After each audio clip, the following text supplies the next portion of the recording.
Hi and welcome to Bi-Pride UK 2021. I am your host, Jay Andrew, and today we are streaming live from our beautiful studio here in London, the Glittering Lights.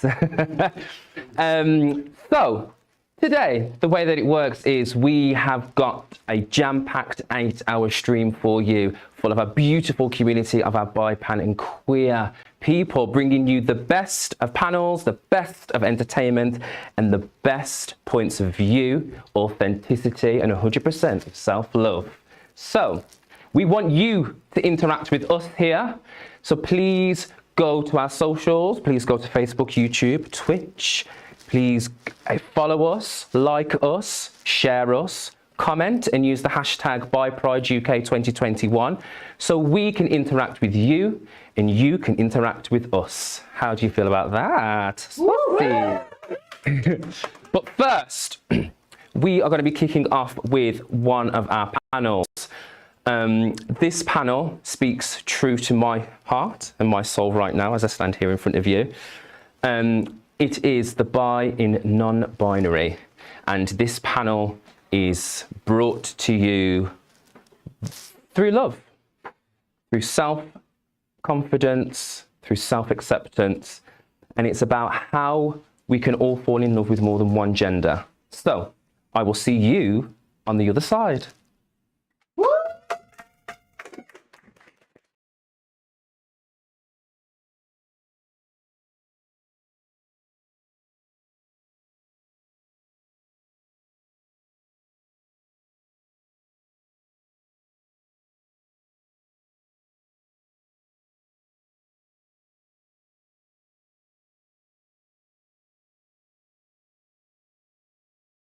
Hello and welcome to this panel on being bi and non-binary. I've got some wonderful panelists here today. I am going to be moderating this panel. My name is Tess. My pronouns are they and them. I'm the Vice Chair of Bi-Pride UK. I have red hair and I'm a white person. I have got purple glasses on, some lovely earrings that are drops that say they, them, and a flowery shirt. My background is purple with the Bi-Pride logo behind me. So I'm just going to go round on the my screen here. So Prashita, would you also like to introduce yourself, please? Sure. Hi, I'm Prashita. I'm a history Applin. My pronouns are they, them. I am non-binary and pansexual, but I often just use queer, like kind of encompasses everything. And I am a writer and journalist and a queer community organizer. I have like blue-green hair, and I'm wearing like a pink shiny shirt with like big collars and like jellyfish earrings. And I'm in my bedroom. Lovely, thank you. Rye, would you like to go next? Yeah, sure. Hi, I'm Rye. My pronouns are they, them. I am a queer community worker and activist from the north of Ireland. I have green hair, green eyebrows. I am light-skinned Nigerian Irish, and I'm in my living room, which is covered in silly artwork and movie posters, and I have even sillier safety pin earrings. Hi. Lovely, thank you very much. Kaya, would you like to go next? Hi, I'm Kaya. I am mixed race. I've got long dark hair. I have a chiffon shirt that's tassely. I identify as non-binary and trans and fluid sexually. I don't really use the term bisexual. And I work in tech, and I'm really happy to be here. And you're in my bedroom. We're happy you're here too. And then last but by no means least, Charlie. Hi, my name's Charlie and my pronouns are they, them. I identify as non-binary and bisexual and also super proudly polyamorous. I'm a white person with shoulder length, very messy, tousled red hair, wearing round glasses, very big round glasses, and I've got red over headphones on, and I'm wearing a black t-shirt that on the front says celebrate bi non-binary. I am a freelance photographer and digital media consultant for companies who work with influencers. And yeah, I'm excited to be here. Thank you very much indeed. So I did, when putting these questions together, kind of reach out to different kind of queer, bi, non-binary spaces that I'm part of, and was like, what do you think we should talk about? And these are some of the questions that kind of came back as well. So the first one was what does being non-binary mean to you? Does anyone want to step up and take this one first? I will. So for me, it's really been a safe space where I can really develop gender, a personal identity of gender. And that has been over the space of years I've kind of existed in that space. And from there, I've kind of identified with a more trans element to who I am. So I feel like that has that safe space has enabled me to really push my identity, my sexuality, all of these types of things have kind of crescendoed together. And I think non-binary for me means that we're existing outside of the normal gender spectrum. So we're these variants almost that exist in society. And we've always existed, actually. I think there's never not been a time when we didn't exist. We were just told we were not allowed to exist. And you know, I think it's really opening, welcoming. It's about being, you know, about discovering, really. And I think that non-binary element has really been where I've always existed, and I think I've found community through the years, and they've really helped me foster who I am as well. Yeah, I really love what you said there, Kaya. I think, like, especially everything you were saying about, you know, how we kind of exist outside the kind of confines of like society's like norms and bounds. I think for me, being non-binary is really about this kind of acceptance and understanding of myself being like my existence being this like really expansive thing that can't really be contained in like boxes or like artificial categories, and allowing myself the kind of grace and kindness that I would offer my friends in my ability to like grow and evolve day to day. I think for me, being non-binary, even though like I am often aware of the fact that kind of calling myself non-binary puts my identity in like relation to this binary that I don't really believe in, and it's sort of like the English term that's like available to describe who I am within.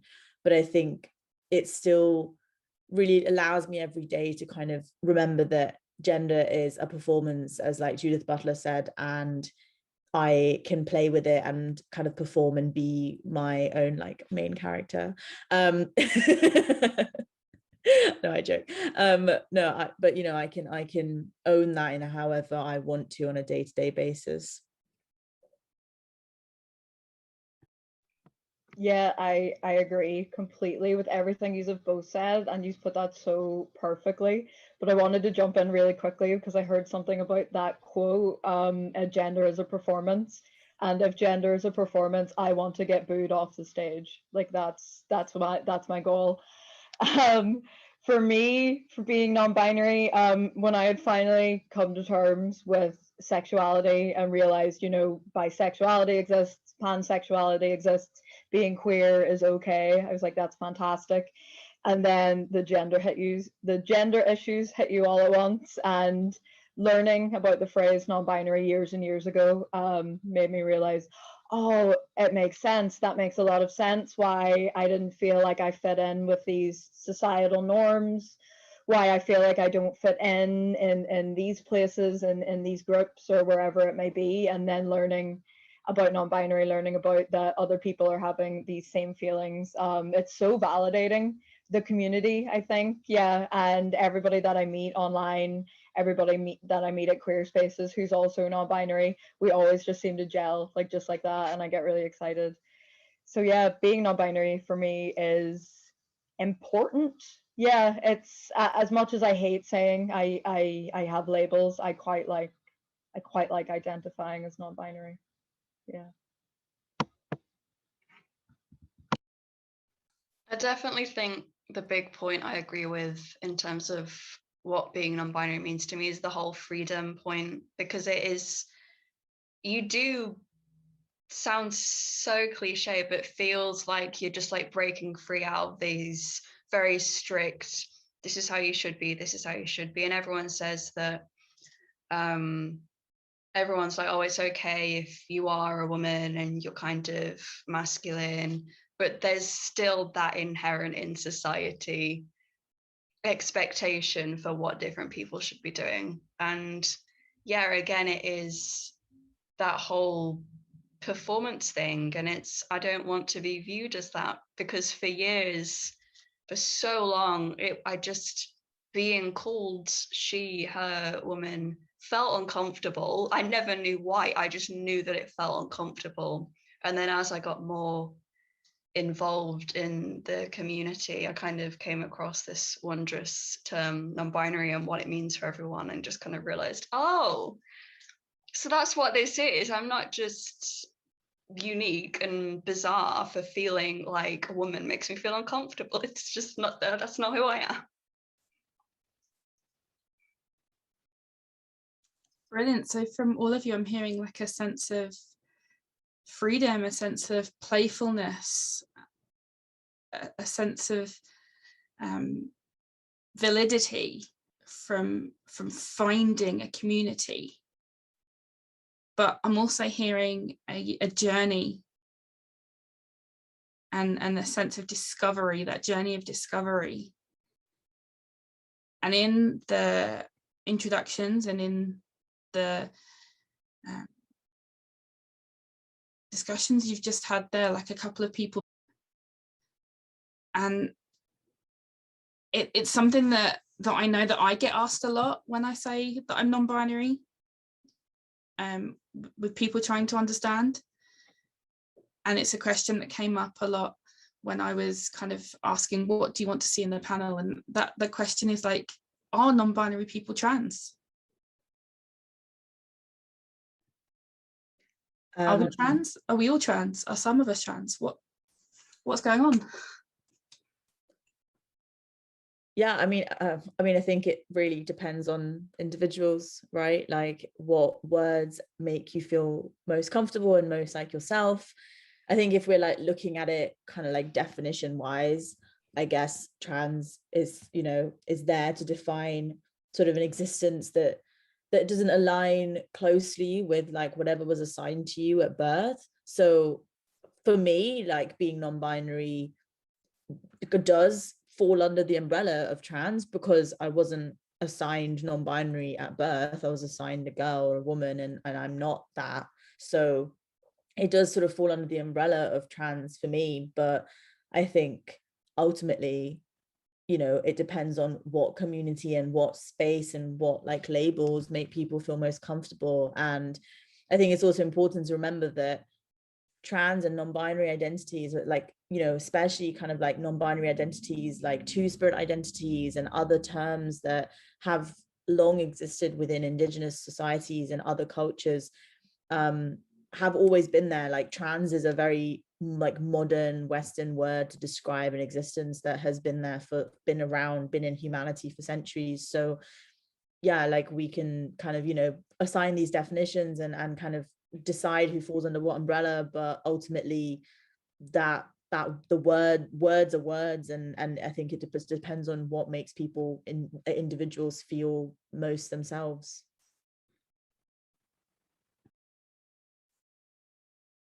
%. I totally, like everything you said, I just really agree with. And I think the reason I use personally trans is because, you know, the safe space of existing as non-binary has for me evolved into a more trans element. I was born male, and I'm kind of discovering that there's the femininity is kind of taking over, and I think you can exist in both these avenues at the same time.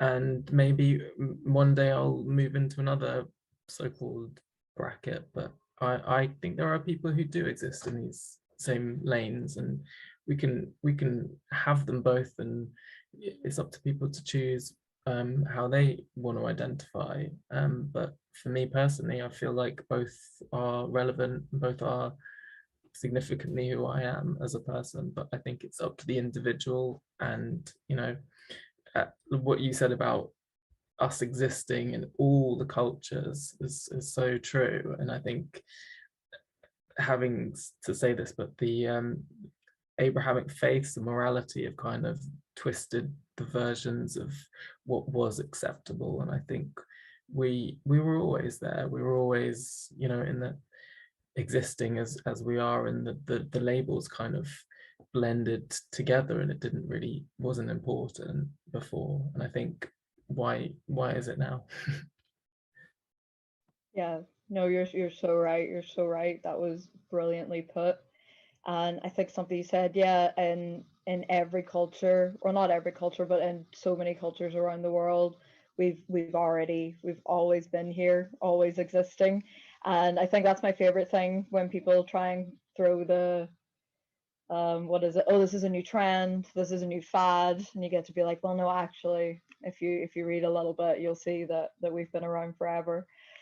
But yeah, if you had asked me years and years ago, when I was a baby non-binary person, I would have said, oh, I don't want to, you know, I don't want to take up space from people who are trans. I'm non-binary. So I do understand that argument when people say it. But now at 26 years old, and I've been out for years and years, I definitely would consider myself trans. I'm just have come on such a journey and have learned so much about myself, and so much about gender, and so much about how I want the world to perceive me and how I perceive myself, that I feel really comfortable now saying I'm a trans non-binary, they, them. Yeah. I think the way that I've always viewed it is, if you're talking about trans as in the umbrella term for any identity that isn't what you were assigned at birth, then yeah, I would say that I'm included under that umbrella. But I think if you are specifically talking about people who kind of want to have the different hormones in their body and everything, people who actually have that process, then no, I wouldn't say that. But it's just in the same way that LGBT, you could say, yeah, I'm LGBT, but under that, it's just one thing.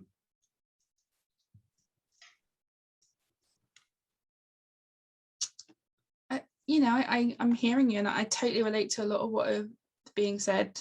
You know, I've been through a journey myself, and Rye, I understand that as well. When I first, you know, started understanding this non-binary thing, when I heard it, it was like, oh, no, I'm not, you know, not trans. That's not my space. I can't take up that space. That's not me. And going through a process and unlearning a lot of messages that I've got, and you know, unraveling a lot of that internalized transphobia that I realized I had, and going, well, whoa, actually, it was because I didn't want to be connected to that because of the internalized shame that I was holding, and working through that and going, well, actually, no, I am trans. That is me. And I can proudly take that space now and go, I've done that work, and I will proudly take up that space. as Yeah. a trans person. Cut to 6 years later, and I am meeting my surgeon in like 20 days to discuss my top surgery. So yeah, a journey. Thank you. It's so bizarre because I have only been out as non-binary for maybe 2 years now, and it is a big part of kind of the life that I live, but it's still so early for me, technically speaking. So hearing people say, it is okay to just say that you're trans, it's just so like leaving a real impression on me. I think what's been like the most important thing for me is also just like, I think both Ryan, Kaya mentioned this before, but the community that you find through being non-binary, and that is like under the umbrella of the wider trans and intersex and non-binary communities. Like Trans Pride is like my favorite day of the year in London, and it's just because you're just surrounded by all these people who are kind of like brave, but brave enough to be themselves, but not brave in like the kind of like inspiration porn kind of way, but just like very strong and like inspiring. It could, because in this world, like it is hard to really just confront who you really are, like break down those internalized ideas of who you should be, and kind of like step into the world as yourself. And I feel so like honored to be a part of that community, that like I could never reject any part of it, really.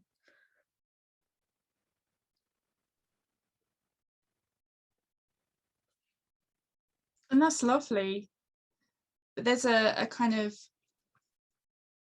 darker side, isn't there? Because there's part of that community that rejects us.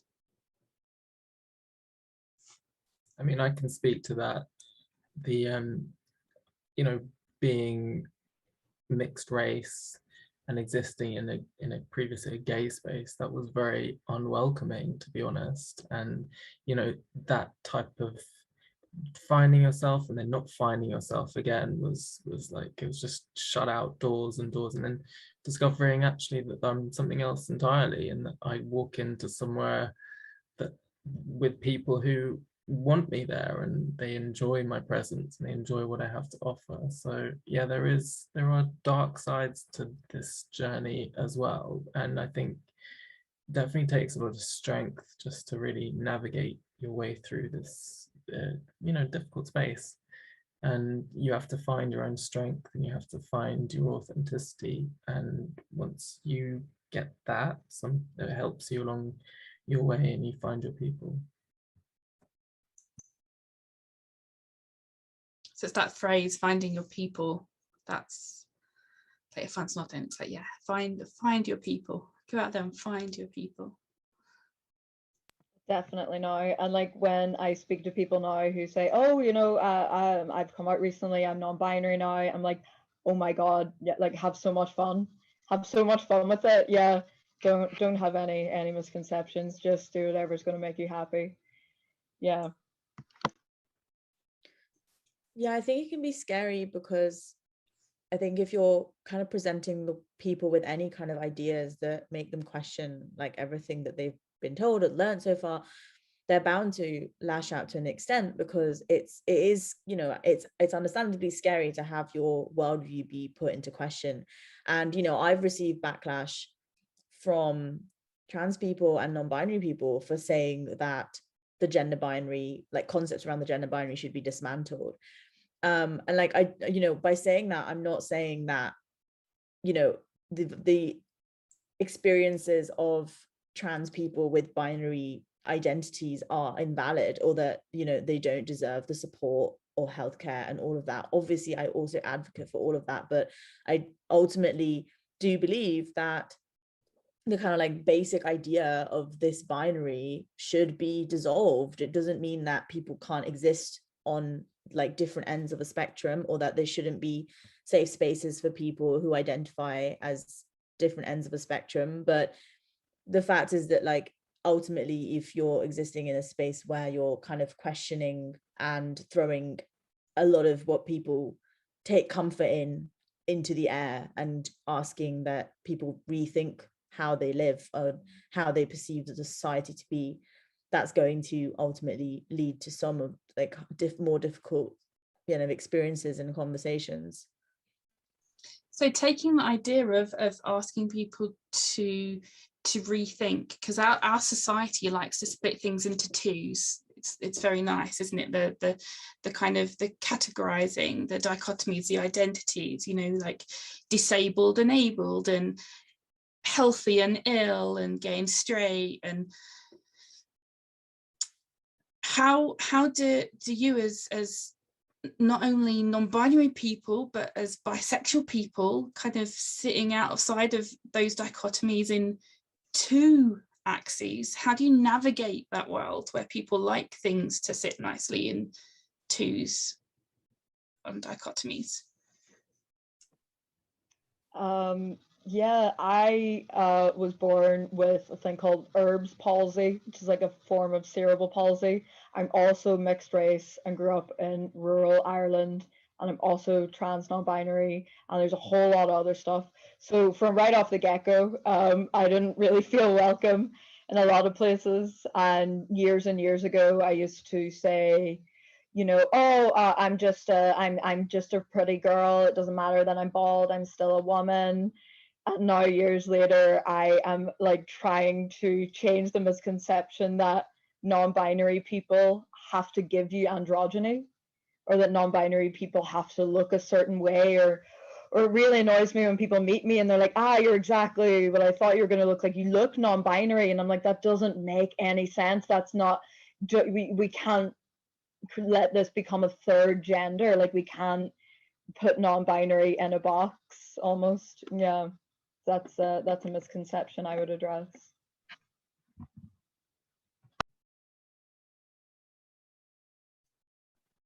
I know that a way that I kind of covered this kind of question not too long ago was when I was in central London and just speaking to a stranger in a bar, in a gay bar, and we were talking about our identities, and I just kind of said, I'm bi and non-binary and polyamorous. So basically all those rules that I feel like people who are binary are very conscious of maybe breaking, like, oh, this isn't a very womanly thing. I just do it.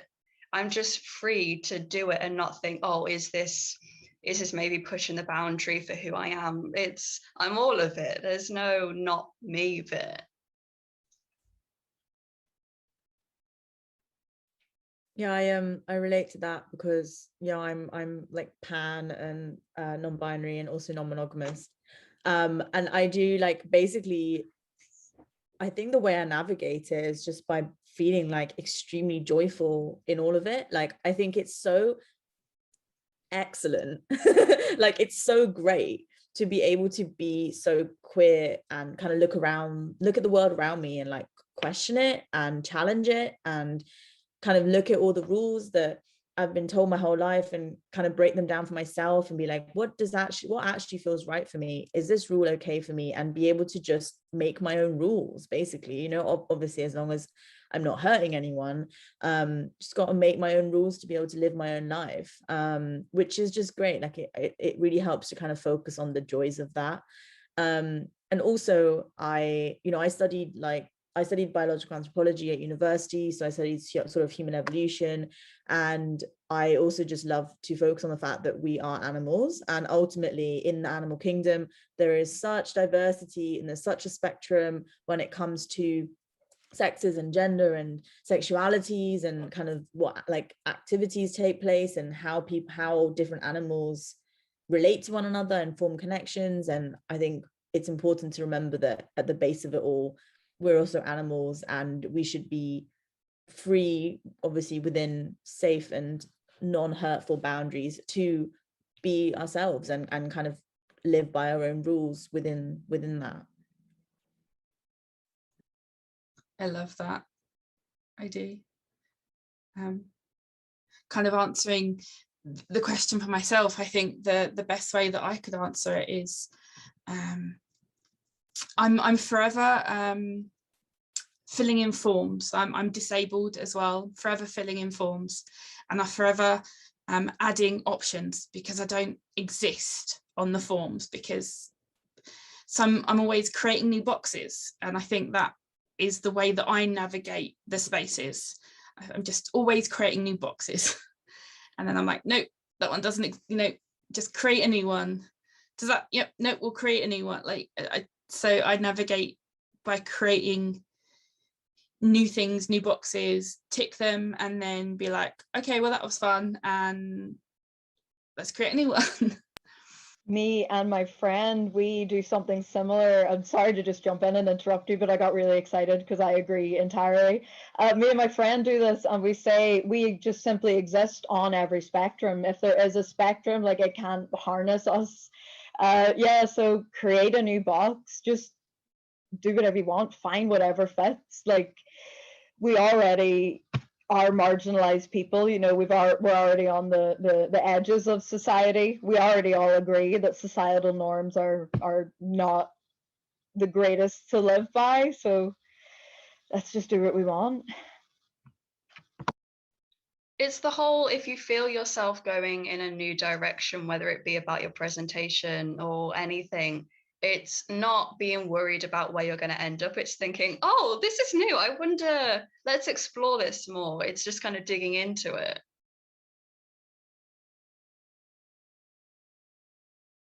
I mean, the L, I've been the L, I've been the G, I've been the B, I've been the T, I've been the lot. So like, I just saw that all as a collection. Like, it was never anything like, oh, you're this bit of it, you're this bit of it. I've been all of it. And I don't think it's anyone's business. And I just focus on myself. I do me 100. I stay authentic, and whatever anyone else thinks is really their business. I'm not changing. And I think one thing I will say is actually what has been difficult is toilets, because sometimes I don't feel comfortable going to certain toilets, and maybe that's just a self-acceptance thing. But I mean, the more inclusive places are with toilets and the non-gendered element, the more I feel like I'm included. So that's the one thing I really do watch out for.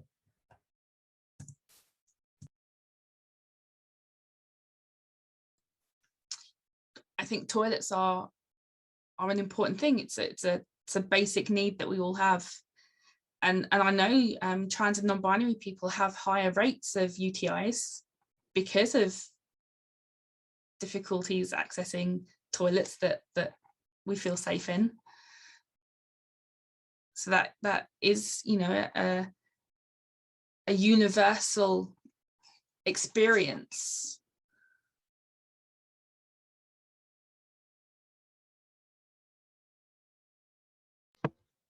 Yeah, for me, I've noticed that a lot of people, if there are days where perhaps people are viewing me as masculine, they'll ask me where my child's mother is, or they'll ask me why I have this kid with me. And it's happened in bathrooms, it's happened in the grocery store, it happens on the bus, and my child's dad, yeah.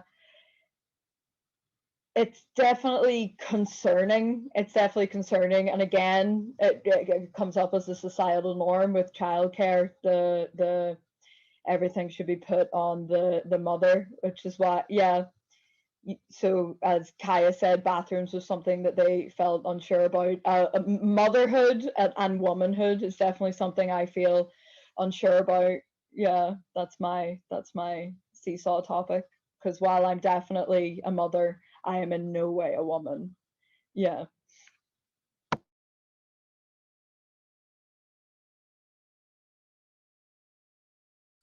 I like that phrase, seesaw topic. It's not a phrase I've come across before, so I'm like, oh, seesaw topic, I like that. Charlie or Prashita, I'm curious, do either of you have a seesaw topic? I think for me is probably questions around body dysmorphia. I kind of like fluctuate between being like, oh my gosh, I hate existing in this body, and then some days I'll really love it, and it really kind of like feed into feeling more feminine or whatever, and I feel like really powerful in like my curves. And then other days I absolutely hate it, and I just kind of wish I could like detach parts of my body on like some days and put them back on other days. And it's just kind of this constant kind of seesaw, really, yeah, a conversation with myself on a daily basis around to what extent do I wish to or need to change things about my physical being to feel more comfortable, and to what extent is that just a part of being who I am, and kind of like more of an acceptance journey for me. Don't know, you know, it's a very personal thing. And I also, you know, would never feel comfortable taking up space when it comes to sort of like support for healthcare and things like that, when it's like gender affirming surgeries. Like, I don't feel like I need it enough or like want it enough to ever take up that space or those resources. So it's kind of also this journey of like figuring out what really, how I actually feel about it all, and how to kind of accept myself through that process. Because some days I just really want to look like a Twinkie boy, and like that is not something I'm ever gonna look like. That's just like not available to me as who I am and how I look. So I just gotta like make peace with that, really. Yeah. I agree with absolutely all of that, because the whole feeling very weird about my body has been a very recent thing for me. The first like year and a half of being out as non-binary, there was no issues with my body. But then I think it may have literally been a couple of months ago, I was getting dressed and I looked in the mirror and I just felt very weird. It didn't feel like it looked like me. And it was a whole thing. And it took me a couple of days to kind of, even after the feeling had gone, really think about what was going on. And it was the whole, I just didn't feel right in my body that day. And it's that whole, some days it's completely fine, some days no mirrors at all, don't bring a mirror near me. And it is kind of, I just wish in a way that you could change clothes, you could just pick which body you want that day, in that's appropriate, that's according to how you feel that day. But then also, yeah, sometimes I'm completely fine and don't even think about it, but some days it's all I can think about. Yeah, some days I feel like I'm literally like Gaia and I have like life in me and I'm this like powerful woman, and then some days my partner just refers to me as a void, and I'm like, yeah, just a void.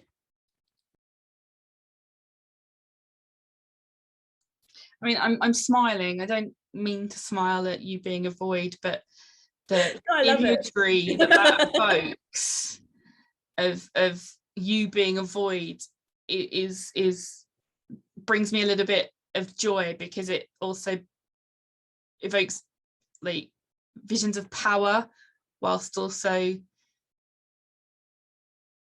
not. Does that make sense? It's that.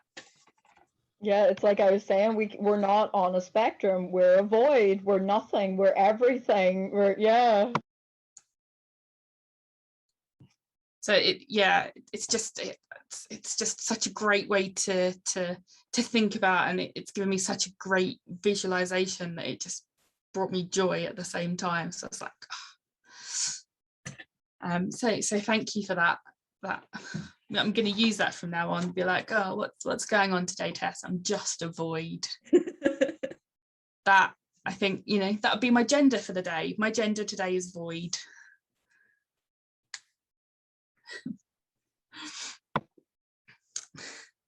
Love that. What's my seesaw? Do I have a seesaw? I think mine relates to the androgyny thing, because I tend to get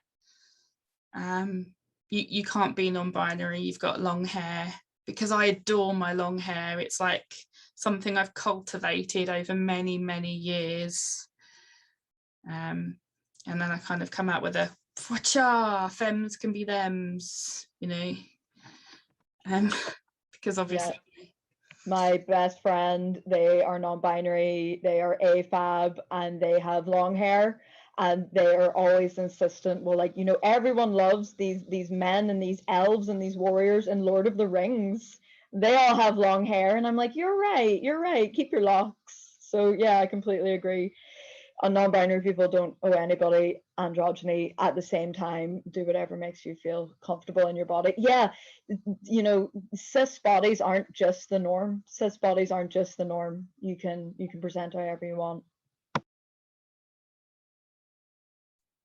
I remember that the first time I went shopping in the man's section, and I was just like, oh, what if somebody sees me? And it was just like, well, look, people will see you because you're in a public shop. But it's just like, oh, I'm buying a man's shirt. What? Oh. And like, I got home and put it on, and I was just like, oh, it feels so good. Like, because it was a man's shirt rather than like, you know, it was like my first step into a non-traditional, non-expected gender expression.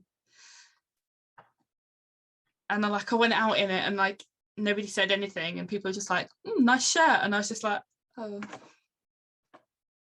like got all wound up for nothing. And people are just like, cool. And I was just like, oh, well, it really is just a shirt, isn't it? When you think about it, the buttons are a different way, but no one really pays attention to those tiny little details at the end of the day. So I kind of got myself all like wound up. And a brilliant way I like to describe it is being non-binary is your journey at first is completely denying the gender you were assigned at birth. Like, get away from me, that's gross, don't want anything affiliated with that. But then you approach it cautiously, but from the other side. So like wearing a dress as a woman, disgusting. Wearing a dress as a boy, that's very interesting.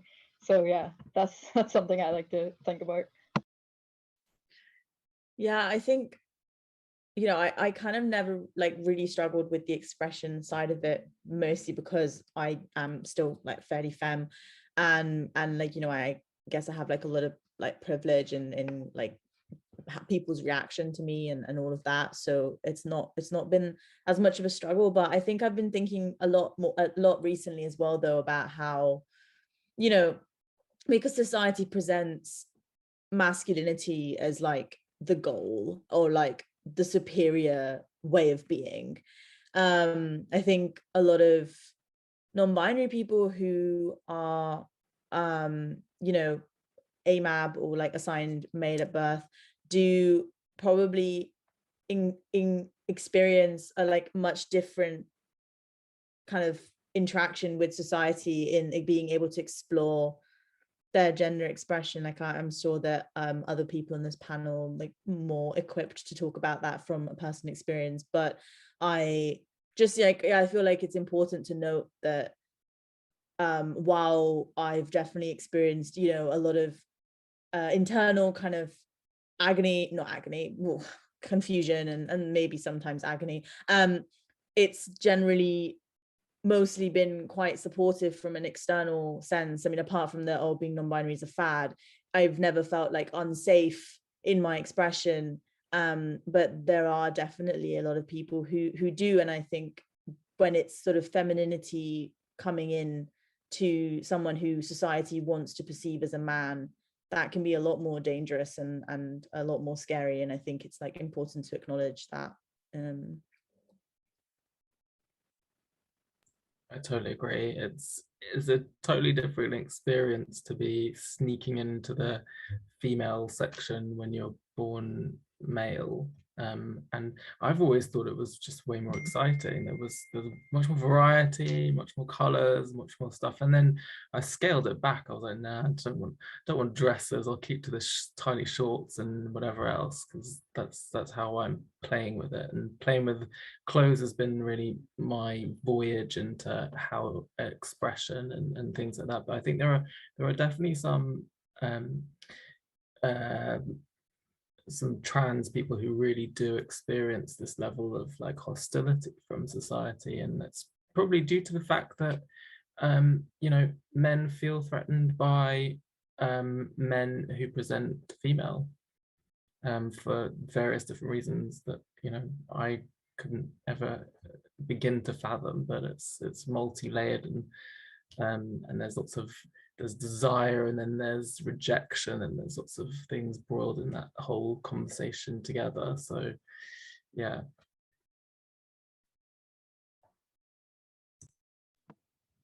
Brilliantly put. That I agree with absolutely everything you said. That was perfect. And something I really think is transphobia and homophobia in society are so connected to misogyny. A lot of it comes from why are you acting like a woman? Why do you look like a woman? Why would you want to do that? Yeah, why is that a bad thing? Why is it a bad thing to want to look like a woman? Yeah. I just kind of wanted to track back a little to Rye's point about rejecting the gender you were assigned at birth, because I remember before I came out as non-binary, I hated wearing dresses, hating wearing skirts, anything that showed my legs, absolutely not, don't bring it near me at all. And then when I was figuring out my identity, it was a very kind of, but I look very femme, so I can't be non-binary. And then thankfully I had femme non-binary friends who kind of helped me accept my identity and come out. And then I dress far more femininely now that I'm out than I ever did when I was under the umbrella of woman. Like, so much of my wardrobe now is feminine stuff that never would have been in there before. Oh, my wardrobe is unreal now. Like, you can't make me wear clothes to the club. I'm wearing a bikini and like a latex trench coat. Like, I want everybody to look at me. Whereas like years ago before I was out, I would never dress like that. Yeah. So it's fun. Yeah, definitely. Expression. Finding your expression and playing with it. So it's a lot of fun. I think we need to share clothes. 100%. Come over. Yeah, we can do. I mean, I'll take some gloves if you're sharing.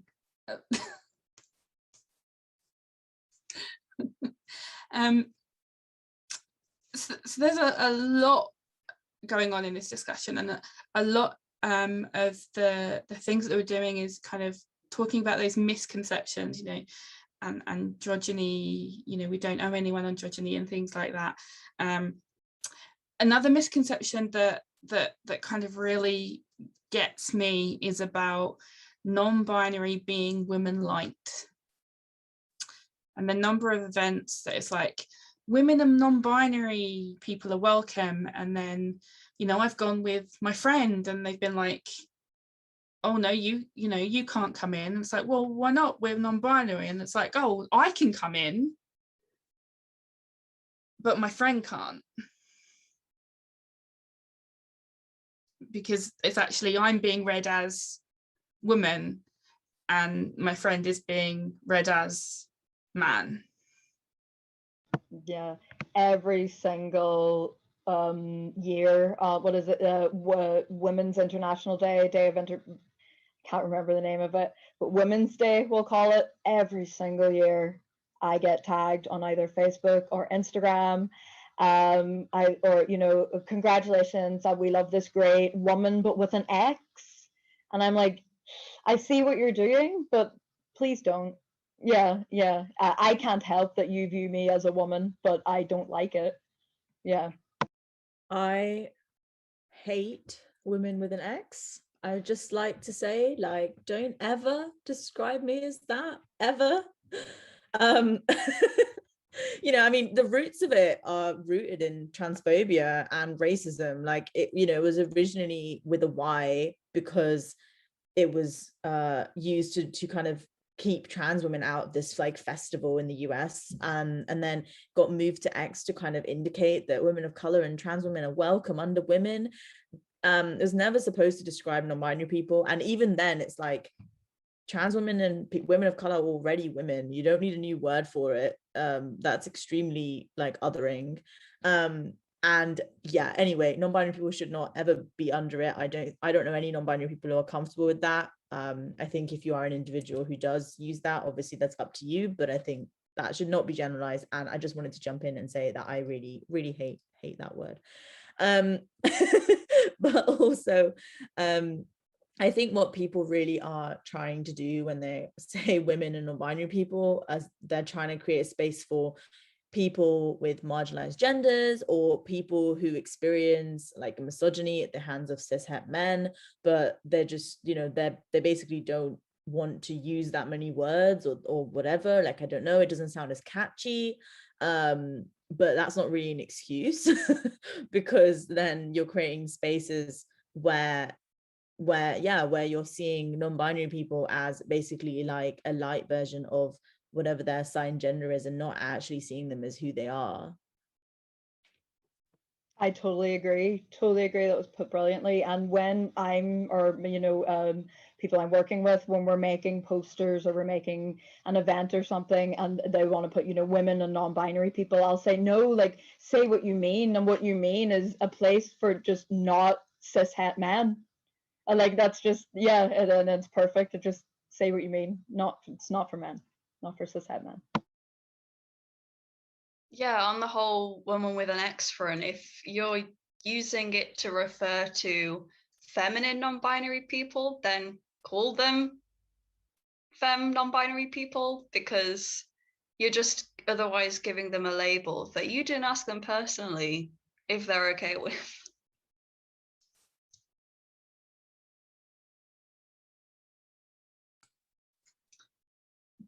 Do any of you have any other misconceptions that you want to just bring out?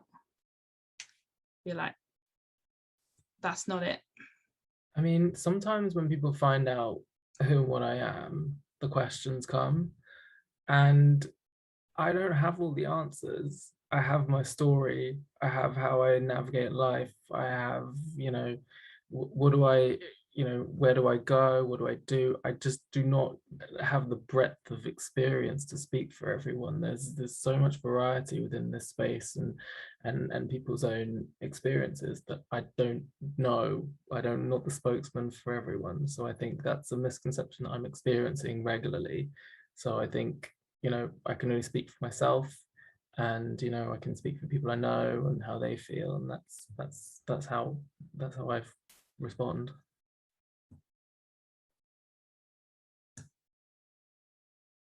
So kind of being expected to be the speaker for the entire community because you're the one that they know. Yeah, exactly. Yeah.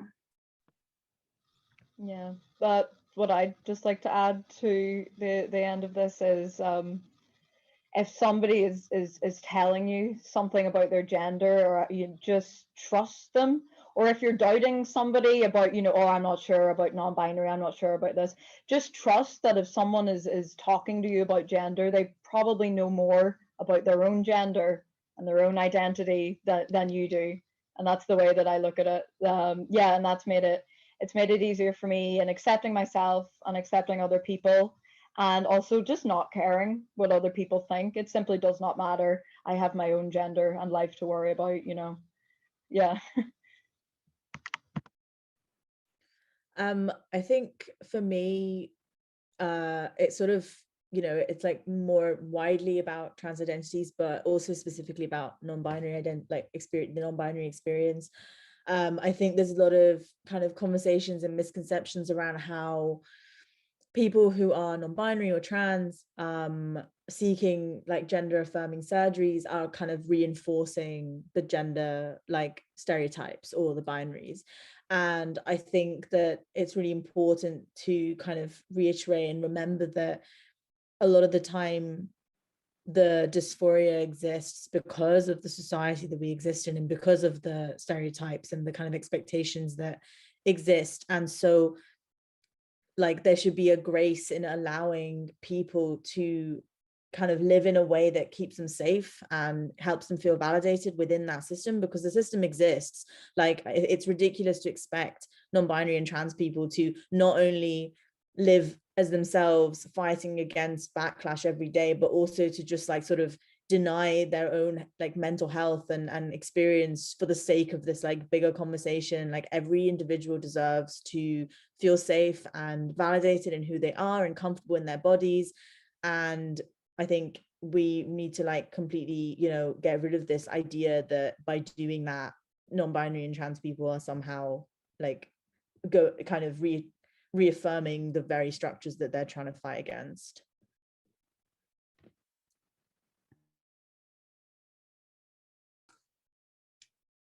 Absolutely. I think Charlie might be having some technical issues again. Yeah. I was wondering why their eyes were closed. I thought they were just having a little meditative moment while we were talking. You spoke so beautifully. They just, yeah, they meditated. Hopefully they'll be able to make it back in. So that's kind of the questions that I have, and I'm a bit, sad Charlie's not here for me to hear this bit when I'm kind of thanking you all for being here, because I've really enjoyed it, and hearing you all speak and hearing the discussions. Like I think I could just sit here for the next kind of like for the rest of the evening, to be honest, and just continue this discussion. But sadly, you've only had this time put aside for this, so I won't keep you for that much longer. All that's left really is I'd like to give you some space to bring attention to any projects that you're working on, or any kind of social media that you'd like to let people know about. So Kaya, would you like to go first? I'm not actually working on any projects, but I should be. That's what I've realized. So I will be hotly on that next.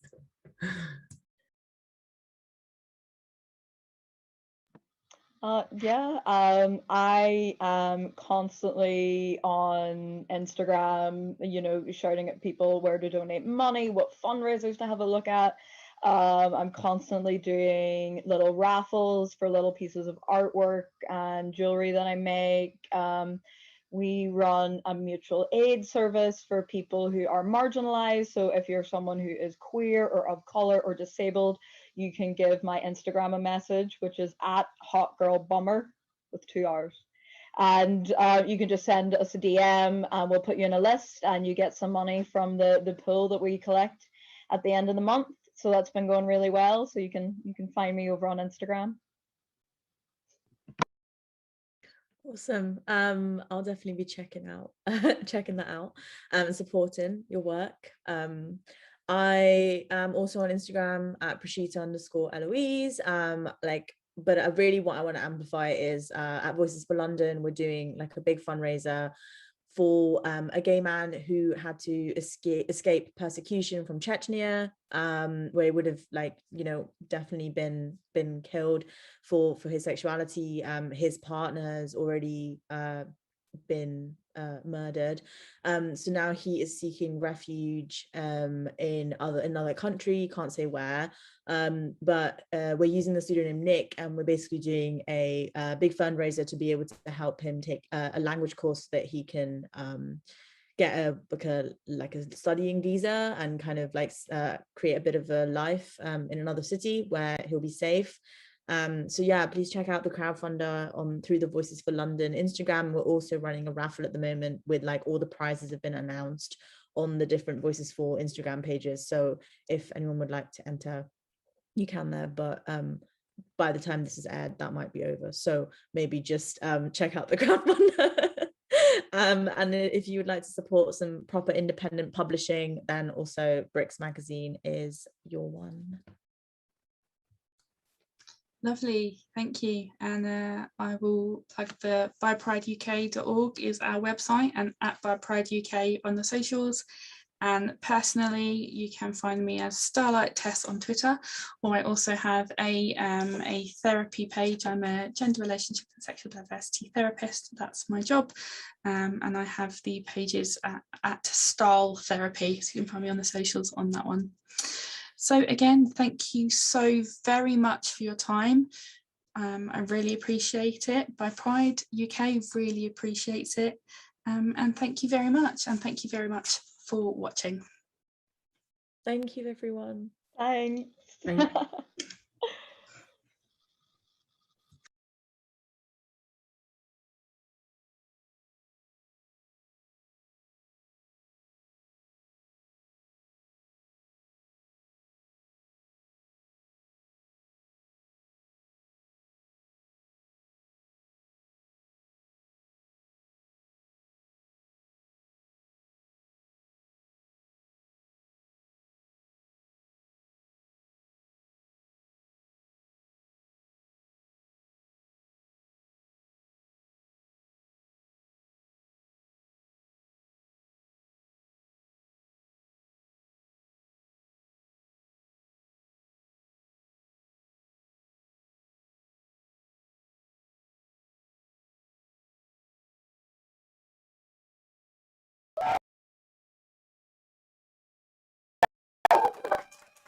Hey, how great was that discussion? We hope that gave you an insight into being bi and the non-binary and genderqueer experience. I just want to thank everybody on that panel for sharing their stories. How incredible was that? Inspiring work from everybody there. So, what I need you to do is to continue using that hashtag #BiPride2021, just so we can interact with you and you can interact with us. So I'm going to read some of your comments now. Here we go. So at Leah Dragon on Twitch has said, I'm so sick of being told I can't be bisexual and non-binary because bi only means two. Bisexual was always, regardless of gender, since the start of the bisexual movement, and I couldn't agree more. At Scottish J, also on Twitch, says, nobody has the right to say whether or not you belong to a label or group of people you want to associate yourself with. Scottish J also recommends the book A Quick and Easy Guide to They, Them Pronouns by Archie. Oh no. By Archie, how am I saying this? I don't want to mispronounce this author's name. We're on a journey together, aren't we? By Archie Bongiovanni. There we go, I did it. At Victi Mill on Twitter says, love that you're having a bi plus non-binary panel. I love it as well. And at Glittergaltan on Twitch says, femmes can be thens, I live. Couldn't agree more. So, are you still with us on this journey? Are you still with us? Are you still staying with us? Remember to follow us on Twitch, Twitter, Instagram, Facebook, YouTube. Hit like, hit comment, ring the bell, subscribe, reshare, comment, use the hashtag. All those wonderful, wonderful, wonderful things. So, coming up next, Unison being bi in the workplace. This is another panel discussion by bisexual members of Unison's LGBT plus committee about their experiences of being bi in the workplace and how unions can help. Please continue to watch. Please continue to send love. And remember, use that hashtag BiPride2021.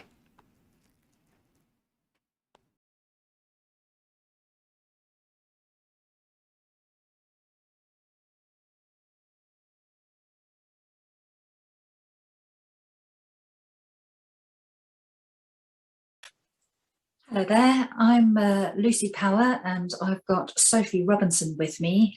We are bi members on the Unison National LGBT Plus Committee, and we've been asked to come and have a chat to you about what trade unions do, what Unison does specifically, bi visibility in the workplace, and some of our supporting materials that we hope you'll be able to support. It's really great to be supporting Bi Pride, and such a pity that we can't be with you in person. So I think to kick us off, I'm going to ask Sophie, because people don't really understand what trade unions do often, I wonder if you could just give us an intro into what a trade union is and what it does. Yep, so trade unions basically are a collective, so it's a kind of an organisation which should, well, hopefully be run by members who are within the workplace, and what they do is, by using that collective voice, they can do things like go to sort of like organisations or employers and bargain for better conditions. So trade unions exist kind of primarily to protect their members, negotiating for better working conditions, but also to protect from discrimination. So things like equalities, you know, are things that are very important for trade unions to make sure that that none of their workforce are being treated in an unfair manner. Yeah, and I think there's also the whole social aspect. So it's not just about changing the workplace, because we've had big social impacts as well, haven't we?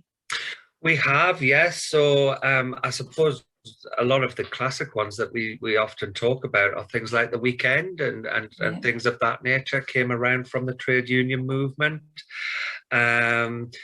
Things like annual leave, but you know, things like pay as well. So all those kind of the nitty gritty of kind of getting the best really for the workforce within that particular environment.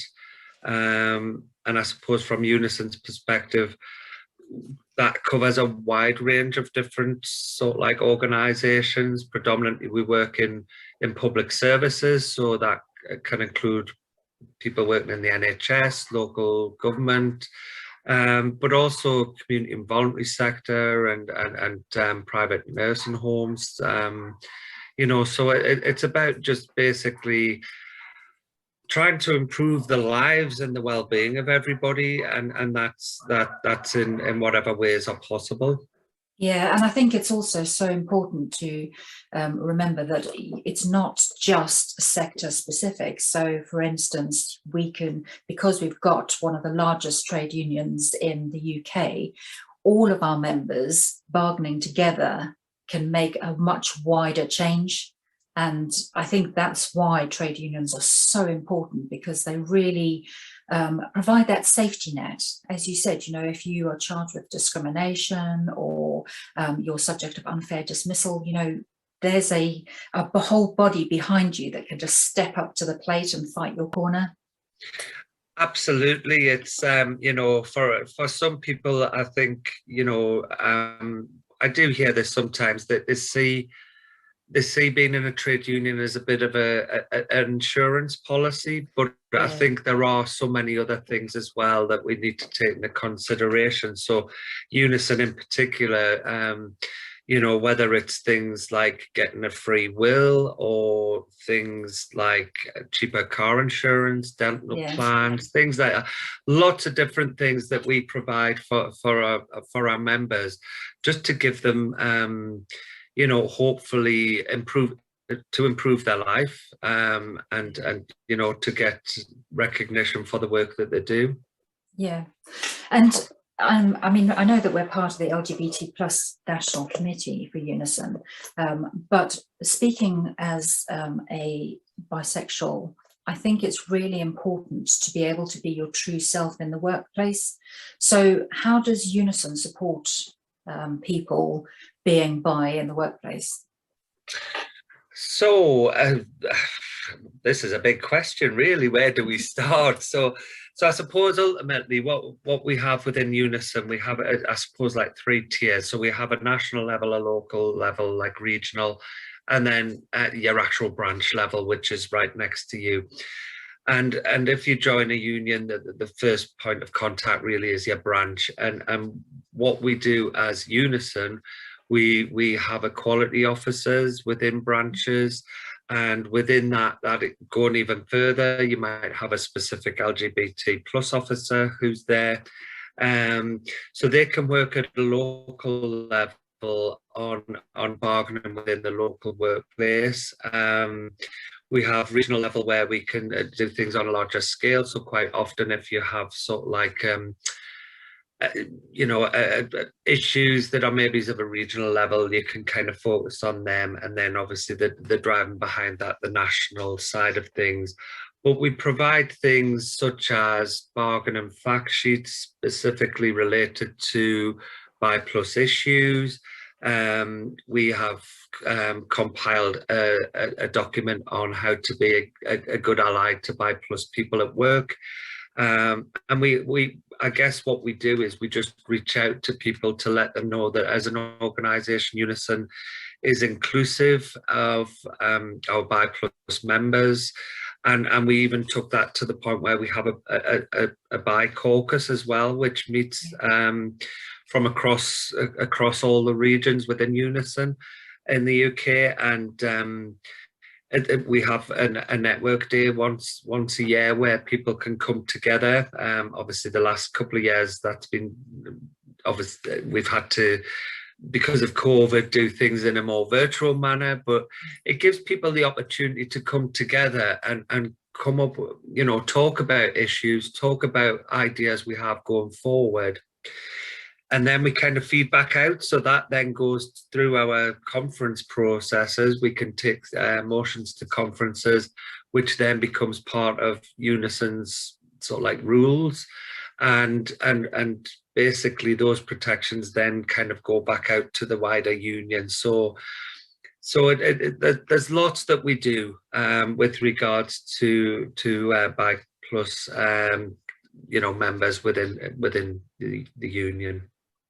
Yeah, and I think that's something that we didn't really address when we were talking about trade unions, is about how democratic they are, because everything we do as a union is driven by our members when they bring those ideas to conference. So we recently had a Bi Network Day where we asked people what sort of motions they want to see at conference that would drive the business of the union, and we got some really great ideas about bi-inclusivity, non-gendered language, those sorts of things, and those are all things that are going to drive change within the union, and the changing face of the union then impacts on the workplace, because then we're visible in the workplace as Bi Plus members, as Bi Plus representatives, and we are championing our workers' rights within the workplace. So it's amazing, really, if you think about it. It is, and I think, taking that into consideration, as you've said, and it is that thing of over 1.3 million members, and knowing that, maybe you might not know people from different parts of the country or whatever, but they're part of that process with you. So it is that collective of working together for the benefit of everyone. Yeah, definitely. And you were talking about some of our support materials, such as the Bi-Ally and the bargaining fact sheet and what have you. We also have something which I really hope that Bi Pride will see its way to adopting, which is Pride in Procurement. So one of the things that I think everyone is gradually coming round to the idea is that it's all very well us being equalities minded and us being inclusive, but if we're not making good decisions on where we purchase materials, then we may actually be disadvantaging people, especially if we're buying from countries where they have repressive regimes that don't accept LGBT plus identities.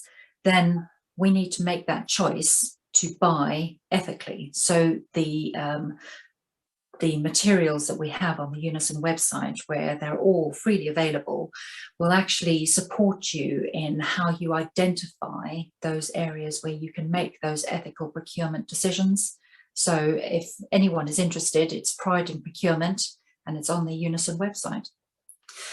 So Sophie, one of the other things that we often discuss, and I know that we've got a lot of members who, being Bi Plus isn't their only identity, as it were. They have lots of identities that intersect. So how do we deal with intersectionality in our Bi Plus community? So I guess looking at that with regards to our own Unison, we're quite unique in the way that we kind of are kind of structured, in the sense that we have what's known as self-organization. So we have self-organized groups for a number of I suppose characteristics within the workforce. So we have, see if I can get this right, I'll try and go in alphabetical order. So we have Black members, we have disabled members, we have LGBT plus members, we have women members, and we also have our young members and retired members. Left retired members to the end because obviously they're no longer within the workforce. Yeah. So I noticed that wasn't alphabetical, but that was. But what we do is, I suppose, within each of those self-organized groups, we then actually have representation within those. So we have Black members represented within the LGBT plus committee, for example. We have disabled members there. And then obviously we have, specific to the LGBT plus self-organised group, we have caucuses for trans members and Bi plus members. And I guess it kind of, it's that umbrella thing, but it's the two-way process. So it's always feeding back and forward. So where there may be an issue say with women's members, that might also be a case of it's an issue for LGBT plus members. So we would work with maybe the women's committee to kind of, you know, look at that intersectionality, again with Black members, disabled members. So we have that capacity to kind of network in between different sort of like self-organized groups, working together for the bigger picture. And quite often we'll have members who are part of our self-organized groups who fit into more than one. So we will attend more than one group. So for the likes of myself, I'm like a regional vice chair for the women's group and obviously on national LGBT plus committee. But I also sometimes attend disabled members meetings. So it's you know, there's the opportunity is there to kind of make sure that issues that you know are intersectional in nature, that we have that ability to work that way, and I think it works really well. Yeah, and I think sometimes people think that intersectionality means that you're just breaking up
Hi, I'm so sorry about the sound technical difficulties that we're having at the moment. If you can still hear me, can you please tweet us? Can you use the hashtag ByPrideUK2021?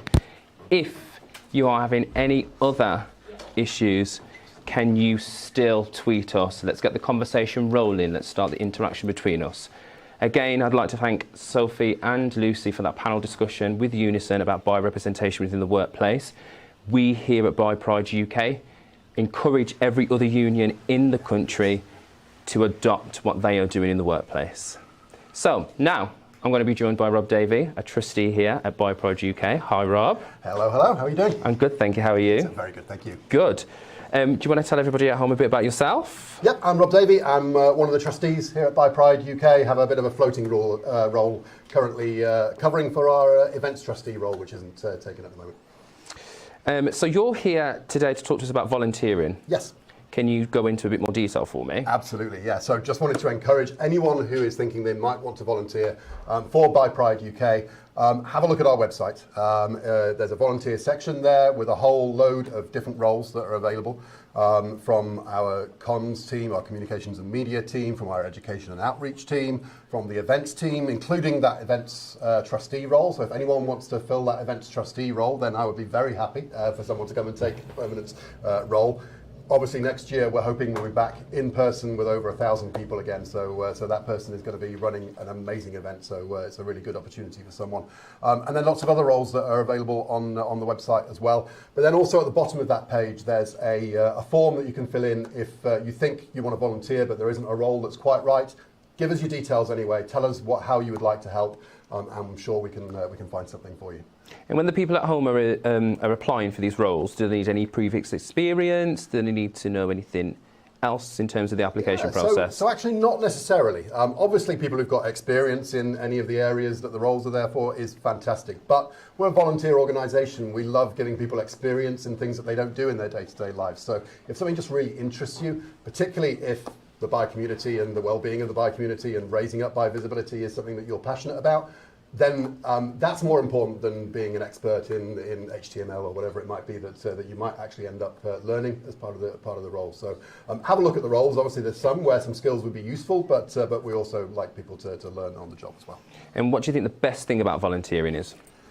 It's being part of this community, being part of the Bi Pride community. There's about 70 or 80 of us now in the organisation, obviously the vast majority of whom are either bi, pan, poly, omni, somewhere on the multisexual spectrum.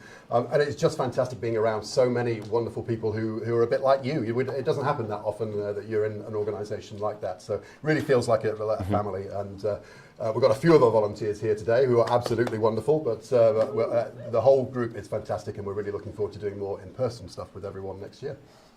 So you're going to come back and join us later, aren't you? Can you just explain what so you're going to be doing? Chatting to Mel Reeve, who set up the Bi History project, which you can find on Instagram and Twitter, which is an archive of all the important things that have happened in our bi community's past. It's a really fascinating project, and we're going to learn a bit about that. And then there's a physical archive that's being set up that she'll tell us about. So it was a real privilege to talk to her. That sounds amazing. Yeah. Wow. Well, you really need to know your history before you can move forward in life, don't you? So, Rob, I just want to take the time to say thank you so much. No, thank and you. Look forward to seeing you later on. Excellent. Thank you. Cool. So, coming up next is the Bisexual Men Exist panel discussion, which explores the experiences of men on a multi-attraction spectrum. So please continue to watch, please continue to tweet us, please continue to use the hashtag of BiPrideUK 2021. And we are on Twitch TV, we are on YouTube, we are on Facebook, we are on Twitter, we are on Instagram, we are everywhere. We are in your living rooms. Follow us, hit the bell, subscribe, share. If you want to continue with the conversation, please use that hashtag, and you can also use the hashtag #BisexualMenExist, and I'll be reading your comments out after this.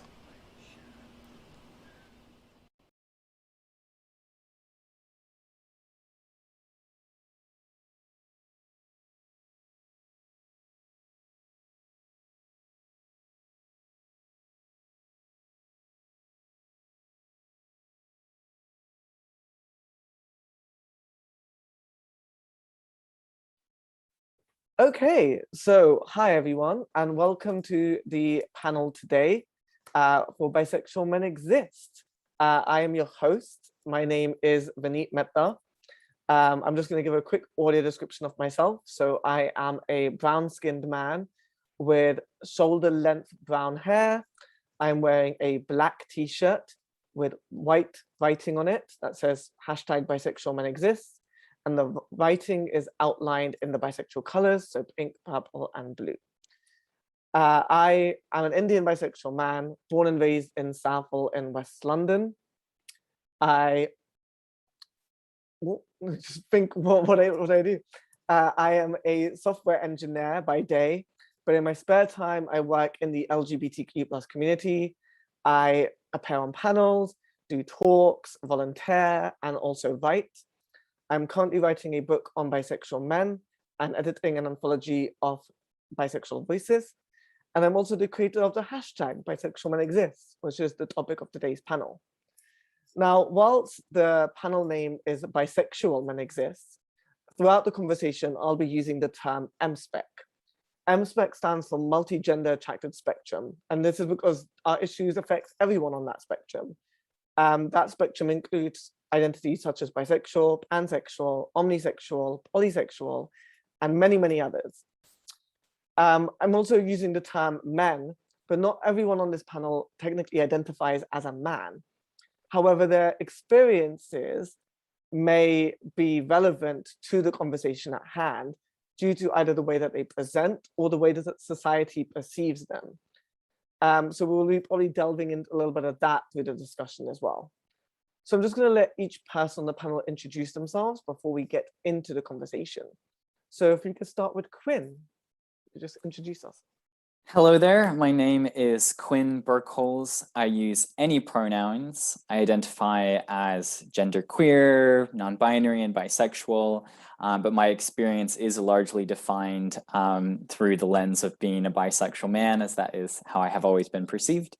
I am white. I have currently red curly hair, and I'm wearing a reddish short top. And yeah, I think that pretty much sums it up, hopefully well enough. I have very light makeup on, with like eyeshadow and red glitter and stuff, which is pretty cool.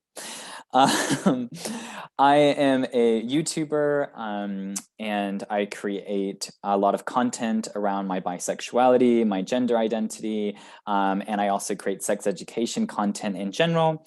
And I also have a political channel as well that focuses on issues around leftist politics. I'm also the founder of a small business called Quill Creative that produces like marketing and videography with a focus on helping underrepresented voices establish themselves in the digital space. Amazing. Thank you so much. Joseph, if you could go next. Hi, everyone. My name is Joseph Guthrie. Where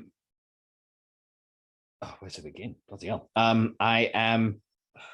I wear many hats. So I am a IT professional by day. I'm currently a technical and application support engineer for a fintech company, but I have worked in the past as a traditional IT support engineer, a desktop support engineer, a junior web support engineer. That was my first job in the field.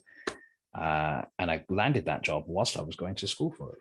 I also moonlight as a photographer, a musician, namely singer-songwriter, also play the drums, a bit of piano, and I also produce, make beats and things of that nature. I am a podcaster, 1/6 of the co-hosts, and also 1/2 of the production team for the Banter Pub FC, which is a podcast about football, but done from a particularly Black lens. I am, as you can imagine, a Black man. They're saying that my hair is currently locked.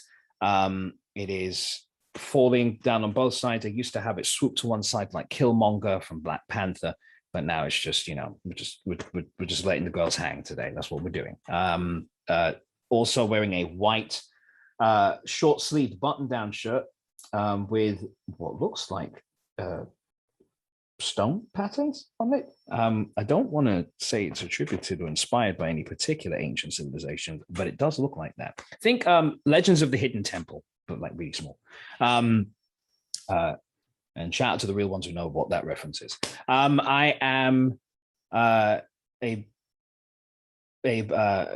proud black bisexual man. The glorious melanin that adorns my skin is not just for modeling; it is a way of life, if you like. I also have a beard, full beard.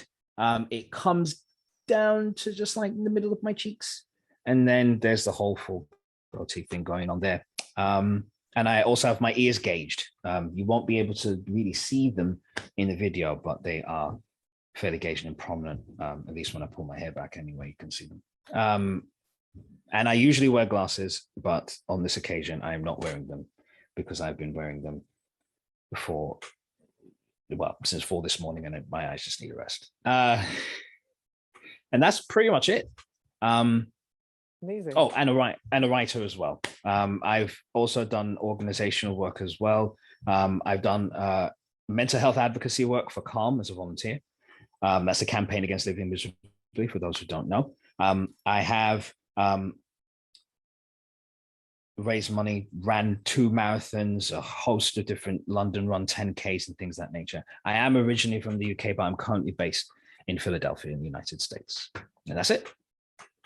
Amazing. Thank you so much. And lastly, Ife.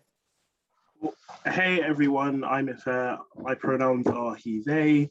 I am a bi man, though what that means and what that means to me fluctuates, which is something maybe we'll get into later. I am black and dark skinned. I have an afro which is tucked behind a lovely red bandana, matching my red top and my leather waistcoat. I think I look really nice. I do a bunch of different things. I am a producer, and I work across particularly looking at arts engagement. So how do we engage different groups within the arts? I produce a lot of events and programs. I am a writer, a director. I'm a consultant. So I work with brands, organizations, and particularly have a focus on education technology, on how to make education technology accessible and inclusive. So I do loads of projects working with companies, looking at who's being left out of the conversation, who isn't being catered to in the work they do, in the products they create, and why does that matter? I have a big background in politics and campaigning, and I kind of grew up in the political and campaigning space. So I kind of do a bit of everything. I'm a political creative, I think is the easiest way of saying it. And I am excited for today. Amazing. Thank you so much. So let's get into the conversation then. I want to start with a very important topic, which is representation in education. As we know historically and even currently, representation in education can be lacking, let's say, for LGBTQ plus people. In the UK, we had Section 28, which was only abolished in 2003, which meant that schools couldn't teach LGBTQ plus education. We only got inclusive education, government mandated inclusive education a couple of years ago. In the US, there are still states that will not allow you to teach LGBTQ plus education, or if you do so, it must be negatively. Representation on screens has been lacking historically, and whilst it is now getting better, so often for MSpec men, they are either portrayed negatively, or the portrayal is quite fleeting or short, or can be problematic in numerous ways. We think about education representation from other areas, such as pop culture figures or from religion, and again, we run into the same barriers. Religion can often make all LGBTQ plus identities seen as a sin. It can be seen as something that they need to get rid of. So there's a lot going on there, and obviously representation education helps us understand who we are, our identities, and helps us to come out. So with that in mind, I really want to understand what impact representation and education had on your lives. How did the lack of it hinder you in your journey? And is there any representation and education that you would say helped you on your journey? So if we could start with Ife. Oh, interesting. I'll do how it hindered, then how it helped. So I guess for me, I think in that stage where you're figuring things out, there's just, I think accurate language is incredibly important. So it's not just about accurate stories, it's about really accurate language. Because I think a lot of us can relate to that idea of hearing a word and being like, wow, like that gets it, and that explains it in a way I've never heard before. And I think for me, for a lot of the time, I just didn't have that. Like even the concept of being M-spec is something which I wish I knew when I was young, because I think that would have been really helpful for me. And that's not something I learned way into my adulthood. So I guess it wasn't necessarily just about like which stories were being told and not being told, but what is the language that comes along with those stories? And does that language give me abilities to think about how that story relates to me? I think even where I saw examples of M-spec men, I think what's quite particularly important is that the language was always missing. So for example, you could get a storyline where you have someone who's M-spec, regardless of gender, and you see them date different genders and you see them sleep with different genders, but the language of that, what they are, is never mentioned. And that's particularly true of M-spec women, but I think it's also true of M-spec men. And I think because of that, even when I necessarily saw a character who in some ways I could relate to, the process of being able to see something on a screen and then reflect it in your own life, language is such a key, crucial part of that process and that link. And that was very much missing for me. I think I wouldn't necessarily say that it helped in much ways, but I guess like, particularly maybe when I was younger and I was really into the idea that like, you don't need the label. Maybe because of that, I felt in some ways free because I didn't have loads of forms of representation. It wasn't that people could be like, well, I've seen X, Y, and Z matching the story you're telling me about yourself, and that's my representation of who you are. In many ways, an almost absence of representation can give you ability to have fluidity. Do I think that was good fluidity as opposed to like enforced fluidity? That's a separate conversation, but I definitely think it gave me some elements of freedom and allowed me to feel in some ways more comfortable with not knowing the answers. Great, thank you so much for that. Yeah, I definitely think language is such an important thing to understand who you are. Quinn, do you have anything to add to that?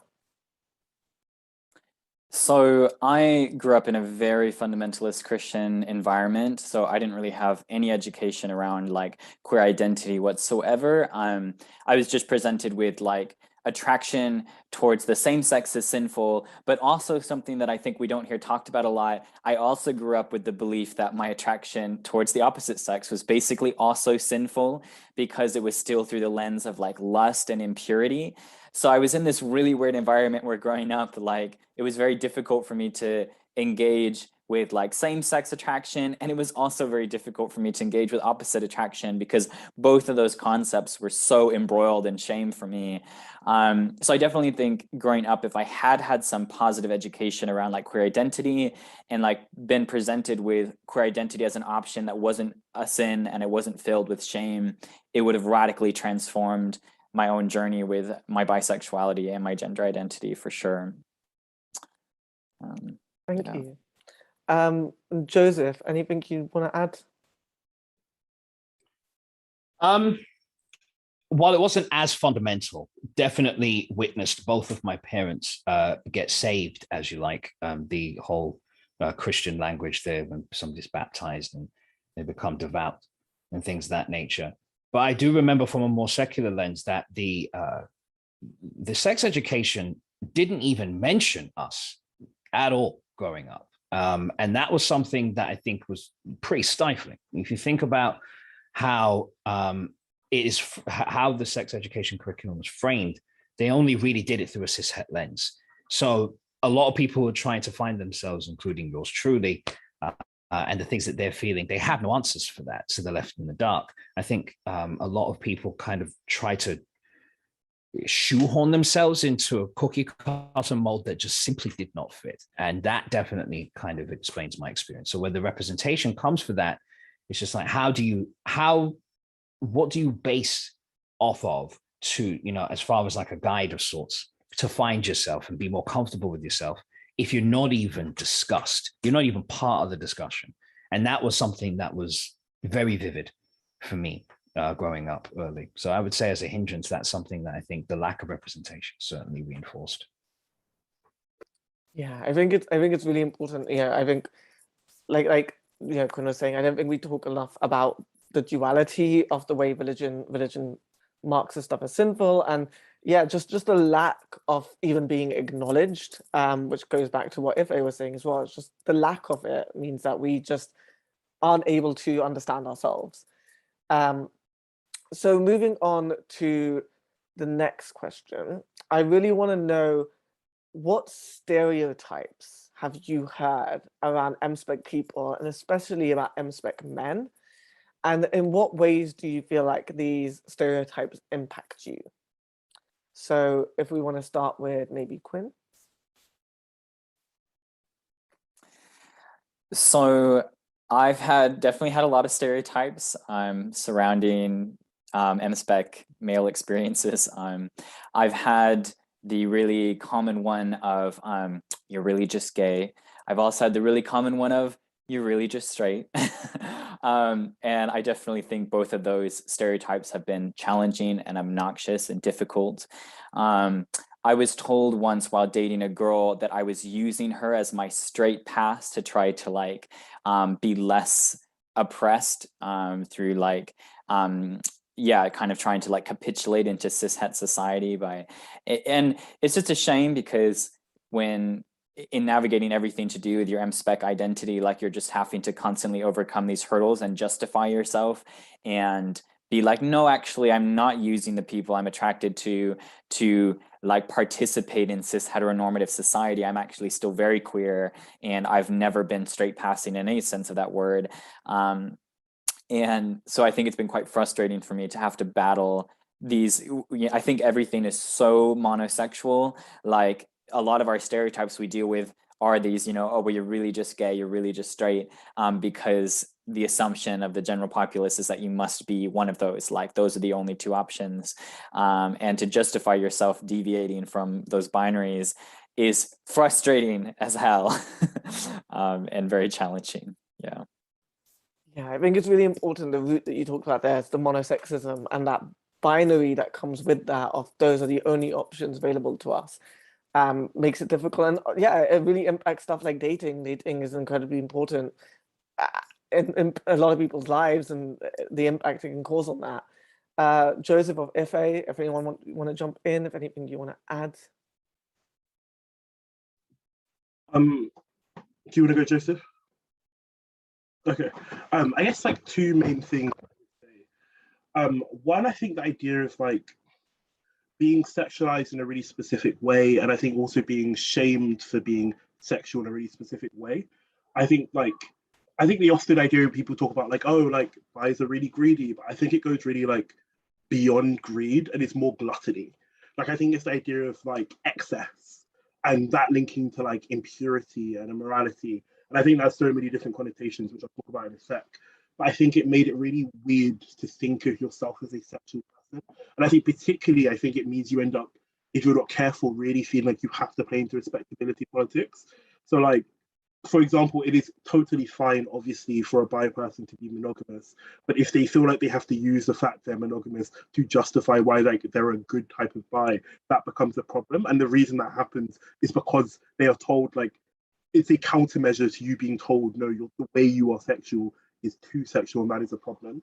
And it's something I definitely had to think about, like how do people who are MSpec reference themselves as like sexual beings? Like where do you be like, actually, oh, just because I'm bi doesn't mean I have to have both. Like I can be with one partner, but also if you don't want to be with one partner, you actually feel the need to constantly explore and engage with sexually with a wide range of people with different gender identities, that is also okay. I think that was quite difficult. So me, I was really thinking about like, where does the answers I give, why am I giving them? Where is it me playing up to not particularly heteronormatism, but I think particularly like homonormatism, the idea of like the good gay who has the white picket fence with one partner, and the biggest thing they care about is having children and getting married, and that image, and not feeling very removed from that. I think the second thing linked to that, which I think isn't talked about enough, is I found it interesting the way in which, in many ways, I think people take away class from someone who's MSpec and particularly bi. I think all gay or like all queer people deal with the idea of being seen as sexually immoral. I think all queer sex is seen as sexually immoral. I do think that there's this, linking back to that gluttony point, there's something about being M-spec that people see as particularly like indulgent in a way which is also really class. And I think it means that often people don't necessarily see the idea that like bi people can be working class. I think there is often this assumption that it's like you've got gay people can be working class or middle class, but I think bi-ness is also inherently seen as like a metropolitan middle class sexuality, and that was something which I wasn't really aware of, and it was weird to deal with. And I think the idea is like, no, there's working class DL men who are bi but are actually gay, and they'll come out as gay, but the only people who are actually bi, it's these like middle class metropolitan Gen Z kids, and that I think is inherently class, and that was something which made me reflect on how I viewed my own class identity as someone who's very working class. No, that's really interesting, because when you think about it, I always think the image that people think of bisexuality and M-spec identities is often the sort of slim white woman who's a very middle class and goes to Starbucks and is trendy and hip on. It's very that kind of image. So yeah, that's really interesting.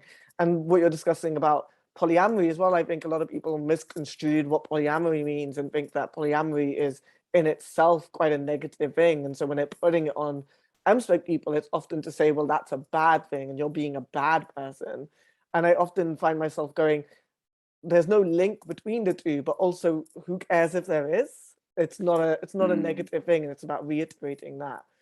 Yeah, I just kind of want to jump in because I am actually polyamorous, and so a lot of my dating and bisexual experience is defined by having multiple partners and being non-monogamous. So I've definitely lived through that frustrating narrative, because on one hand, like, a lot of people use that as this negative against us. They're like, oh yeah, all bisexual people are non-monogamous and, you know, just dating loads of people, as if that's a negative thing. And those of us that are doing that are like, yeah, well, we happen to be doing that, and that's not a bad thing, but it also has nothing to do with our bisexuality.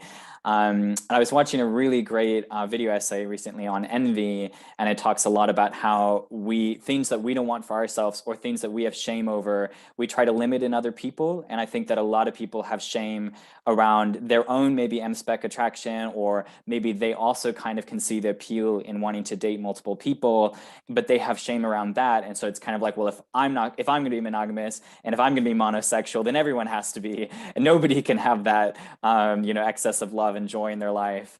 And I think we kind of often, especially like poly-bi people like myself, have to constantly be fighting to like overcome that envy and that narrative. Yeah. So well said. Thank you for that addition. Is there anything you want to add to this, Joseph? Just one thing, really. I'm glad that Ife and Quinn said what they'd said just now, because I was going to go down the petty route, and I'm just going to say that, for me personally, it kind of comes off less as fear of missing out, more of resentment, but definitely comes off as a bit of envy. And I think it has to be, for me, it's something that I haven't been able to shake for at least the last 15 years, because it's something that I keep getting stuck on. The not even just a stereotype, but the trope of bisexual people, M-spec people in general, just makes you seem more sexually deviant than the entire LGBTQ umbrella. And we're all classed, as if I correctly pointed out earlier, as sexual deviants. That is what cishet people want everybody else to think, even though that it's simply not true. There's nothing innately sexually deviant about us, but as an ethnically non-monogamous person myself, I have never really seen anybody so resentful of the fact that when we've tapped into who it is that we are, and they can see for themselves that it operates way differently from the way that they've been framing it, you can see the resentment start to billow off of them. And I think it lends into perfectly to what Quinn was saying earlier. They feel like, because they can't admit that they were wrong, because they don't want to open themselves up to learning more about something that they knew nothing about beforehand, and all of the misinformation has been turned on its head, they'll double down. And I think I think it's important to resist that. And we don't really have to do much. We just need to show up as our full selves each and every single time that we show up. So that's the only thing that I would have to add to two excellent comments from two excellent people. Thank you so much. So the next topic I want to talk about is obviously quite a sensitive topic. It's about mental health. Now, all the statistics show that LGBTQ plus people tend to have worse mental health than, say, cishet people. But when we drill into these statistics, we tend to see a very interesting picture about how that is spread between different identities. And what we tend to see is that MSPEC people tend to have much worse mental health than, say, gay or lesbian people. In fact, MSPEC women tend to have it way worse. They top the charts, unfortunately enough, on everything. And they're followed very closely by MSPEC men. When it comes to depression, anxiety, suicidal ideation, and self-harm, we tend to be above the average and always above gay men. So I'd really like to talk about that topic. Obviously, if you're comfortable doing so. If not, that is totally okay.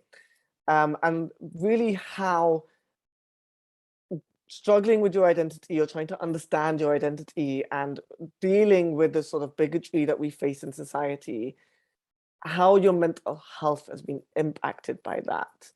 And how, basically just how your identity plays into your mental health issues. So I'd really like to start with Joseph on that, if you're comfortable doing so, of course.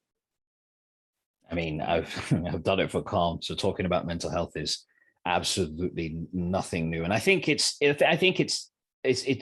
for me, if people don't want to talk about it, that's absolutely fine. But for those who are happy to do so, we have to continue to do so because we need to normalize these conversations. People need to be talking about their mental health regularly as if they were talking about the weather or sports, or the news or whatever current event that they're discussing around the water cooler. It needs to be not taboo. But saying all that, I remember writing for Monstrous Regiment. Shout out to Ellie and Lauren, who are no doubt watching this. I hope that they're watching this. But I remember when I first discovered that statistic. Not only did it make a whole lot of sense, I think my first reaction was anger. Because why isn't this being discussed as much as it should be? You know, we talk about intersections of marginalization and things of that nature and where these things meet. And mental health and being being MSPEC for certain bisexual men, when I saw that the disparities are far more pronounced and far more at risk to be struggling with these things, and it really made me angry to say that why is it that at my big age in my 30s that I'm finding this out? Why isn't this information much more disseminated? But that is part of the reason why, even without thinking, and even before I was out as bisexual, that is the reason why I insist on having these conversations as much as possible. As much as possible, it's uncomfortable innately because we're talking about a mental health illness that is it's the degradation of the mind and the body and the spirit. That's what depression does. And for a demographic of people that struggle more on their pursuit of happiness than most, that is the reason why I feel like it's important to continue having these conversations. And then following that conversation, making sure that the resources for us and anybody else who may be struggling, whether you're MSPEC or not, the resources are there. But I think we can start by perhaps maybe having specific resources for bisexual people, because with a disparity like that, you would have thought that there would be an organization dedicated to that alone. But for my money, I haven't seen one. And I would like to see that going forward. Yeah, I think it's really important to not just discuss the disparity, but like you said, make sure that it's funded. I mean, we can get into a whole conversation about all the bisexual organizations that are in the UK who have absolutely zero funding, but it's nice to see stuff like Bi-Pride getting a lot of money now and hopefully tackle these issues, because like you said, it's incredibly important. Quinn or Ife, do either one of you want to add anything to that conversation? Do you want to go, Ife? Or, you go first. Okay. I got diagnosed with OCD last year, so I think that's an interesting thing to talk about with bisexual experiences and MSpec experiences in general.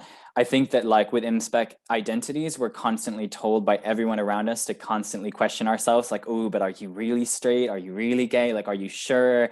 Have you actually been with enough genders to be certain about your identity? You know, society puts so much doubt into the MSpec experience. And I know so many fellow MSpec people who struggle under that doubt, who feel imposter syndrome, claiming the label of bisexual or pansexual, whatever label that they may claim. And dealing with that can be incredibly challenging. And then when you tack a neurodivergent condition like OCD onto it, like one obsession that a lot of people with OCD have is constantly having intrusive thoughts about whether or not they're like truly in love with their partner. And like take those intrusive thoughts, add on all of these layers of kind of like doubt around your identity that's been instilled by society constantly all the time. And you're left in this situation where like, even when you're completely confident in who you are and your MSpec attraction, you can still suffer from like constantly feeling like you have to justify your identity to yourself. So I think that that's definitely something I've experienced a lot of. I think it's something a lot of people with MSpec identities have experienced. And it's very challenging to constantly have to justify your own identity to yourself and everyone around you. And I think that if we created a culture that was less like militantly monosexual, I think that we would find some of these mental health difficulties be reduced just through that. So I really hope that like we can have more conversations around like the assumed norm. And I think that will help a lot. Yeah, I definitely agree. I think that's something that I still suffer with. I'm here hosting a panel, and even then I'm like, am I? It's a difficult thing to deal with, for sure. Fa, is there anything you want to add? Yeah, so interesting. And I think to Quinn's last point, I do think we really underestimate what it is like actively trying to unlearn something which is constantly encroached on you and what the mental toil that has. And I think the reason we overestimate that is because we live in a society, and I think particularly the Western concept of queerness has such a fixation on coming out. The assumption is that the point you come out, you have unlearned that. And that is so far from being true that actually you stop thinking, the conversation ends way too early. Like, it's not a point about whether you accept yourself. You can accept yourself entirely, you can love yourself, you can feel valid in your own identity. But when you live in a world which every day, in one way or another, is constantly trying to undermine your identity, that is going to cause a mental toll. The same way I love being black, I love my skin. That does not change the fact I live in a world which is hyper colorist and hyper racist, and I have to actively think about that every single day. So I think we put far too much emphasis on the self and not on the systems and structures in which people live and how that impacts them. The other thing which I think is really important, and I'll go into more specific points, is particularly on MSpec people, is also the fact they are less likely to have people in their life they're out to. I think having people in your life you're out to is one of the best ways to feel free and get out of a lot of the issues that come with mental health. I think that specifically is one of the reasons MSpec people have a higher rate of mental health issues than other people in the MSpec community, other people in the queer community, because they're least likely to have someone in their life they're out to. The reasons for that are linked again to hyper issues of monosexuality. So it's not just about who you date and who you love, it's about people feeling like the people around you see you and you feel seen and heard and safe. And if you don't have that, then you don't talk to them, you don't come out to them. And that means you lose this internal support systems you have outside of the structural and like formative medical ones. You go to services, just the people in your life. But on those kind of nurses, those medical ones, again, all queer people have loads of issues with mental health. I think the question is, at the point you have an issue with mental health, then what do you do? I think it's also then about the way in which people access services. So whether that's, for example, do they feel comfortable going to a specific LGBT like service or support group when they're young? Do they feel like the experiences they've had where they felt like they've been invalidated both in and outside of the queer community means they're less likely to access services on either end? That means that they are less likely to seek help. What happens when they go and seek help? I definitely remember going and getting tested, and when you're filling out the form and they're speaking through and they're asking about your sexual history, etc., and a comment being made when I talked about the fact I've been with different genders in a short space of time. And I remember that comment after it took me a long time to go back and get tested. Those really small and specific moments have such a huge impact on your ability to access services. I think it links back to the other conversation we had about access representation. So at the point you feel yourself struggling, do you see other people in the media or around you who are also struggling and have gone through what you've gone through? Seeing someone go through what you've gone through and come out the other side, even if it is fictional, has such an impact on your ability to think you can do that. I think that's why I get frustrated when we act like representation doesn't matter. And I think we're in this weird kind of like world where maybe some groups in the queer community feel like they've got the representation, so they're like, why do we spend so much time talking about it? But ultimately, it really, really matters. Like, it is not just why. I think sometimes people talk about representation, everyone goes, why are you so desperate to be valid and to be seen, etc. But it's not about being seen or being valid. It's literally about seeing stories of people who've gone through what you've gone through, and why does that really matter? And just knowing how to talk about it. Like I said, the language you have. And then I just think finally, it's specifically about research. Like, and I think this links to what you were saying, Dini, and it links to what you were saying, Joseph, that like, one of the big issues that MSpec people have is just fundamentally a huge lack of research. A lot of the research on MSpecness, on being bisexual, comes from wider queer research, which has been reinterpreted for a specific lens. But because mainstream queer organizations for a long time, including organizations like Stonewall, haven't often funded specific bi-focused research, you can't have bi-focused issues. You have bi-focused issues and you know there is, oh, this group is a specific issue. But if you're not funding research on that group, how are you ever meant to find solutions? But more importantly, how are you meant to give good training? Like, if I'm going and I'm like, I want to go and train a group of staff who work in sexual health or work with staff who work in mental health, what am I training them with? What are the resources I'm using to training them? If research isn't being done on a group, you can't then have good training. And what happens is all of the training is very, very generic. So even in the most well-meaning people, they will go out and look at training, but their training will look at the broad queer experience, and it will never be specific to MSpec people, which means even if they are doing their best, they're going to get things wrong. So I think it's a whole host of reasons which are much more structural than the conversation is often talked about. A lot of really important points there. And like you said, like it's the structure that we often miss. It's the structure of monosexism, the structural ingrained societal idea that we do not exist, and what that then teaches us as we move through society. Yeah, I think the thing that I've struggled with especially is when I'm researching my book, there's been so many areas where I'm looking specifically for a certain topic and trying to find the research on MSpec men, non-existent or just completely impossible to find. One of the ones that I've been struggling with recently is I'm trying to talk about MSpec men around sexual health and HIV rates and issues like that, and I just can't seem to find it. Every time I look at research, it's always gay and bisexual men, and it's completely lumped together, and trying to find the disparity and going, oh, well, the rates are dropping. And I'm like, right, but is that happening for everyone, or are we blanketing it? And when we do look a little deeper, we see stuff like, for example, it might be going down in general, but when we look at Black gay and bisexual men, it isn't, or it's going up. And I think it's really important, like you said, if we have that research to really see, well, is this actually happening for everyone? Or are we generalizing too much? We might find that there's actually an issue there where we're not tackling the topic for specific people because we aren't researching it, right? The only way that you can tackle an issue is if you know there's an issue there in the first place. So for sure, that's a really important topic. I'm going to move on to the next question now. And I want to talk a little bit about our other identities. MSpec is just one part of our existence. Being bisexual, pansexual is just one part of our identity. And having other parts of our identity can really impact what happens with our MSpec identity and what that looks like.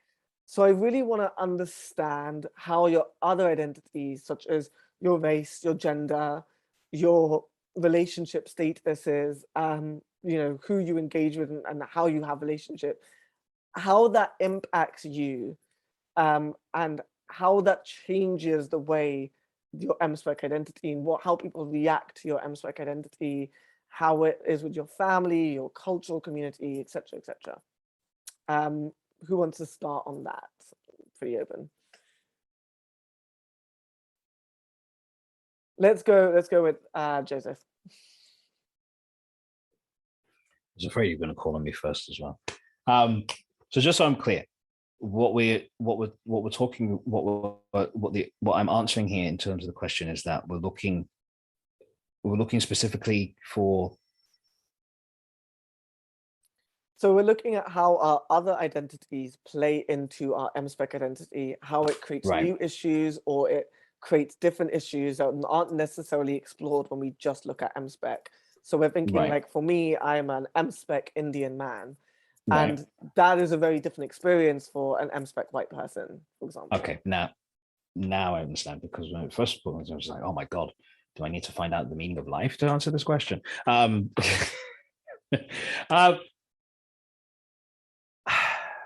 of the biggest bugbears for me, and I have a lot of transatlantic experience. I've been back and forth between the UK and the US for about 30 of my 35 years on this planet. And one thing that I think, if we talk about intra-racially, meaning within the Black community, the one thing that I would love for cishet Black people to stop doing is acting like Black queers just simply don't exist. It is worrying that we've made it to 2021 and we're still acting as if the Black queers are an aberration on the rest of our community, when we absolutely are not. For a lot of the things that we do for our collective liberation in terms of a race, it is Black queers that are leading that line. Black trans women, Black MSpec people, Black lesbian women, cis women, or trans women, doesn't necessarily matter. But I mean, the fact of the matter is that it is usually us that is pushing for our collective liberation. To quote a bar from Kendrick Lamar from what is it? Dying of Thirst. It's from Good Kid, Mad City. He says, fighting for your rights even when you're wrong. And that's really powerful to me, because I think I really wish that now in spanning that, I really wish that the same bugbear that I have intra-racially, I also have interracially. But it's different because the anti-Blackness is led by people who are not Black when it comes to dealing with us and the rest of the LGBTQ community writ large. And I think if we could actually get specific data sets that are readily available and things of that nature, or just simply when the conversation is being had, that people do not lead with their biases. If they really want to understand more about what it means to be Black and queer, we're perfectly capable of telling you. We are absolutely perfectly capable of demonstrating that just by simply existing, but we can go beyond that. And I really feel like there is a wall of ignorance, if you like, where there's people who just simply just want to act as if, because they can't understand it, then they won't understand it. And we can permeate that very easily, very, very easily, but they have to be open and they have to be reasonable in their openness to learn more about it, because there's layers, there's levels to this stuff. So that's what I would say to that question. I hope that's a decent enough answer. That was, thank you so much. Ife, do you have anything to add to that? Yeah, I think it's interesting thinking about the lessons I learned from different areas of my identity and how I bring those lessons into other areas of my identity. Like, I always say that, like, for example, when thinking about what it means to be a trans ally, I think, like, I always found being MSpec really helped. It helped with my understanding of binaries. It helped with my understanding of what it means to, like, be on a binary, what it means to not be on a binary, why that matters. So I think having different identities can really help you build solidarity with other people. And I definitely found that incredibly important when looking at the wider community. I also think not just for the community, there is also for yourself. Like, I think, like, when I was thinking of what gender means to me and how I identify with gender and whether I identify as cis, whether I identify as genderqueer, a lot of these questions, actually being MSpec was incredibly useful and valuable for. It really opened my mind to what it can mean and what limitations I put on myself and where I don't need to. So I think that's one thing where it's really positive. I think where it's obviously not negative, but more specific is, like, it's really hard to separate in certain situations why something happens to you. So an interaction or a comment or a time, maybe whether that's a work or not, and you're in a situation and someone does something.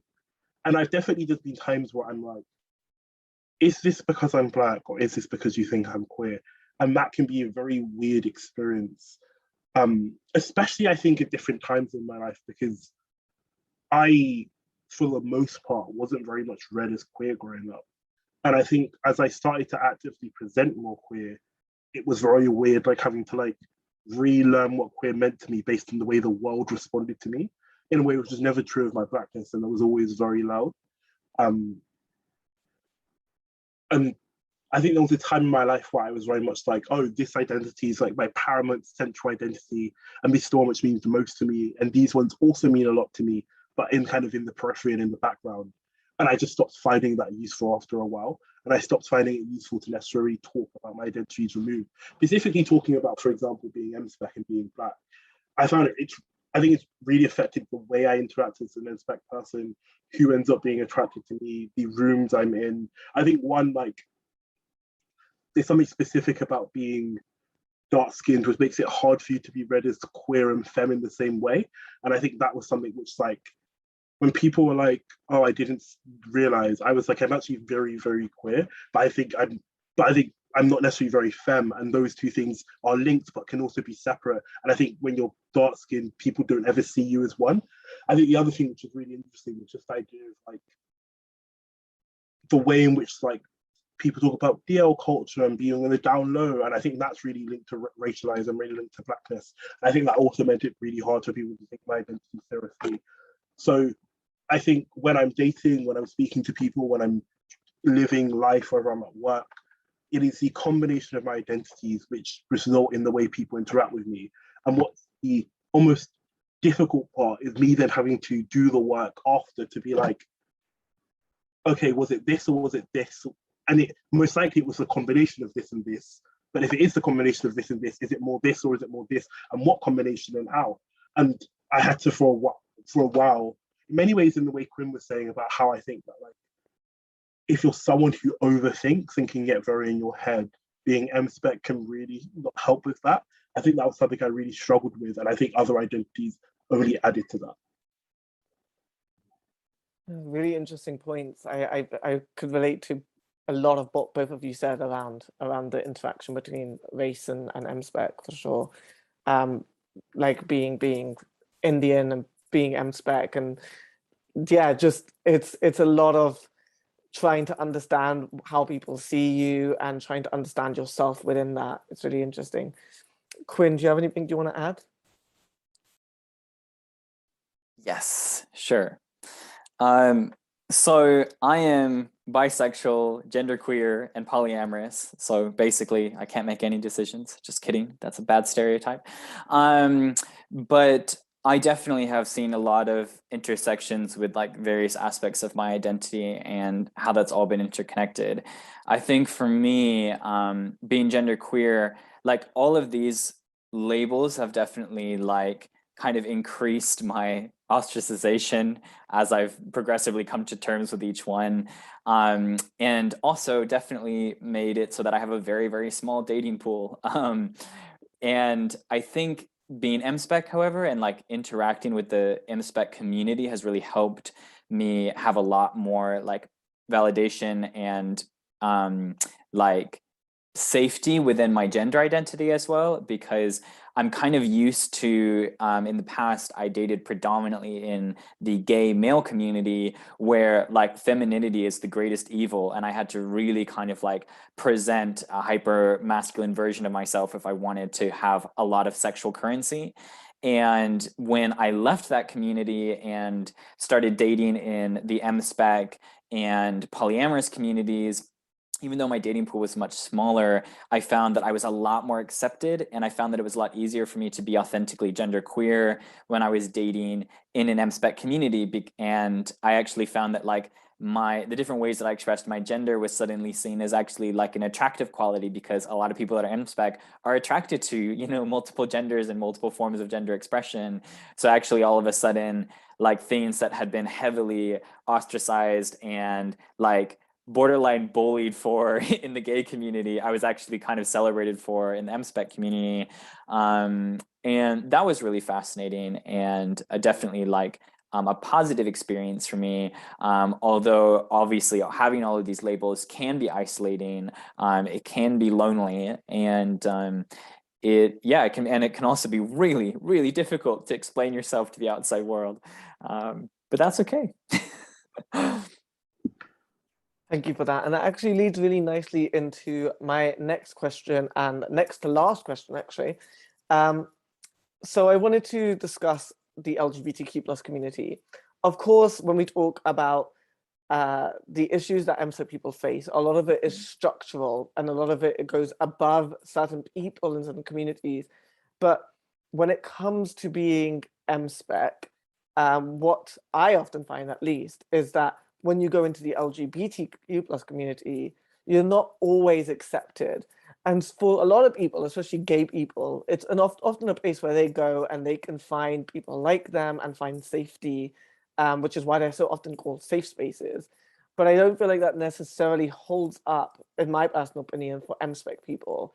Whilst they aren't the people who are in charge and they aren't the people who created the structure, they do tend to be people who are enforcing it because they haven't unlearned the stuff that the structure has necessarily built. That was a long conversation, but essentially I really want to ask, what are your experiences of being an MSpec person within the LGBTQ plus community specifically? Have you found any issues interacting with people who aren't necessarily MSpec, or people who might actually be MSpec, around your identity or identities? Ife, if you want to start us off on that.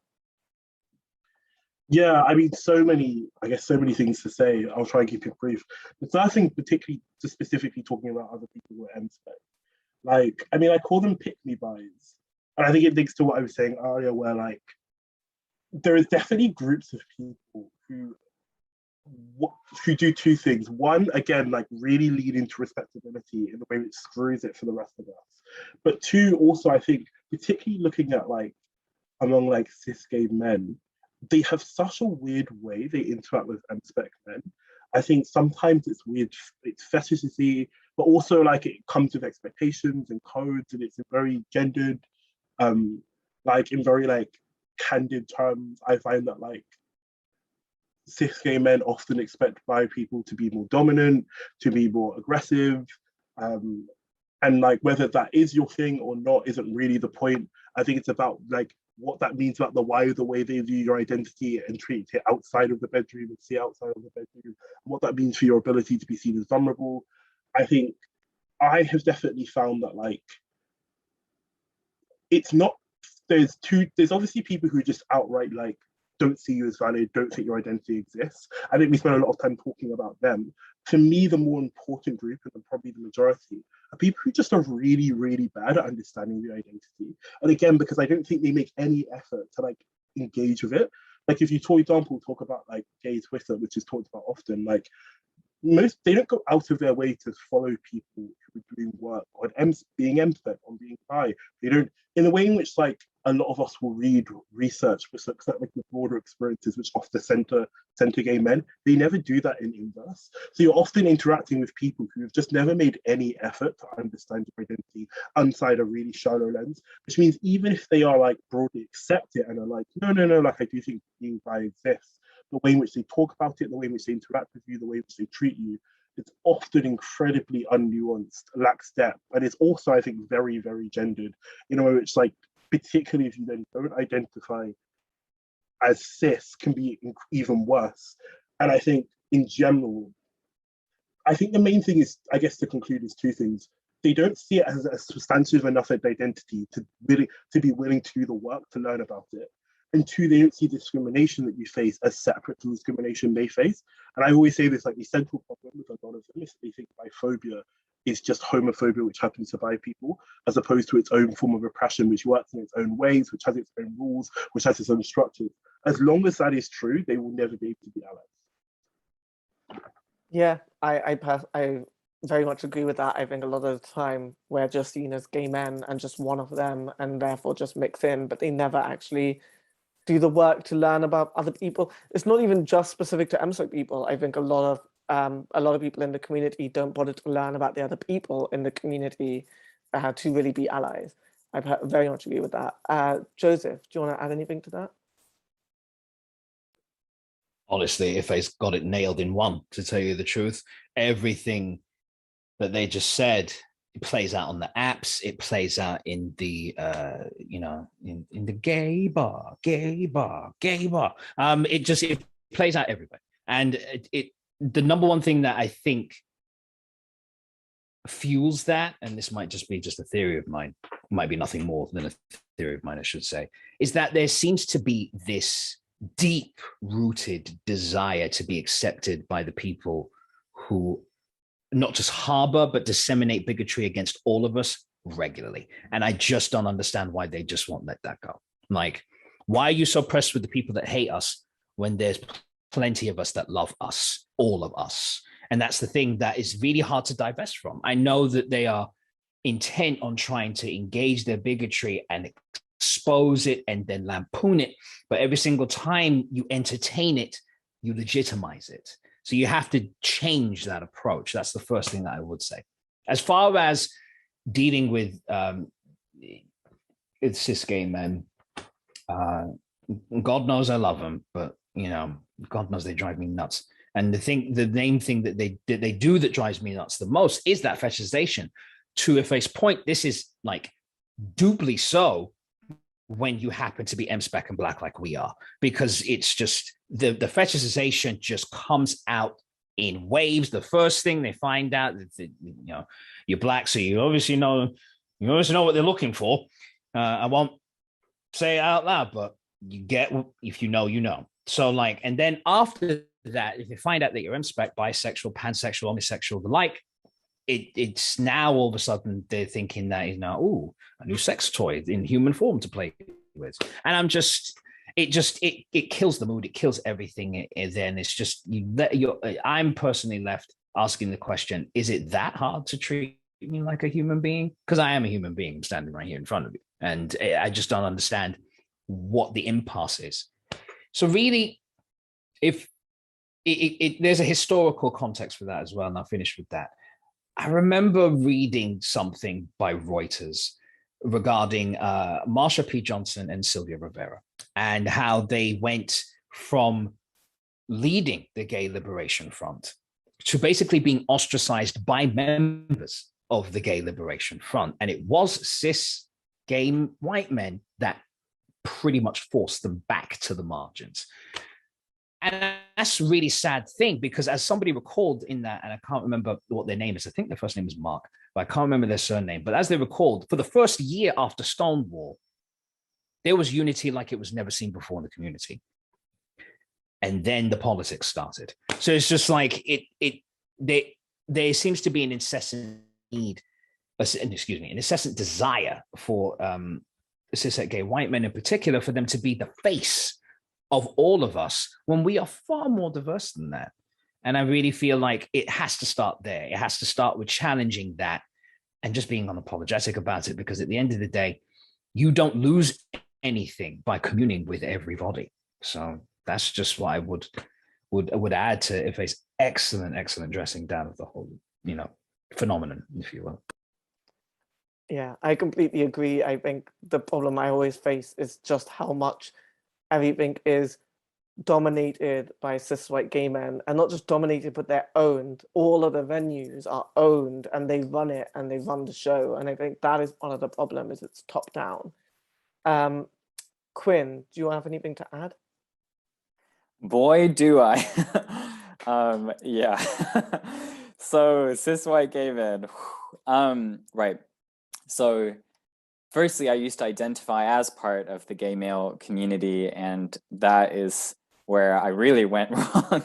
But I identified as gay for a while before I came to terms with my bisexuality, and I have a few points I really want to make. One of them is that the gay male community really kind of put me in this box, and I think that the born this way argument can be really harmful to a lot of M-spec people, and also just everyone in the queer community, because we're kind of like we spent so long having to fight and justify ourselves, and so I understand the born this way argument, but at the end of the day, like, our sexualities are complex, sexuality is fluid. Many of us do like change the label that we originally came out as and come out under something different. That's definitely what happened to me. And I was never monosexual. I was always kind of teetering on that edge of like, ooh, do I identify as gay? Do I identify as bisexual? And then like really came to terms with my multi-gendered attraction later in adulthood, and then was like, yeah, well, I'm very bisexual. And the gay male community was like, no, you're gay. Like, you can't leave. Like, you're in this now. And I was like, but I literally have attraction to multiple genders and I want to date multiple genders. So like, let me go. And as a YouTuber that created a lot of content around gay experiences and sexuality, when I came out as bisexual, I lost a lot of subscribers. I had people calling me an ex-gay and a like straight convert, and basically just saying some nasty stuff. And just tons of my community were just like, we're out of here. Like, we were only interested in your monosexual experiences, which is bizarre because I'm still dating men, like I'm still attracted to men. So there's so many ways in which I can still create content around those experiences. Not to mention, like, you don't have to be nasty about it if you're not interested, you know. So I had a lot of really negative experiences with the gay community, and I just felt like they weren't happy for me living my truth. Like, they like took me leaving the label gay behind as like a personal affront to them feeling validated in their own sexuality. But what was really exciting is that a lot of, well, not a lot of, but definitely some fellow like gay followers were also like, you know what, like, this is also my experience. And it's really, because I found that a lot of monosexual people didn't know that they could change. You know what I mean? There's almost this like understanding that like, what you have to pick straight or gay. And once you've decided, that's it. And there's so many people I've spoken to since coming out as bisexual who are like, yeah, I have the same experience. I used to identify as gay, and now I identify as an M-spec identity. And like, thank you for that video, because I didn't even really realize that was on the table. And it's like bizarre how much we're put into boxes by the actual queer community itself. So I think that that's harmful, and I would love to see that challenged more. Yeah, I think there's a lot of really great points there. I think like the point you started on with the born this way argument, there's actually a lot of history around that. And it's all around essentialism and around very much that we were seen as a risk, M-spec people were seen as a risk to gay rights because of the fact that if it's the scene that we could change and move, then it's like, well, then surely eventually gay people could do the same. And we were seen as a bit of a risk factor. There's a lot of history there actually around essentialism and how M-spec people were pushed out. There's the lesbian separatist movement. I could talk about this all day, but in the interest of time, and the last question, this is a really nice and simple and sweet thing to end on. I really want to know what advice you would give to an M-spec man who is questioning their identity.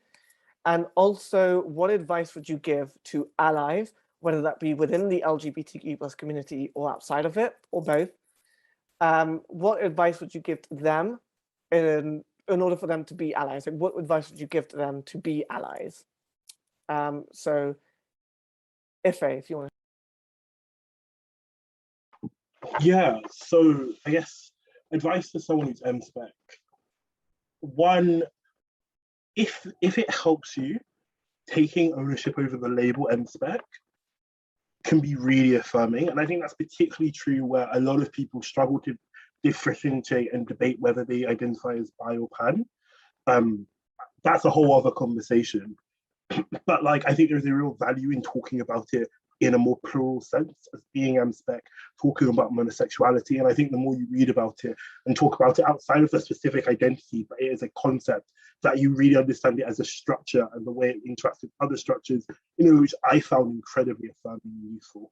I guess advice to an ally is, I think, very similar, which is engaging them in its entirety. I think until you fully accept it and see it as something which is very removed, and I think actually the number one thing you can do as an ally is get out of your head of the concept that like there is like gay on one side, straight on one side, and bi exists in the middle, and see it as on a different, like, I think there are loads of ways and examples where being gay and straight are closer together than being bi. And I think actually, if you only ever see bi as a middle, in the middle between being gay and straight, you'll never be able to be an ally. You have to see it as its own thing entirely. Yeah, I agree. I think for me, I always used to say black, white, and shades of grey, and I'm like, actually, black, white, and let it be purple or pink. Like, it's a completely different thing. It doesn't need to be something that's in the middle or some sort of spectrum in that way. I agree. Quinn, how about you? Yeah, I think that like if I summed it up really well, I just want to like echo and stress this point of give yourself permission to claim that label, like whatever label you want to choose, wherever you are on the Kinsey scale, you know, give yourself permission to identify what works for you. I think there's so many people that feel like there's some big kind of bi police out there that are like, oh, your application's not strong enough. But the reality is like, if you want to claim that label and that works for you, like do that and live your truth and live out that experience. And it's going to be hard because you're going to have to overcome monosexism, mononormativity, and that's incredibly challenging. But there is a huge, wonderful community out there of MSEC people that are here and ready to affirm you. And at the end of the day, it is so empowering to step outside whatever box you were put in and embrace your truth. So give yourself permission. Yeah, I agree with that. Is there anything you want to say to people who want to be allies? Right, allies, yes. I think allies, especially in the queer community, I really want to ask people to like encourage other people to live out their truth. Like somebody who once was in your community and is technically in an adjacent community, that's not an affront to you, it's not an attack to you. So like members of the queer community need to understand that sexuality is fluid for a lot of people. If a gay person comes out as bisexual, doesn't make gayness any less valid. It's not an attack on you. It's just somebody living their truth. And I think that there's a lot that the gay community could do to be a lot more supportive of the bisexual community. I know a lot of gay members of the gay community who have a lot of like hostilities towards the MSPEC community. And I just encourage you to like address those biases and not be so mean to us. Yes. Thank you for that. And lastly, Joseph. Oh man. I mean, is there really anything to add there? I think FA and Quinn got it covered, to tell you the truth. All right. To my fellow distinguished MSPEC brethren, sistren, and NBISDEM, what I will say to you is that you do not need to seek validation. You need to seek affirmation, and that is completely different. Your existence and the identities therein are perfectly valid, and you needn't go to any one specific place, one specific person. There is no authority on this. Your existence already gave you the authority on that. How you go about going down your journey, your path as an individual, that is up to you. But seek affirmation, not validation. You're already valid from the day you were born and from the day that you figured out who it was that you were when you came across that. It's all a journey. If we really were truly meant to stay the same, we wouldn't even grow out of fetuses, never mind being born and being full, gangly, crusty adults. You know what I'm saying? So seek affirmation, not validation. The best way to do that is as Ife and Quinn just described. We're out here. I mean, we're out here. Come find us. Come sit with us. Please, I beg you. Allies. My God, where to start with you? Allies. It is time for you to do the same level of unlearning that we've had to do. The curriculum will be different. That is something that I think should definitely be stressed from the off. The things you have to unlearn are not necessarily the same things that we've had to unlearn as MSPEC people, but you have unlearning to do. If it can be learned, it can be unlearned. So borrowing and paraphrasing from what Quinn said earlier, give yourself permission to step outside of your myopic viewpoint. Start there and realize that when you do so, you know, the people that you surround yourself with who, for all intents and purposes, are fairly isolationist in terms of like, you know, sexuality and things of that nature. Again, hi cis gays. But like what I would say there is quite simply, pick a struggle. You either can be ignorant and miserable, or you can be enlightened and not so miserable. It's a struggle either way, because you're going to find conflict when you go down either of those paths, but please pick one. And I hope it's the latter. I hope you choose the latter, not the former. That is what I would say to both fellow Inspect people and allies, respectfully, or people who want to be allies as well. Amazing. Thank you so much. I think that if there's nothing else to say, then thank you very much for joining me. It was lovely chatting with all of you. Thank you everyone for watching. I hope you enjoyed this panel and you take something away and hopefully learn to be a better ally or help come out as MSpec. Thank you very much for watching. See you later.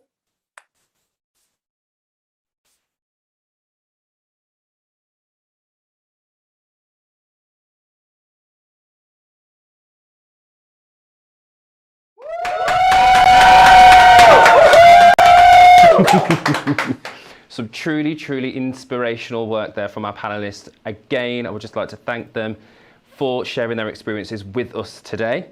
To continue that conversation and to know more about that topic, please use the hashtag #BisexualMenExist. And now, here are some of your comments. So, at SGEM90 on Twitch says, one thing we need to discuss is that in many workplaces, LGBTQ+ people are expected to do our own labour to make the workplace better for us with working with groups and communities. We shouldn't always be expected to educate and solve the problems. Straight people should also educate themselves and support us. Absolutely. I agree. At Matthew R. Trigg on Twitch says, representation of bi men for whom their sexuality is not part of their public identity remains incredibly rare, putting even more weight on those like our speakers today to represent and defend all bisexual people. Massive praise for the role you've taken on. At bisexual_Meg on Twitter says, currently listening to #BisexualMenExist panel for the #BiPrideUK21, and I may be playing it rather loudly in response to the biphobic comments from my family-in-law over lunch. It's doing the job and people are listening quite intently. But that's what it's there for. It's there to start a conversation. It's there to break down the barriers, isn't it? And the last one here is from at Samuel G. Murray on Twitter. This panel was so important to see and hear, to finally relate and engage the experiences I've had. It means a lot to see this, so thank you. Thank you for joining us. Thank you for coming on this journey today. So, next up, we have an interview with Rob, Davey and Mel Reeve about the history of bisexuality. Now, what I still need you to do is to use the hashtag of BiPrideUK21. Keep those comments coming in, keep the conversation going, and I will see you after this.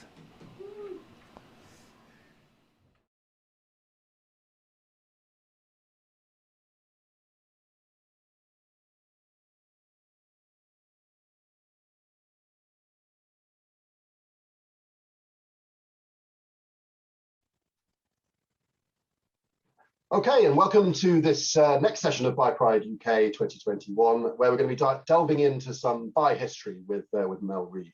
My name is Rob Davey. I'm one of the trustees here at Bi Pride UK. My pronouns are he, him, and I am a white male with dark brown hair, wearing a white t-shirt with a purple heart on it. It's a Bi Pride UK t-shirt, if anyone wants it, available on our store on our website. And my background is the Bi Progress flag. Mel, perhaps you could just introduce yourself and give us a bit of your background as well. Yeah, sure. So yeah, as you said, my name's Mel Reeve. My pronouns are she, her, and for description, I'm wearing a black top. I've got a brown bob and headphones on and glasses. In terms of my background, I'm an archivist and writer, and I run the Bi History Project, which started as a kind of Instagram account that I shared research on and then developed into an archive collection and other stuff as well.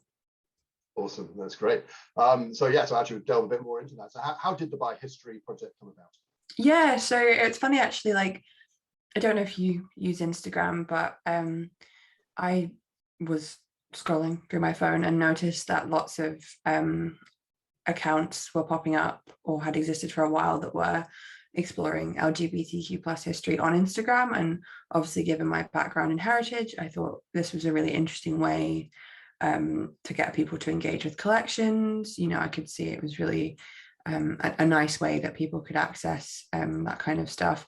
But I did feel like the kind of bi plus aspect of that was not being celebrated as much as it should be. Like, you'd get maybe a post about like Freddie Mercury, which is nice, that's cool, but that'd kind of be it. And so I kind of started with the question of like, is there more? I feel like there must be, like, just on a personal level. And wouldn't it be fun to kind of share my exploration of that? So that's what I started doing. And then I kind of assumed that in doing that work, I'd stumble across lots of archive collections, because like, if anyone would be able to do that, given that I work in archives, you know, I would have thought it would come up. And what I found instead is that there are absolutely records of bisexual plus history in archive collections. There are people doing amazing work in that area, but it is much less in comparison to wider queer history and obviously wider history. And that made me quite concerned, because I'm quite an anxious archivist, and I was like, oh no, I bet there's loads of stuff sitting in people's houses that could get lost. And I kind of started to explore that and discovered that that was the case. There were a lot of important things that people maybe didn't feel confident giving to an archive for whatever reason, maybe because they weren't sure that they'd see the value in it, they didn't see the value in it themselves, or they just didn't feel comfortable engaging with an institution. So then I started gathering archive material, and that collection got too big for me basically as an individual person. So now lives at the Bishopsgate Institute in London, which is great, which means hopefully lots of people can access and engage with it. Wonderful, wonderful, that's great. Here at Bi Pride UK, we use bi to mean that everyone on the multisexual spectrum. Is that the case for you with bi? You're saying, I think you've used the term bi plus, so you're covering everything across the bi umbrella. Wonderful. Yeah, I actually learned the term bi plus doing this research, like, it just, which I think is such a good example of how, even if like I'm fairly active in, you know, queer life, as it were, or I have been, and I'd never heard that term until I like looked into it actively. And I think just really shows how, yeah, there should be so much more space to celebrate and explore bi plus people. Yeah, absolutely. Why do you think it's so important that that the bi community have our own historical archives? Yeah, I think that's a really good question. I think obviously if you look at archiving generally, it's going to reflect the power structures and systems that have allowed that work to happen. So it's always going to be skewed, or historically it's always going to be skewed to favor, you know, the narratives of straight white men in positions of power. And then I think obviously there's been an amazing movement of like LGBTQ plus archiving against that. But I think, kind of as I touched on, that the bisexual plus aspect of that is kind of somewhat behind, not because people aren't doing the work, but because it's not being looked at, it gets kind of ignored. And I think also partly because bisexual plus people, you know, one of the wonderful things about bisexuality is that it exists in that kind of liminal space. And if you look at historical figures and try and make decisions about who they were based on the people that they were having relationships with, rather than how they identified, or if they didn't have, you know, any, it was before we had the kind of contemporary terms that we used for identity, then I think you're always going to run into problems in terms of defining identity. And I think that that's reasonable to a degree, but I think it does also often become an excuse for biphobia, because to me, the idea that bisexual plus people only recently existed is obviously silly. But you still get people who will only talk about lesbian and gay history.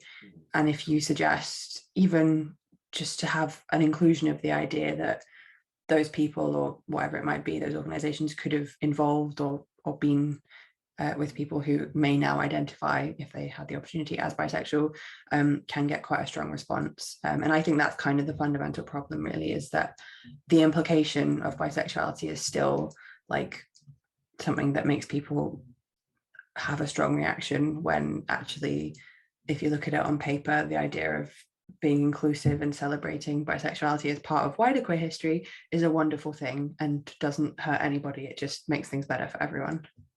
Absolutely, yeah, couldn't agree more. This might be a bit of an impossible question because I follow your accounts and you share so much great history, and I'm going to ask you for your top 3 favourite bi history items that are included in the archive. Oh wow. We have some copies of Anything That Moves, which is a magazine that was popular in America and was created by bisexual plus people. I think, I'm probably going to get this wrong, but I think it was in the 80s. I just think it's so cool because it's like a very like professional production, and it is just really exciting to see a record of bisexual organizing from that time, and in a kind of very cool way. I mean, I think most things that bi plus people do tend to be pretty cool anyway. Like, it's rare to find something and be like, oh, that's cringy. So that's nice too. There's also some zines that I've made, which I'm very proud of. And yeah, it's just, I mean, maybe that's a bit of a like vain answer, but yeah, I'm really proud of them and it's really nice to have them in there. And then you know, Biscuit, the organization, they make bi-vis jackets for their volunteers. So we've got a bi-vis jacket, which I just think is very cool. Because obviously you've got to have puns if it's bisexuality. Absolutely, puns are very important, and you absolutely should include your own work in there. That's no problem at all. Very, very welcome to have that as one of your top 3. What about people that inspire you? People from history, the bi plus people that are most inspirational to you? Who would you say? I love June Jordan. She was a poet and civil rights activist, and I just think she's the coolest person ever. And her poetry and her work, like if you listen to her speak, she's just amazing, and super cool.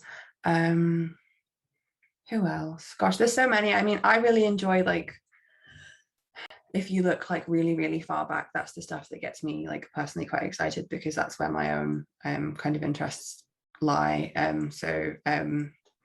I did a post on someone from the medieval period who was a sex worker who had been assigned male at birth and then lived as a woman, and I just thought that was like the coolest thing ever. I think she was called Eleanor, I can't remember off the top of my head, but yeah, and I just thought that was so amazing because it is just such a like firm assertion that the things I know to be true, that LGBTQ plus people have existed forever, are true, and it makes me really happy to see that kind of stuff, and to also get to see as well the reaction that people have when you share that stuff, that they get excited about it as well, and it is affirming to them too. Cool. Excellent. Here at Bi Pride UK, we actually used the tag phrase "Let's make history" for our first event 2 years ago now, where hopefully we did make it history as the largest one-day gathering of bi people the world has ever seen. But do you have any pieces in the archive from that day at all? I don't think I do. I was reading through the catalogue that the Bishopsgate Institute kindly put together, and what I would say is, if anyone has stuff, if you have stuff, get in touch with myself or directly with the Bishopsgate, or, you know, if you don't live local to that area, with a different archive, whatever it might be. I think, you know, I don't want to be the only person that has the stuff, or I don't want that collection to be the only collection. I'm hoping that it will inspire people to, if they want to, consider donating to other archives, so that, you know, it's replicated across the country, across the world, that representation is developing, and people know that it is so valuable, anything from that kind of event, which is amazing. You know, it's so easy, I think, to assume that there will always be a record of something. You know, if you have social media, if you have your phone with pictures on, it's so easy to see that as very permanent, but in reality that maybe isn't the case. You know, like recently when MySpace deleted a load of stuff, it's very easy, especially when it's private social media companies, for things to just disappear, or to just get lost, because it's hard to, you know, navigate back to an old event page or whatever it might be. So yeah, definitely just encourage people to, and I think also, if you don't feel comfortable about doing that, I'm always totally happy to talk to people about the more practical side of things. Like, I specialize in data protection for my day job, and I'm always very happy to reassure people or advise them on what legal rights they have when not that I'm a lawyer, I should say that, but, you know, just to advise them on what they can expect, because, you know, I think it's totally reasonable for people from a marginalized group to not feel trust when engaging with an institution. So yeah, I think that's important too. Excellent, that's great. We'll have a dig around and see what we've got from that day, and then hopefully we'll make history again when we're actually allowed to meet in person again. But hopefully this time next year we'll have an even bigger event. So, and talking of physical locations, you've mentioned a couple of times as well that you've recently managed to secure a physical location. Can you talk about how that came about and why it's important?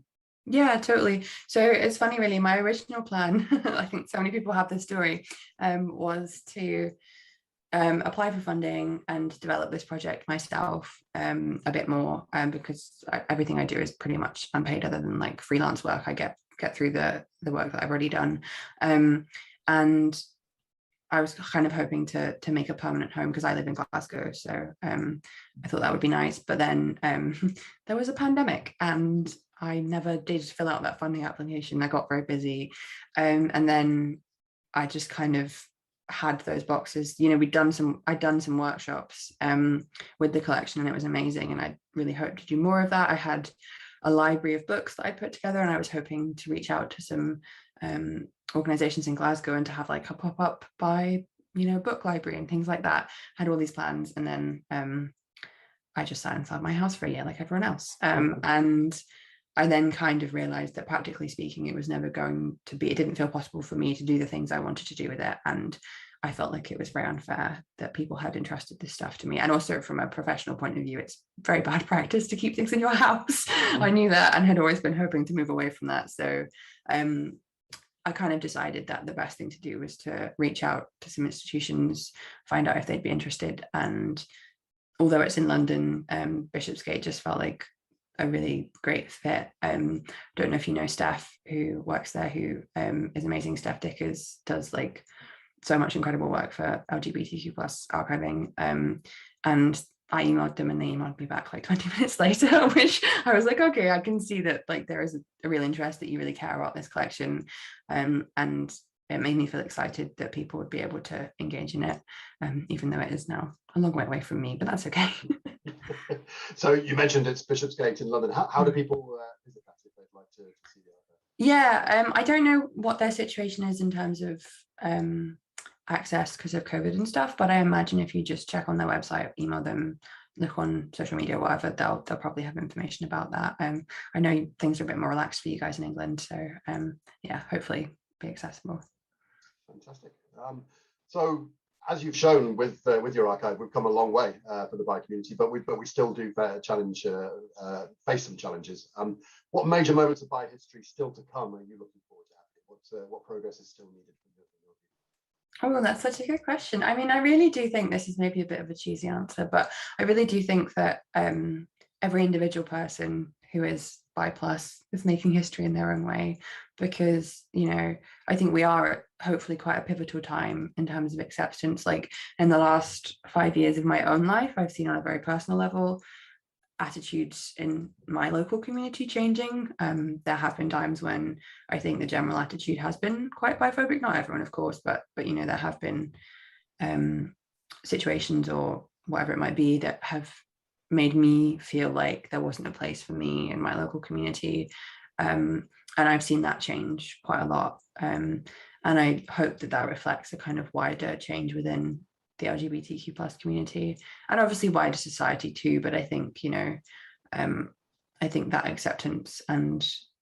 the realization that it is first of all okay and actually really important to have bi plus specific spaces is something people are becoming more aware of. And also just, you know, there's so many amazing bi plus activists in this country doing really wonderful work, and I think it's maybe a bit thankless often for those people because of how deprioritized it often is seen by the wider community and society as well. But yeah, lots of very cool stuff always seems to be happening and lots of very cool people doing amazing things, and I just really enjoy getting to see people feeling more confident in themselves, you know, through the Instagram account, and people engaging with it, and also just, you know, every time something happens, like someone writes a book or does a podcast, whatever it might be, within the community, getting to see that is always really exciting. Awesome, that's great. You mentioned Instagram. I think you're on Twitter as well. What's the handles that people should be using to find you? Yeah, it's just at Bi-History, so BIHISTORY. We have a website as well, which I need to update because it doesn't reflect where everything is now, but that's just bi-history.wordpress.com. I hope that's right. Check the social media if it's not. Yeah, and if anyone ever wants to chat to me about, Bisexual Plus archiving, any of those things, definitely just drop a message to the Bi-History pages. I'm always happy to chit chat, and it is just me that does it. So yeah, I'll just be talking to me. Fantastic, that's great. Well, I don't like to speak on behalf of the whole community, but I'm going to in saying thank you so much for everything that you've done to archive our history, because really I think that's going to be such an important resource today, but for generations in the future as well. So it's been a delight to speak to you. Thank you very much, and thank you for everything that you do. Thank you, Mel. Oh, thank you.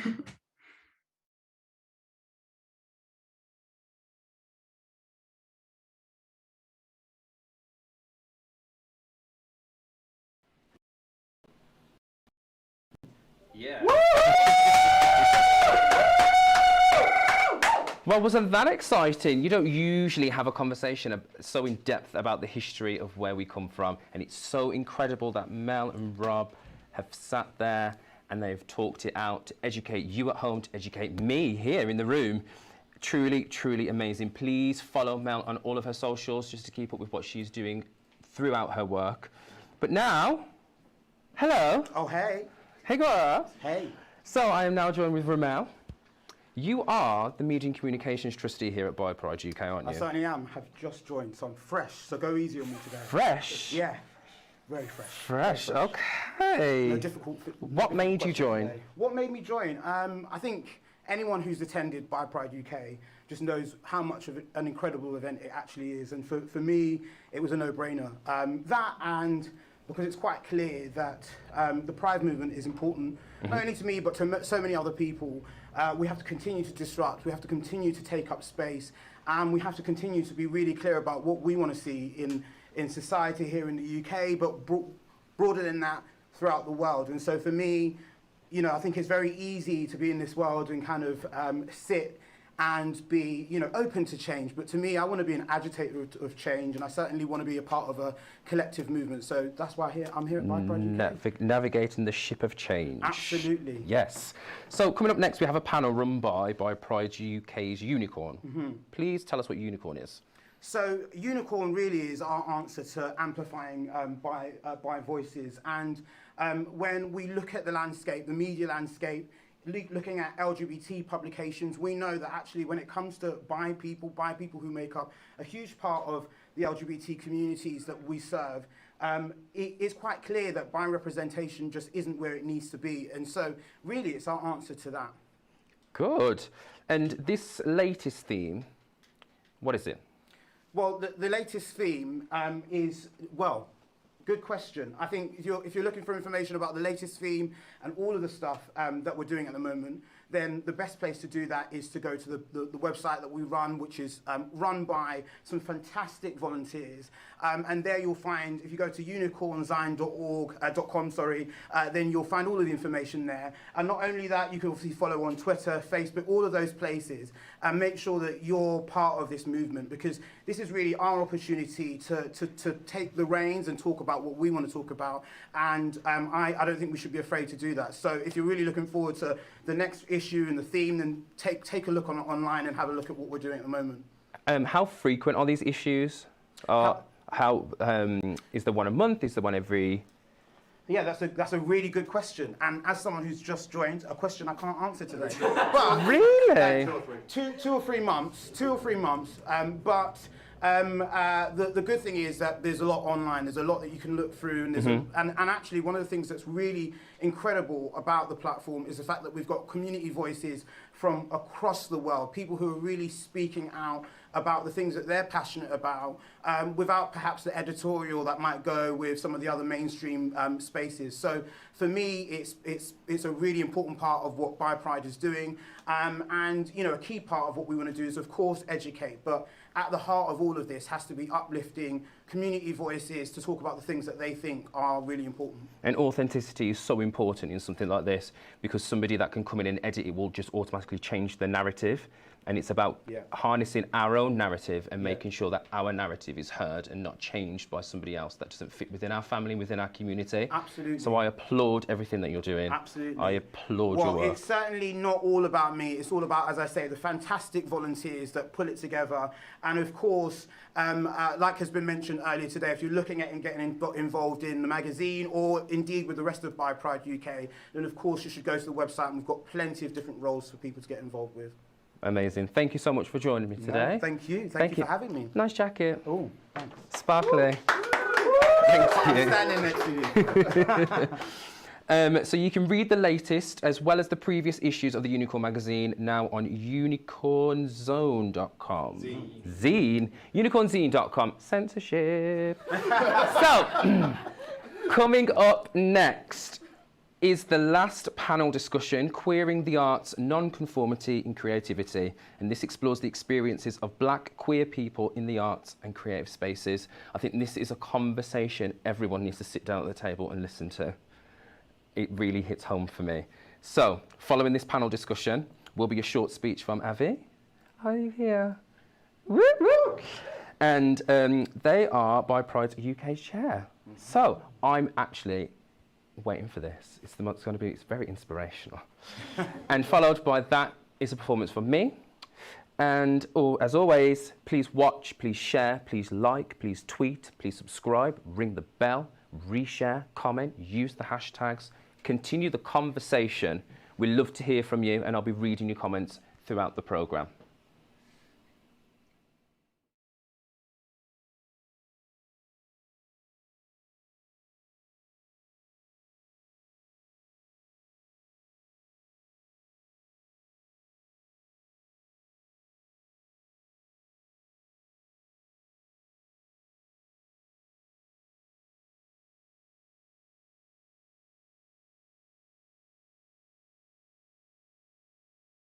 So, hi everybody, and welcome to the Unicorn panel at today's event. We're going to be looking at the topic of queering the arts, non-conformity in creativity. So we're going to be looking at all different aspects of creative things and how that ties up with queer identities. My name's Maddie, my pronouns are she, her, and I'm going to be your moderator for today. I'm currently sitting in my home. Behind me is a white door and a wall. I've got, well, hard to explain, kind of gingery brownish hair that's shoulder length, and I'm wearing a very loud, flowery pink and blue shirt to give you all a sense of how I look. I'm going to let all of the panelists introduce themselves now, and I'm going to do it in alphabetical order. So, Blizz, could you please unmute and tell us a bit about yourself? Hi, my name is Blizzbear. My pronouns are he, him. I identify as queer and bisexual. I'm a Xbox, PC, Twitch streamer and content creator. So I play a lot of cozy video games, and I also do crime streams as well. Basically, I just like to have a good time in my space. Right now, my space is my office. I am currently in a very purple lighting room with a bookcase full of a lot of things from my Twitch streams and some art on the wall, a katana behind me as well, a bunch of stickers on my wall over here, and a bi flag in the window. I'm wearing a black fisherman hat. I have a chain, a very heavy chain around my neck, a white tank top. I'm wearing glasses, and I need to shave because I have a beard that I need to shave right now. But yeah, I think that's everything. Great, thanks, Blizz. So next alphabetically, we're going to go to Jess. I'm really glad that Blizz went first because I feel like that was a great blueprint for what to say next. I'm Jess Bruff. I am a light-skinned Black person. I'm wearing some very nice silver-rimmed reading glasses and white headphones and a kind of blue shirt with white patterns on it. I'm sitting in front of a very floral piece of wallpaper attached to a wall. I identify as queer and genderqueer, just all the queers. I run a book club called Black Unicorns, which is a book club for Black queer readers reading work by Black queer writers. I'm also a writer myself and a PhD student, and I study psycholinguistics at the University of Edinburgh. And I founded and direct a project called Fringe of Colour, which is an arts initiative for Black creatives and creatives of colour in Scotland and beyond. And we have a little online arts festival called Fringe of Colour Films. Great, thanks, Jess. And I'm going to start using all the queers as a bingo call, I think, for everything, because it's spectacular. Great, thanks. Next on the list, we've got Natasha. Can you unmute and share with us a bit about what you do, please? Hi, I'm Natasha Ramona. I'm based in Glasgow, but I'm from Edinburgh. I'm a light-skinned Black person. I've got afro hair and glasses, and there's a kind of light situation happening in the background that's kind of purpley and white, and I'm in a kind of greeny, bluey room with lots of different kind of patterns and textures. And I'm an artist, I'm a visual artist, so I make films and essays. And I also work for different film festivals across the UK, curating programs and strands about kind of Black experience and Black lives. Fantastic. Thanks, Natasha. And last but not least, we have Rue. Can you introduce yourself, please? Hi, I'm Rufai Ajala. I'm Black with two-strand twists kind of hair, with a kind of cream background wall, with a kind of light blue shirt, which almost looks white. I'm an intimacy coordinator and a filmmaker, specifically in the lighting department. And I've been working in the film industry for going on 10 years. And I identify as queer pansexual. Fantastic. Thanks, Rue. It's awesome. We got a really good spread of people with lots of different creative interests here today. So I'm going to be really interested to see how you all tackle different questions. Speaking of which, let's get stuck in. So I'm just going to throw this one out to the floor. And I'm going to ask, does there anybody want to share their first memory of being inspired by a queer creative? So I don't mind what it is, who it is, what kind of things they did. I'm really interested to hear what inspired you and how you felt when you saw a queer creative for the first time. I can offer the earliest memory I can think of was back when I was a young teenager and I had fallen in love with Debbie Harry from Blondie, who is bisexual, and like discovering that she was bisexual just kind of blew my mind, because I loved the band first, and then I was like, why do I feel these things about this lead singer with like bright white hair? And I just got, that kind of way where you're on Tumblr in those days and anything is kind of a fixation and an obsession.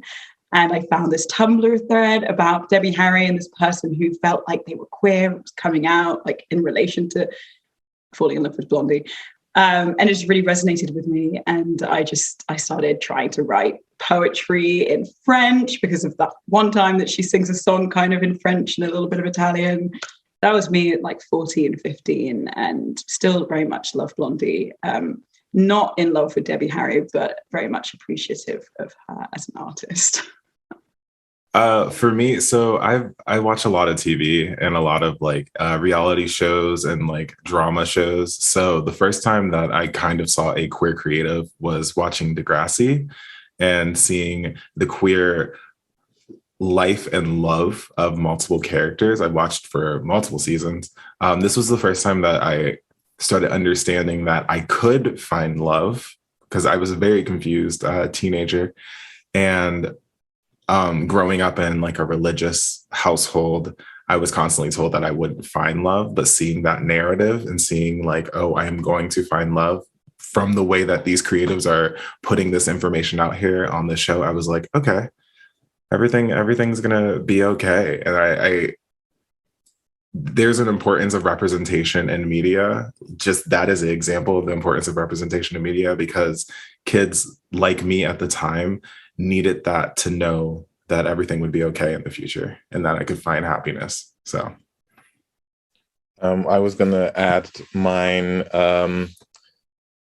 One of the first kind of impactful queer creatives for me was Rotimi Fani Coyote, who like first kind of coming across like his photographs like depicting like queer Black men kind of, embracing and being intimate and showing the level kind of like intimacy and vulnerability was really opened my eyes to, how queer relations could exist, particularly in like for Black men and like within Black kind of masculinity. So yeah, that was like really like something that really had an impact on me like deeply.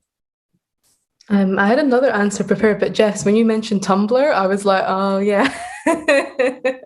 And I remember like when Frank Ocean came out, and it was the beautiful letter, and I was already obsessed with him. But then I remember I used to just read that letter every day, just like the honesty within it. And it really, at like 16, I really felt something there. And I think that was something that really helped me kind of solidify kind of my identity and feeling comfortable being bisexual and Black and being these kind of intersection and kind of identities, and kind of my friendship group at that time as well, we were all kind of queer and kind of exploring that as well, and just that honesty just on the paper and the beauty within his like words just really spoke to me, and that was that time.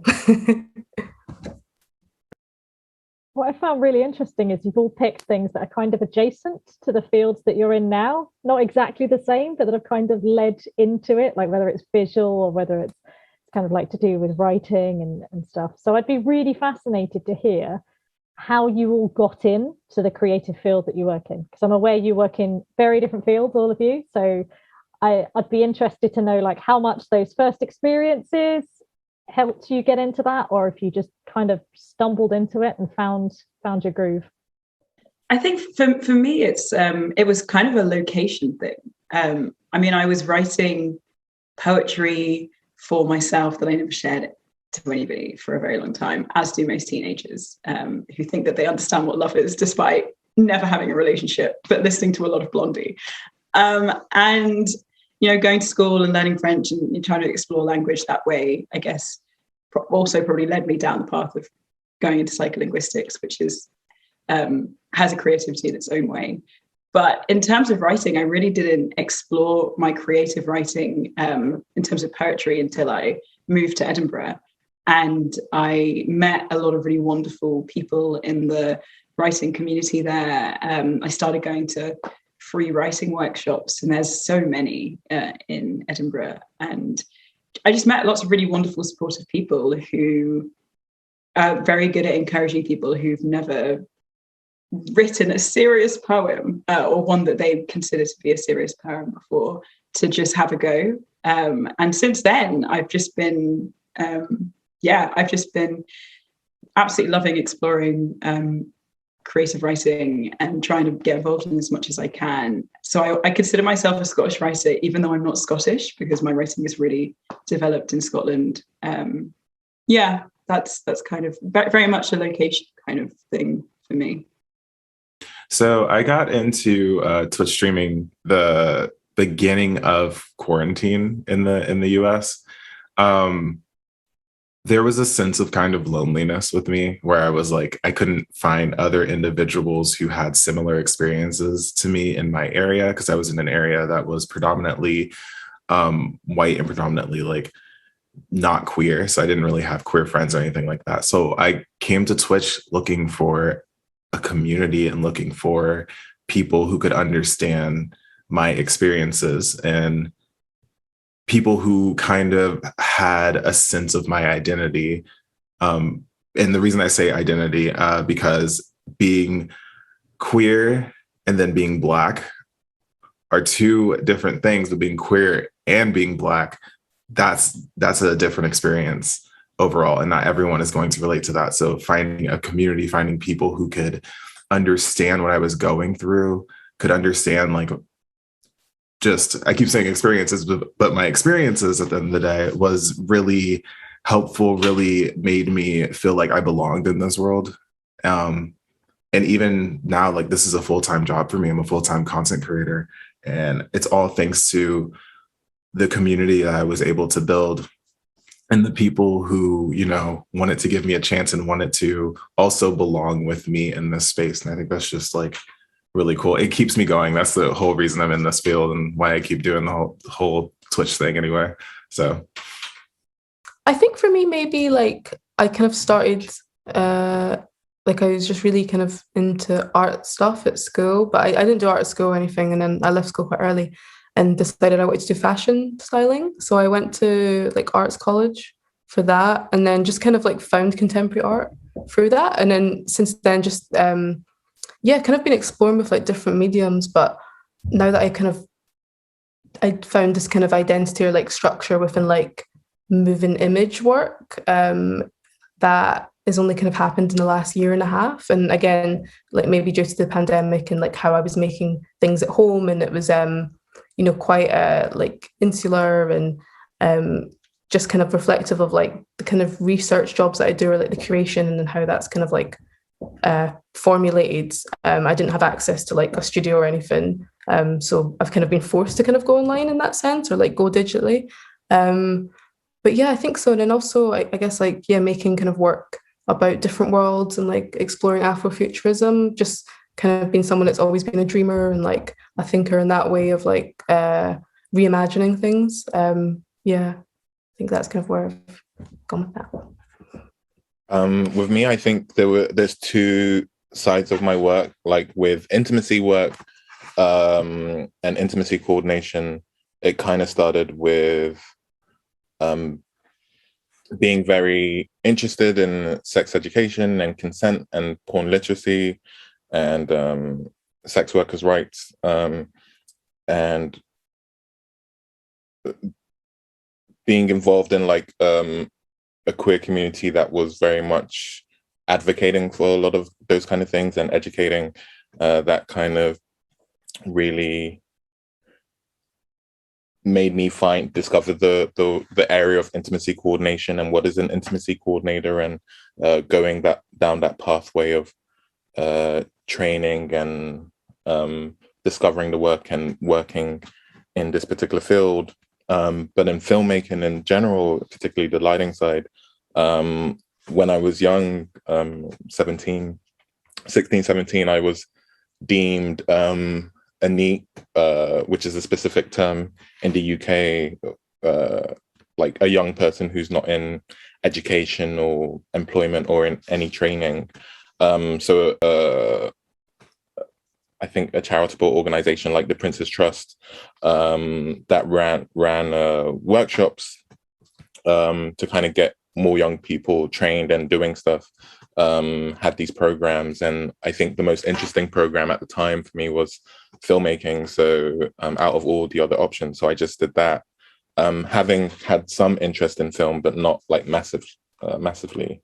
But through that program and after that program, where they put me into a kind of work experience position at ID Magazine, I then met someone who, you know, I think the fashion director at the time, who became a mentor figure and who really kind of set me on the path of where I'm at now, and learning so much from him and kind of bouncing off ideas from him, like really kind of like, yeah, gave me a lot. I think it's really fascinating just how much you all like brought your identity into that. And it's clear that even in those early stages of finding like your creativity, that's clearly a really big part. So I'm actually going to touch on something that Natasha and Bliss were talking about earlier, about intersectionality. And I'd just be really interested to hear, to what extent sort of being queer is at the center of all your work? Is it something that just happens to run through it, or is it something that directly inspires you? And also with what Bliss was saying about being queer and Black, like how does that feature as well? So I'd be really interested to throw this to Natasha or to Bliss first, just given you've already opened the conversation on that, and then we can all chip in as well. So when I stream, I normally am playing a game, or normally just having a conversation. I'm a just chatting streamer, but also a cozy game streamer. The conversation kind of seems natural because it's your identity. Like I can talk about this funny thing that happened to me when I went outside today, and then quickly turn it into, this is why pronouns are important. it's okay to not know your pronouns. It's okay to not know your sexuality. This is about your journey. This is about you. You're the main character of this story. So go do that. And then go back to talking about like what my favorite thing in Stardew is. But keeping that constant conversation about queer topics, or a constant conversation about racial topics, especially being a queer Black man on this platform, it's important to me because you never know who is listening, who is watching, who needs to hear what is being said, or the conversations that is happening in chat. Because a lot of the top streamers aren't having conversations about this. They're not standing up for human rights. They're not standing up for BIPOC at all. Like the top 10 streamers on Twitch, they're all like straight white men, I'm pretty sure. Actually, yeah, they're straight white men. And they don't want to hit these topics because they're afraid of losing viewership or losing people or anything like that. I do not care. If you cannot respect any of my identities, then you are not the type of viewer that I need in my chat. I am so sorry. I hope you find someone that can help or be whatever part of the community that you want to be, but this place is not going to be for you if you can't respect me being Black and me being bisexual. So constantly putting that conversation out there, constantly putting my boundaries out there, saying, hey, respect my boundaries, because if you don't get access to me. And just kind of keeping that conversation moving helps create a comfortable space in your community where people can feel comfortable to bring up these topics and say, hey, hi, I would like to use these pronouns today. Is it okay if I experiment with they, them today? And we'll be like, yeah, go ahead. By all means, like your pronouns, they are amazing. Look at them. You are shining. You are glowing. Or someone like most recently came out during my stream. They were like, hey, I'm bisexual and I haven't said anything to anyone except you all. And I'm like, I will stop my entire stream just to focus on you right now because this is important for you. And I'm super happy that you felt comfortable in the space to come out. But like conversations like that creates a comfortable space and creates inclusivity, and it creates just a cozy environment. And these straight white men ain't doing that. So that's all I'm going to say on that. I think for me, like it's quite maybe like thinking about like identity and intersectionality feels quite recent. It's like I've kind of like found my identity like as an artist and like what I'm trying to communicate and like who I'm communicating to as well. So I think that for a while, like even just speaking about Blackness and like Black identity was difficult within that. So within maybe like the last year or so, I think I've been hinting more at like, and as I'd like try to uncover how I feel around like gender and my gender, and using like my work as a space to speculate with that as well, and writing from a place of like being like someone who kind of who's open to different, or is not kind of like, what am I trying to say, like being kind of like having dualities, I suppose, I think is what I've been thinking about through my like writing, particularly because I found that the easiest way to communicate that, and then translating that to film or having something that speaks to that as well. So yeah, I think it's something really recent for me, but I found writing a really good way to explore gender and as well as race, but gender more so, and like talking again about like Afrofuturism and maybe more like speculative fictions, like how can like science fiction and like reimagining spaces like come into that as well. And I make a lot of work about water and this idea of like water being like a sanctuary, but also holding so many like evils as well. And but how can water be like a space for queerness to kind of like flow, or like in the water, how can you kind of become like anything? So yeah, I think kind of those ways of like thinking through like speculative fictions and reimagining futures through the landscape has become this kind of way of me thinking about my identity. I think for me, in terms of intersectionality or thinking about being Black and queer, most of, or if not all of the projects that I've been involved in or have kind of started over the last few years I've done so out of like a desire to want to find a kind of path out of what feels like loneliness, especially in a country like Scotland, where it's very difficult to just find Black queer people sometimes. As Natasha will know, it can be a stressful place to look for community. And because the circle is so small as well, it's a very delicate kind of ecosystem. And I worked in a bookshop in Edinburgh for a while, and it's a queer, radical, leftist bookshop. It's an amazing space called Lighthouse. And through working there, I was really like introduced to queer literature, like other queer people in the community, just wonderful ways of thinking. But I was searching for this group of people that didn't exist within that kind of structure. I was going to all the book clubs and like the queer book clubs and participating in all of these things. But we'd be reading a book like Zami, and I'd be looking around at the room as one of the only Black people in that space, thinking, "Are you getting it though? Like, are you getting it?" Which is why I started the Black Unicorns reading group, just for like a sense of just to find people really, sort of in a non-alcoholic sort of setting.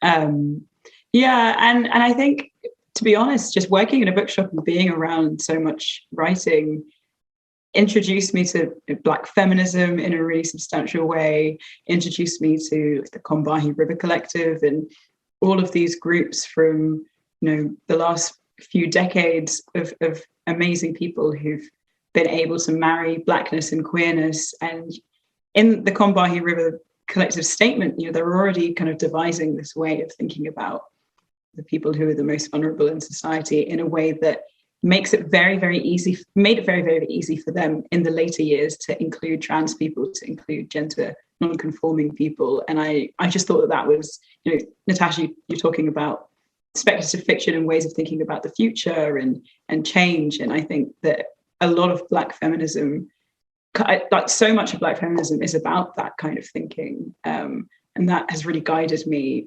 with the choices that I've made with my writing, with the groups that I'm a part of, and the people that I spend time with, and just thinking about how the future could look, in books or in practice. It's just been, everybody should work in a bookshop. It's a great thing to have done.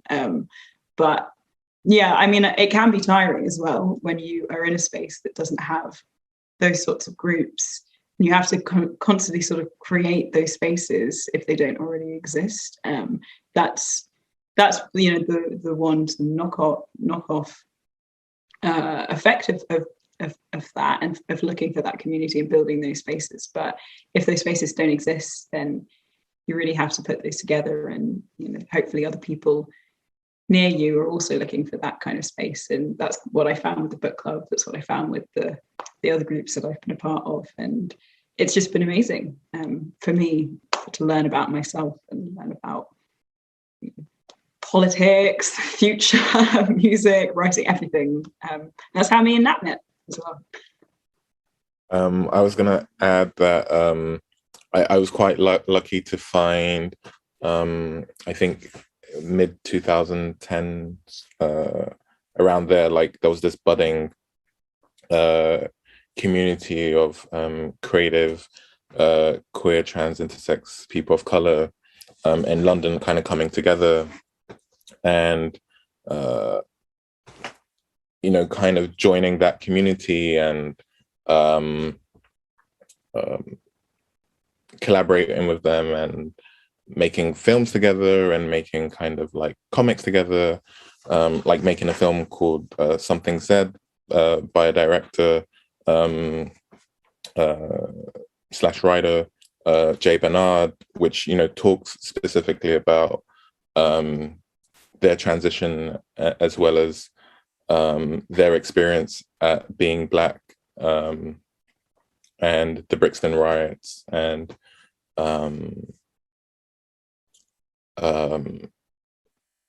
just how the Brixton riot started with the death of a group of like Black young people, and then also like making like a comic called Cutie Pop Assemble by an artist, Jacob V. Joyce, which was like surrounded around, which kind of came about through Queer Picnic, which was like an alternative to the Pride March. And yeah, just being able to be so close to so many other Black and POC queer creatives, and having that the opportunity to, you know, bounce off ideas and to kind of like form connections and to like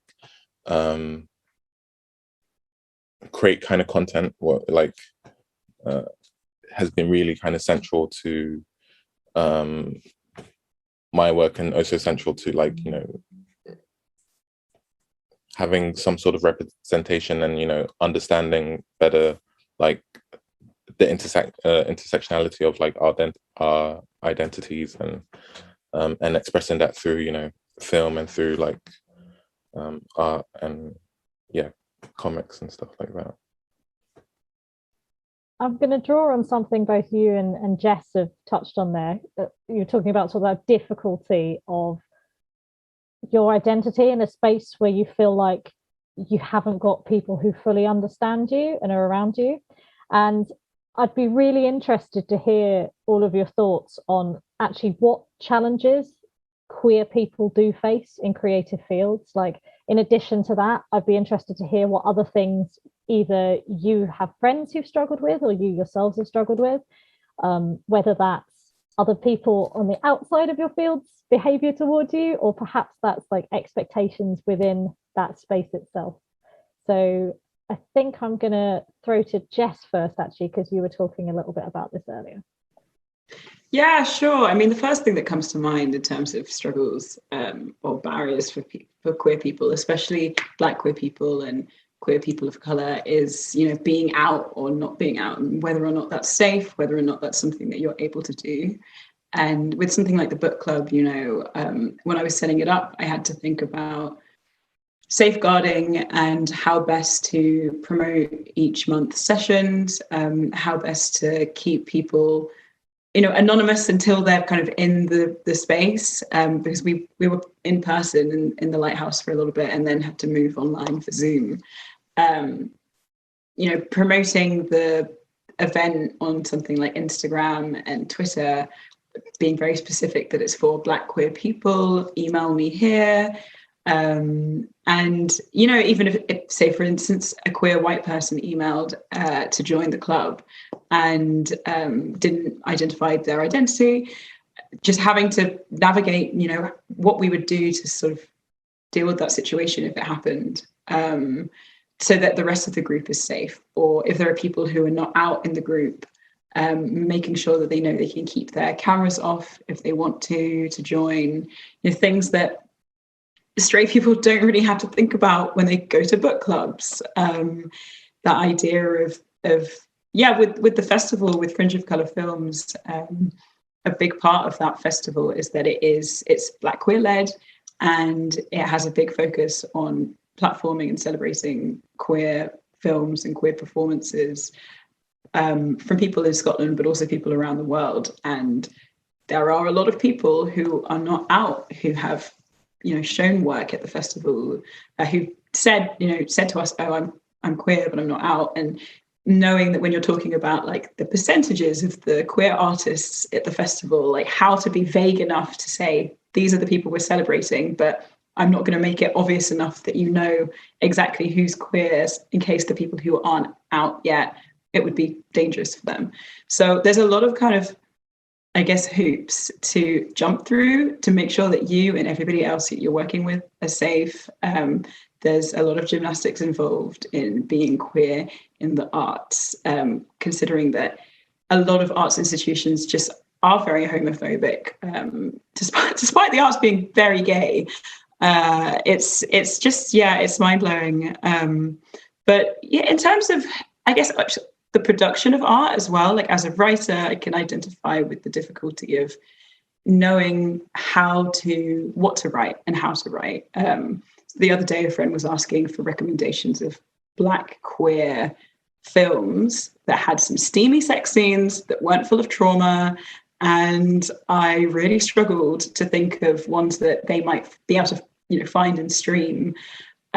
Stud Life, great film by Campbell X. There is like a little bit of violence in it, but on the whole, it's pretty safe. But because there are so many, these themes come up in so many Black queer films: violence, homophobia, transphobia, parents disowning you, all of these things. I feel like as an artist, I have kind of a sense of duty to write joyful Black queer narratives, and I want to, but it is something that I think people who don't have those identities don't have to constantly be thinking about the impact on your community, on the work that you're producing, thinking about if you're traumatizing yourself with the work that you're producing. There's this constant sort of self-interrogation while also trying to have fun and enjoy what you're doing. So that was a bit of a long answer, but there are a lot of things involved, I think, that make being a creative queer person, especially if you're not white, not always straightforward, both for sort of you and for your community. I noticed Bliss nodding along to that, so I'm interested. What was it that really resonated with you there, Bliss? It's actually so Jess, you brought up a lot of amazing points, but something that I want to pinpoint that you said before in an answer before, in being a challenge, was creating space. A lot of queer Black individuals have to create spaces on platforms that if I was a white individual, it would already be there. I have to sit here and create this space, or if the space is already there, I don't see it because it's not advertised or it's not exposed. Also, if you are getting exposed, if you are getting uplifted, you're going to get a lot of haters, a lot of trolls in return. I'm someone who's like really big on social media. Anytime I do something, anytime I'm in an article, anytime I'm like just streaming or tweeting something that is both queer and Black, I always get inappropriate comments, people coming after me, or my DMs getting flooded to the point where I had to cut off my DMs. Sometimes with a challenge in exposure and uplifting is also having to deal with people who do not accept you whatsoever. You are constantly having to fight for your space and fight for your existence. And that in itself is just, it's very like, I'm gonna say crappy, it's very crappy. But at this point, like I'm assuming everyone here, we're not gonna stop fighting for what we believe in, who we are, and just for us to have a second to breathe in a platform and be successful and all that stuff. So like, it is a challenge, but also we are challengers and we're going to like 100% like fight. So yeah, with the space thing, I was like, that's a challenge, like creating your own space, having it. Like I'm big on community. So having a community, having to navigate, talking to someone about your identity without losing energy, without losing spoons. Like that's a challenge in itself that white creators don't have to deal with as much. So I wanted to add to that and say, I think, yeah, there's a level of, or some challenges that I face has been like dealing with like imposter syndrome, especially working particularly in lighting and actually intimacy as well. It's a kind of a job area that's been predominantly like white and very cis, and now, you know, stepping in as not only a person of color and disrupting that flow, but also queer and non-binary, like breaks a lot of what people have always, their expectations of what an intimacy coordinator looks like, or what, you know, a gaffer looks like, or what, and then imposter syndrome might sit in for me, and it's always like constantly trying to break people's expectations, or their kind of preconceived perceptions of what always just kind of coming to a table that has always been always been white, or particularly like, I guess not just historically, but just there's not been a space for a queer person of color, and that's been particularly like challenging. I think even just touching on what everyone said around like space or creating spaces and finding community or not finding community, and just kind of as well like the burden of like representation. I find that within like film programming especially, I want to tell Black queer stories always, and that's what I try and center. But I think Jess, you were mentioning as well, just like finding those films can often be so much more labor than if you were just a white programmer. Because I often use Google or look at other film festivals, and you just really have to seek out a lot more, and even then, like you were saying, Jess, that might not be the stories that you want, or it might not encapsulate the full experiences. And I think just I was chatting a little bit about this with other filmmakers as well, as kind of the reasons for there not being as many, or it's not being as platformed, and thinking about like funding opportunities and kind of access to the arts just generally. Like how can more Black queer people have that access, so that there's more breadth of like work being created, and there's more kind of space for us within the industry, because it's super homophobic and it's super racist, and how can we, that feels like a big challenge for me, is like how can we change that, or like we as like a collective we as well.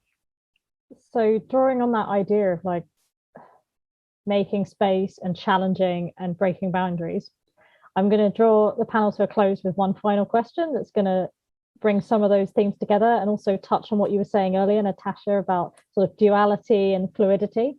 I'd be really interested to hear from all of you. Given that creativity is inherently about challenging boundaries and about sort of breaking expectation, I'd be really interested to hear like what things you think being queer do to help you with your creativity, and then also anybody that you think that's working at the moment is really boundary breaking in the queer community. I'm going to give you a chance to plug. So anything about how queer identity helps you to break boundaries, but then also anyone you think we should really be going away and looking at. I think just showing up. I think me just showing up and inspiring. I know, it would have been amazing. It would have been amazing to see a queer Black person in the position that I'm in. When I was younger, I saw straight Black people and stuff like that, but it would have been even more kind of empowering and more motivating. So I think that's like a big thing, visibility and showing up, and hoping, given that kind of representation, is a very big thing. And in terms of like creatives that are out there who I feel like there's so many. I've already said, Jacob V. Joyce, Jay Bernard, I think Rudy Lowe. There's so many probably names that everyone is familiar with. I mean, if the question is, do we think that being queer makes us better creatives?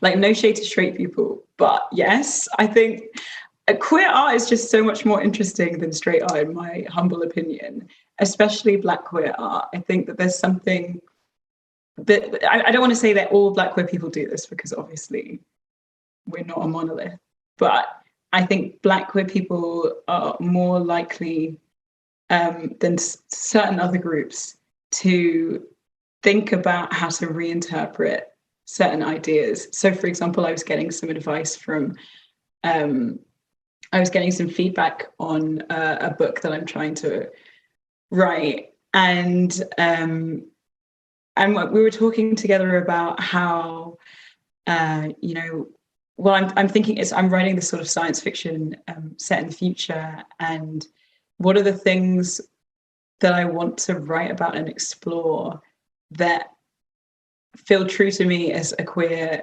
and genderqueer person. How would that be? How would that future look different for somebody like me than it would for sort of the stories about set in the future that we're used to reading?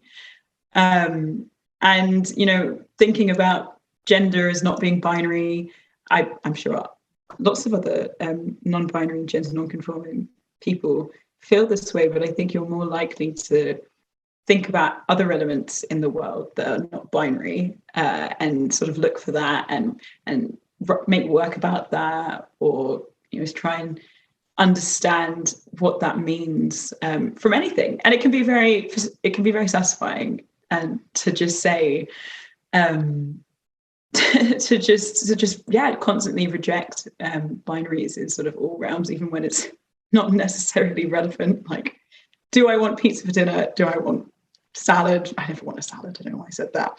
Why not have both? Reject the binary. But no, in all seriousness, I mean, there are so many wonderful creative people that I'm thinking about. You know, Campbell X, who I've already mentioned, has a new film coming out with a wonderful Black queer team behind it. Natasha is a wonderful filmmaker and artist. Janelle Monáe, love of my life. Jay Bernard is wonderful. I'm really glad that you mentioned them, Rue. Olumide Papula is a wonderful writer, and she's also a wonderful mentor, and she runs these brilliant writing workshops for queer people of colour. I mean, just so many people. Over in Scotland, there's a lot of people, and we were fortunate enough to commission 3 Black queer artists to make new films for the festival. Just to be like, Black queer people are here and they're making amazing work, and you should enjoy them, celebrate them, and support them. But yeah, I think that we have a little bit of source from being Black and queer that maybe other people don't have. A slightly different way of looking at the world, and, you know, the way that we approach dystopia is very different to the way that, you know, white people approach dystopia, for example. I mean, we're already kind of so many of us are already sort of living in that. So even thinking about the future it feels more present for us than maybe it does for others. But I'll stop rambling. I think, yeah, definitely it's that kind of way of navigating the world, isn't it? And like you say, Jess, like how you look at the world in these kind of different spaces and places, and I think it leads to a kind of openness or different view of things that has a reflect on your art, has a reflect on the way you move around the world as well. And also just, yeah, I don't know, queer Black people are usually more interesting, aren't they? But an artist, I really like Danielle Brathwaite-Shirley's work. So they're a visual artist who makes kind of avatars in games that encourage the viewer to interact with Black trans archives and kind of breathe a lot of life into those archives, but also kind of interrogates cis white, I guess, consumers of the artwork as well in their place. And I think I've not really seen work like that before, and using games as well. And I'm really obsessed with digital kind of art as well, and how far you can kind of push people, or push, you know, them to think or use their positionality or think about their positionality when accessing work, as opposed to being like a passive kind of observer or viewer or experiencing something. So yeah, I really like their work.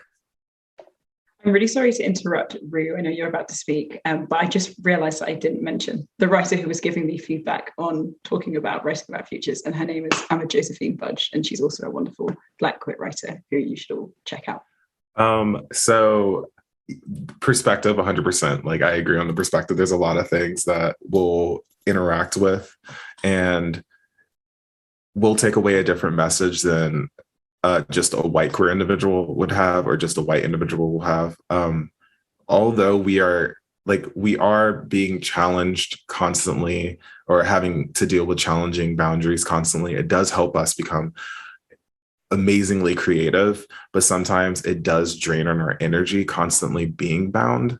So understanding how to protect your energy is very important and something I've learned early in the identities that I possess. But it is still a thing. We're still having to jump over hurdles just to, you know, again, exist or create or put our work out there. And although it is super creative and awesome, it's still something still something of a challenge to just kind of uplift. But in terms of artists that I kind of look to, like I'm a big Shrimp, big stan of Lil Nas X, who is constantly challenging hypermasculinity, especially in the queer world, just in the world in general, and gets a lot of hate for just being a dark-skinned artist, a dark-skinned queer artist who's doing like, oh, I'm going to y'all keep saying go to hell, and I'm gonna take a pull down to hell, and it's gonna be amazing, and you're gonna love it, and then everyone loves it. But yeah, that artist is constantly just challenging music, challenging people to think and just better themselves. There's a lot of other artists out there who have done the same thing. Like we mentioned Frank Ocean, which was hilarious to me because I'm pretty sure Tyler, the Creator, said, I knew Frank Ocean was bi when he ate unfrosted Pop-Tarts. I love unfrosted Pop-Tarts. So maybe that's what it was.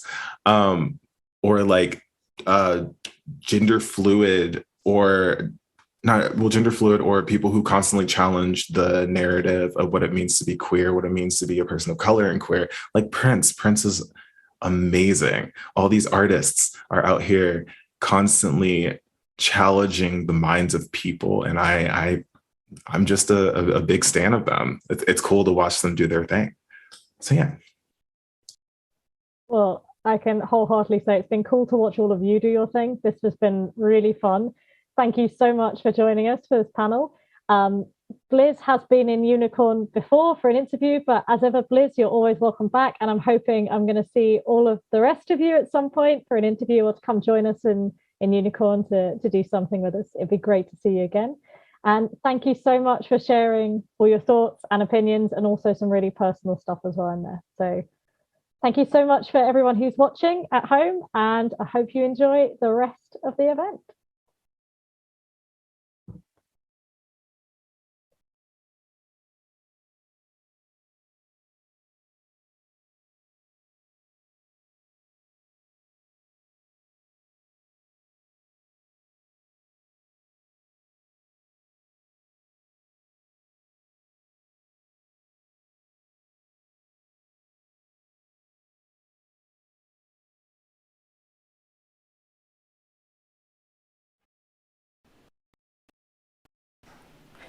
Hi everyone, I'm Avi, pronouns they, them, and I'm lucky enough to be the chair of this wonderful organisation who gets to stand up here and honour all of the hard work that's gone into making today happen. Providing a quick audio description, I'm a white non-binary person with short dark brown hair, black rectangular glasses and a stud piercing in my lower lip. I'm wearing a Star of David necklace over a blue t-shirt with the white outline of a flag and the word volunteer and Bi-Pride UK underneath it, also in white. It's been an amazing day so far, and I'd like you all to join me in thanking our wonderful panellists and other contributors we've heard from so far. There is no one single bi experience, and we're so grateful to everyone who's made themselves vulnerable through sharing a little bit of what being bi means to them within the complexity of their own identities. Once I'm done talking, which I promise won't be too long, we've also got plenty more event to come. I'm really looking forward to the huge variety of performers, with everything from magic to hula hooping and drag to comedy. Thank you to every one of our contributors. There are some other people without whom today wouldn't be happening, and that is of course our amazing Bi-Pride UK team and the freelance experts who've supported us with pulling all this together. Something like this can't happen without a multitude of people playing their role across the organisation to make the whole thing work, but I want to single out a few. Firstly, our events team, including freelance event project manager Casey, volunteers Burr and Tara, and our trustee Rob, without whom there wouldn't be an event today. Next is the Fab Comms team, led by Isabel and Ramel, without whom no one would know that this event is actually happening. Throughout today's event, you've been seeing the wonderful Max tirelessly providing BSL interpretation. Thank you so much, Max. And in the background, making sure all of the technical stuff works, and this actually makes it out of the studio and onto your screens. Thank you to Nathan, our production technician. BiPride UK pays all of our event contributors and freelancers, and no event like this can happen without financial support. We're so grateful to be supported by a range of companies and organisations, allowing us to make today what it is. To our silver sponsors, Aviva, Sky and the Environment Agency, and to our bronze sponsors, Credit Suisse, Google, GSK, Clifford Chance and Auto Trader, thank you so much. Additionally, parts of this evening's content were intended for our Bi-Fi event earlier in the year, which we sadly had to cancel. But we were enormously grateful to the Comic Relief LGBTQ+ COVID-19 Fund for generously agreeing to fund these parts for use in today's event instead. Thank you very much. If you'd asked us back in February 2020 what BiPride 2021 would look like, we'd probably have raised an eyebrow to such a strange question. If you'd asked us the same question in the summer of 2020, we'd have been less confused by the question, but we'd definitely have been hoping that things would be back to whatever normal is again. Running a mostly virtual event today was not what we might have expected, but the safety of our volunteers and the wider community is the most important consideration for us, and virtual events have turned out to be a lifeline for many people. We look forward to being back for a full-scale physical event in 2022, fingers crossed, but what we've learned from the last 18 months will be staying with us, and future events will have strong virtual elements. With that, I'm delighted to be able to announce that BiPride 2022 will be taking place in London and online on Saturday the 17th of September 2022, and I can't wait to see as many of you there as possible. There's just one more thing from me before I hand back to our incredible host Jay for the rest of the evening's entertainment. If you've been with us from the beginning of today's event, you'll have seen that we're dedicating it to Simon Kremen. Our team suffered a profound loss in June, and having a BiPride event today without Simon, one of our founding volunteers, is bittersweet. But we know he would want the show to go on. So we love him, we miss him, and we honour him with as much fabulousness and sparkle as he deserves. Speaking of fabulousness and sparkle, over to Jay. I hope you all have a wonderful evening. Happy Pride.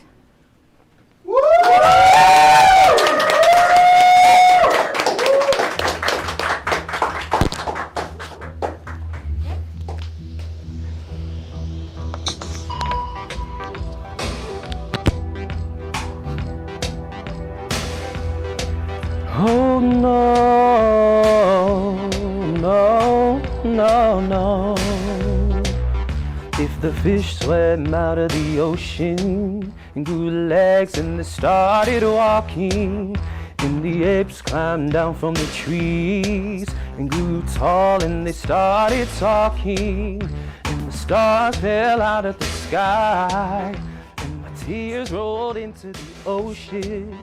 And I'm looking for a reason why you even set my world into motion. 'Cause if you're not really here, then the stars don't even matter. And now I'm filled to the top with fear, and that it's all just a bunch of matter. 'Cause if you're not really here, then I don't wanna be either. I wanna be next to you. Black and gold, black and gold, black and gold.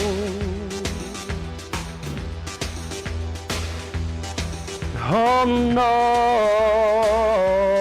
no, oh no. I look up into the night sky and see 1,000 eyes staring back.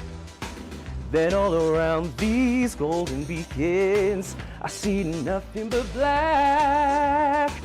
I feel the weight of something beyond them. I don't see what it could be.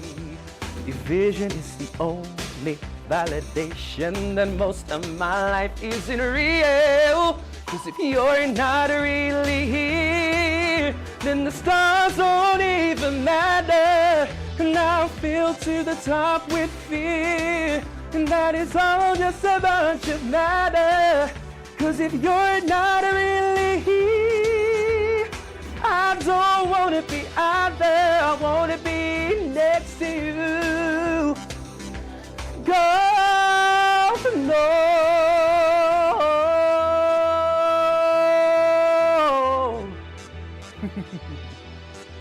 Ooh, no.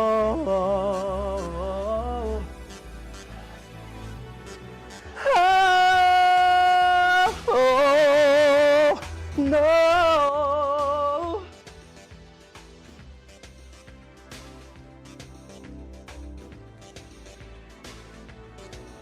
Cause if you're not really here, then the stars don't even matter.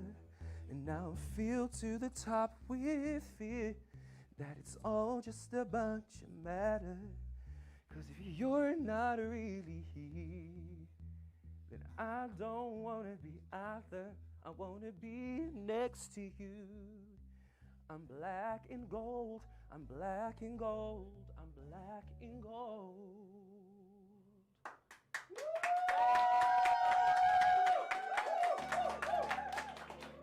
On that summer evening, it's so. Summer is over, autumn is here, but we need to keep that heat inside. We need to bring the heat into the darkness, because here we are, and I don't know if I could ever go without. I'm just thinking out loud. I don't know if I could ever go without watermelon sugar high, watermelon sugar high, watermelon sugar high, watermelon sugar high, watermelon sugar, strawberries on that summer evening, and it sounds just like a song. I want more berries than that summer evening. It's so wonderful and warm. Breathe me in, breathe me out. I don't know if I could ever go without watermelon sugar. Woo! Watermelon sugar high, watermelon sugar high, watermelon sugar high. Watermelon sugar high, watermelon sugar high, watermelon sugar high, watermelon sugar high. I just wanna taste it. Watermelon sugar high, high. Ooh. And it sounds just like a song.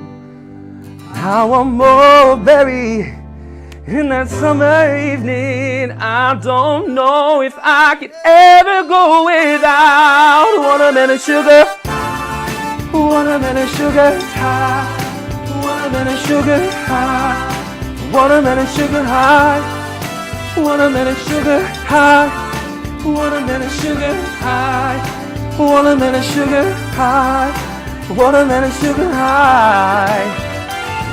I just wanna taste it, I just wanna taste it, watermelon sugar high. I just wanna taste it,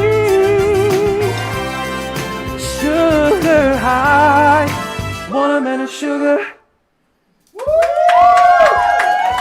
I'm so into you, I can barely breathe. And all I wanna do is to fall in deep. But close ain't close enough till we cross that line. Baby, I made too many mistakes. I better get this right. Oh baby, look what you started. The temperature's rising in here. Is it gonna happen? Been waiting and waiting for you to make a move. Before I make a move. So baby, come light me up. And baby, I'll let you on in. A little bit dangerous. A little bit. And a little more touch my body. 'Cause I'm so into you, into you, into you. Got everyone watching us. So baby, let's keep it secret. A little bit scandalous. And baby, that's how. A little less conversation and my body. No, no. Tell me what you came here for. 'Cause I can't do this no more. I'm giving in with all my control. And I can't do this no more, no.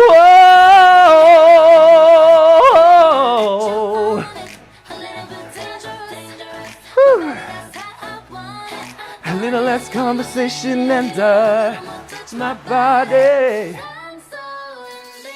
I'm so into you. So baby, let's keep it secret. A little bit scandalous. And baby, that's a little less conversation and my body. No, no. Tell me what you came here, baby. My dangerous, my love, my darling. A little more touch my body. 'Cause I'm so into you. Steady, are you ready? Are you ready? What's going on? Everyone at home, up, out your chairs. Steady, are you ready? We're gonna do a dance party. You and me. Tell me what you know about me. Welcome to the city where it's sweet. You know I'll be taking vanity. That's where I can fit up in his jeans. Watch me, I know I like to cool that. Wait, maybe wanna cool that. Hit the saying, baby, bring the bounce back. I'ma have to bring the bounce back in now. Say who gon' stand my way. Come right away, baby. Say who gon' stand my way. However do you want me? However do you need me? However do you want me? However do you need me? However do you want me? However do you need me? However do you want me? However do you need me? He said that I'm the girl up in his dreams. Hot boy, better give me what I need. Wear me on his body like a throwback. And he better not move when I throw it back. He can walk, then I walk right by you, baby. Touch me, teach me, keep it easy. Say who gon' stand my way. Come right away, baby. Say who gon' stand my way. However do you want me? However do you need me? However do you want me?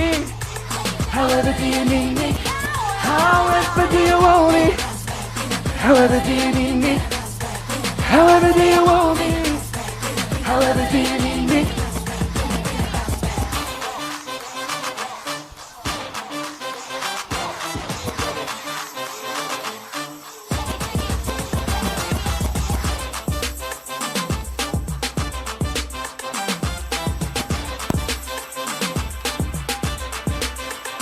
Hey now, say who gon' stand my way? Come right away, baby.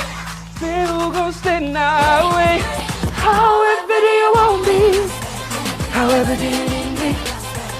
However do you want me? However do you need me? However do you want me?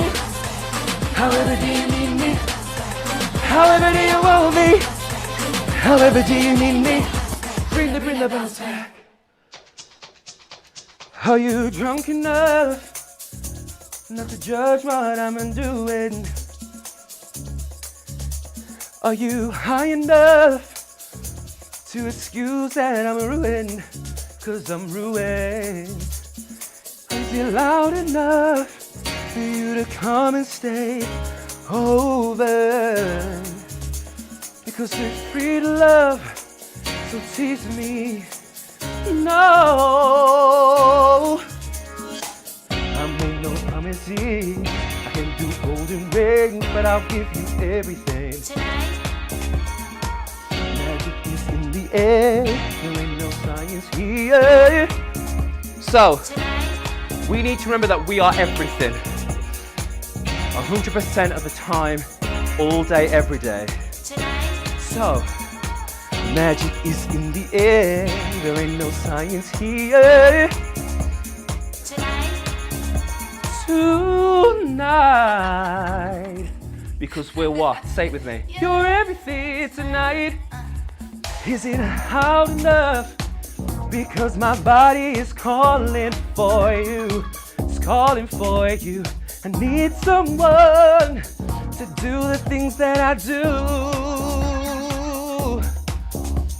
Is it loud enough? Energy's taking control. Because we're what? We're free to love. And my heart beats dancing alone. Oh, I mean no promises. I can do golden rings, but I'll give you everything. Magic is in the air.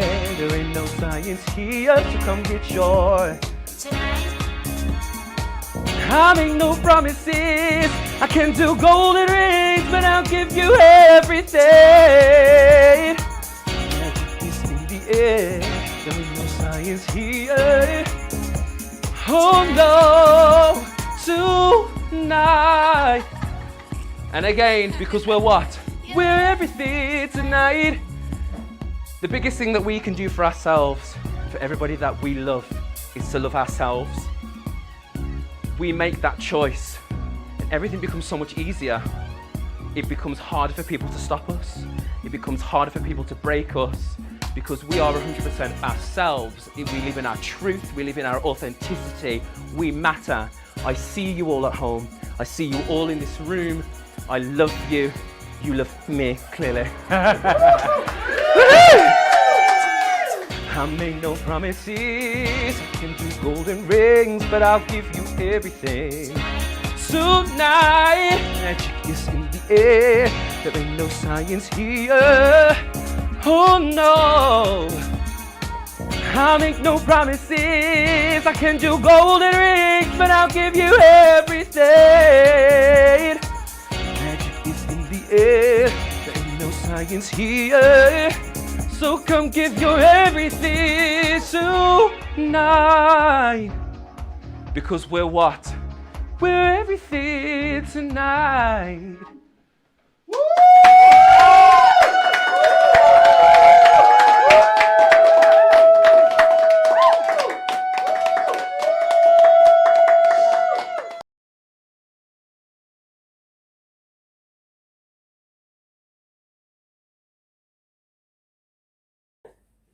Hello.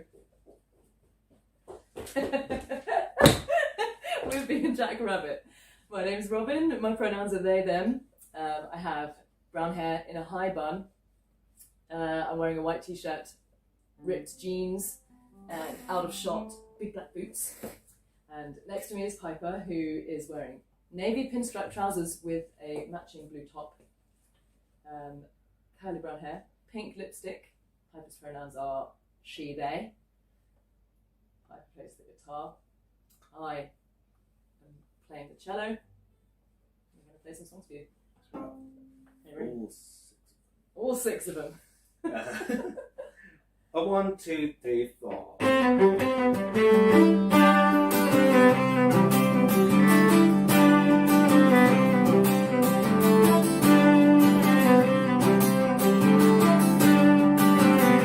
It's easy to forget how long the days can be.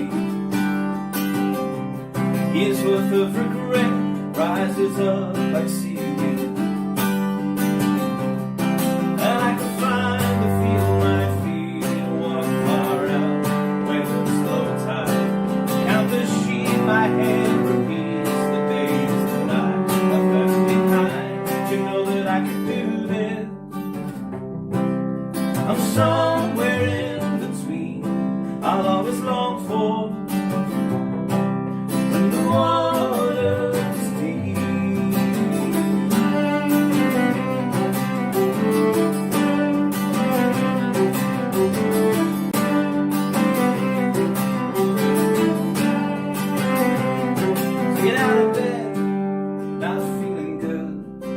bones ache, but my bed's uneven. Feel as fresh as I think I should. It's bright and cold, my favorite season. I'll feel my evenings of new recipes. I think I'm finally gonna go rock climbing. I'm not blown away by your herbal teas. My gaming bug is coming out of hiding, and I'll get some new shoes and wear the excuses down. That's not the issue. We gotta turn this shit around. Woo!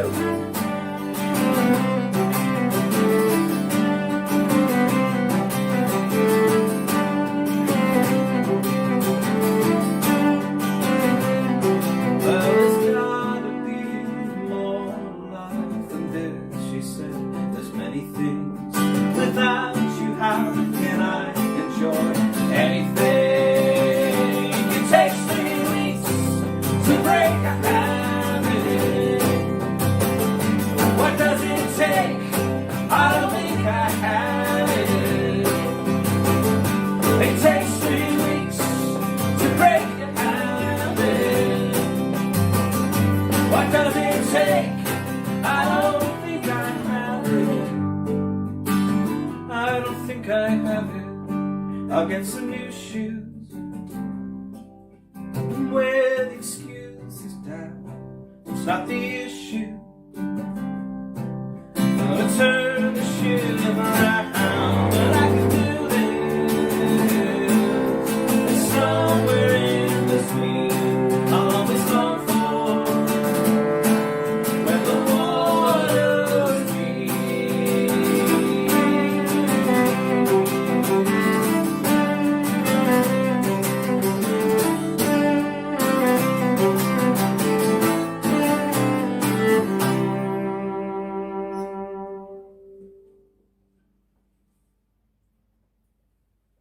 Thank you. Thank you very much.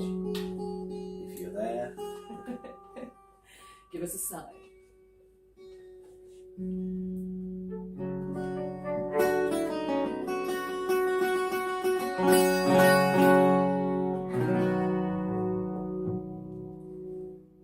Well, you know, he has me fooled sometimes, and I can't help but stare into his eyes. He seems to know a lot of important people. He seems to be an awful lot wiser than me. But then so does everybody. How can one person so easily achieve all their dreams? It's something I've been thinking of a lot lately.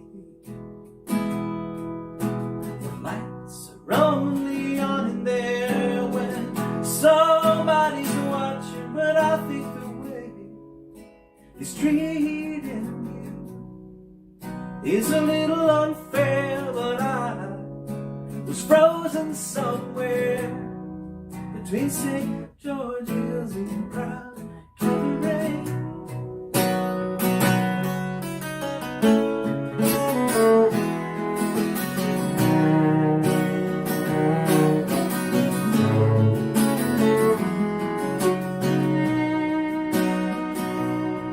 When we were young, I could behave so shamefully.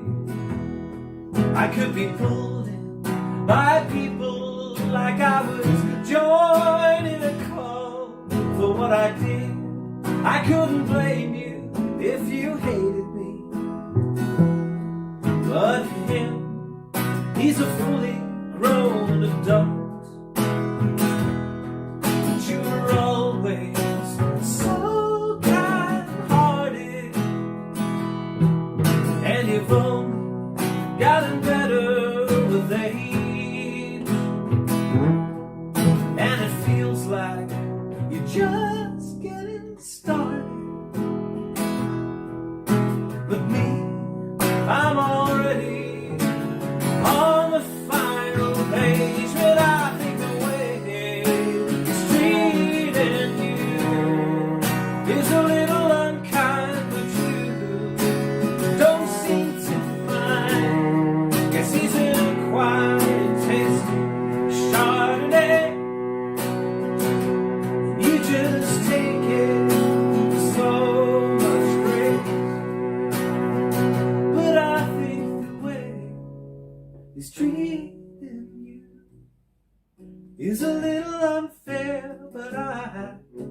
was frozen somewhere between St. George's and Calgary.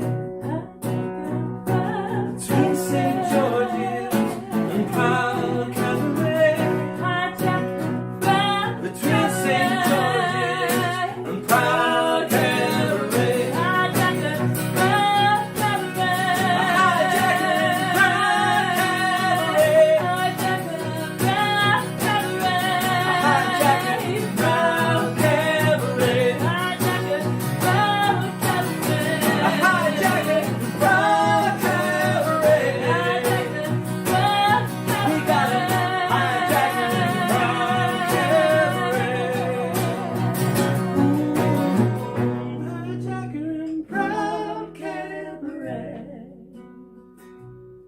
We got a hijacker, proud cabaret. Thank you very much. All right, for those of us, for those of you who know us, I think the next one's somewhat of an oldie. Oh, I guess it is. Which doesn't really have a name. It's called 3-Minute Shouty Sex. I think that's what It's it's its called. unofficial I title. tried to give it a serious name, which was a few nights, a few times. But we all know that means 3-minute shouty sex. And nobody don't we? calls it that. Nobody calls it that. 3-minute shouty sex. 3-minute shouty.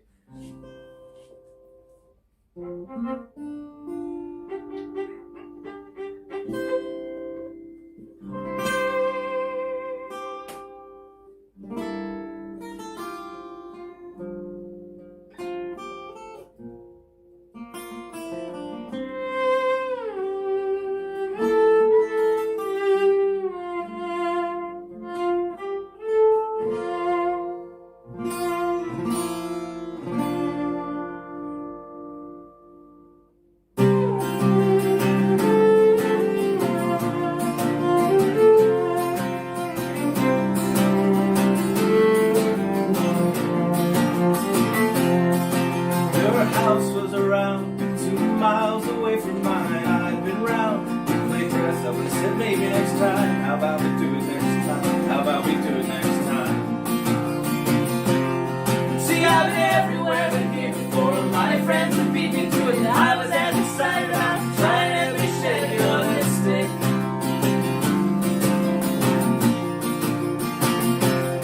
Oh, that room is still framed in the back of my mind. Oh, that was back when we were more kind to our bodies.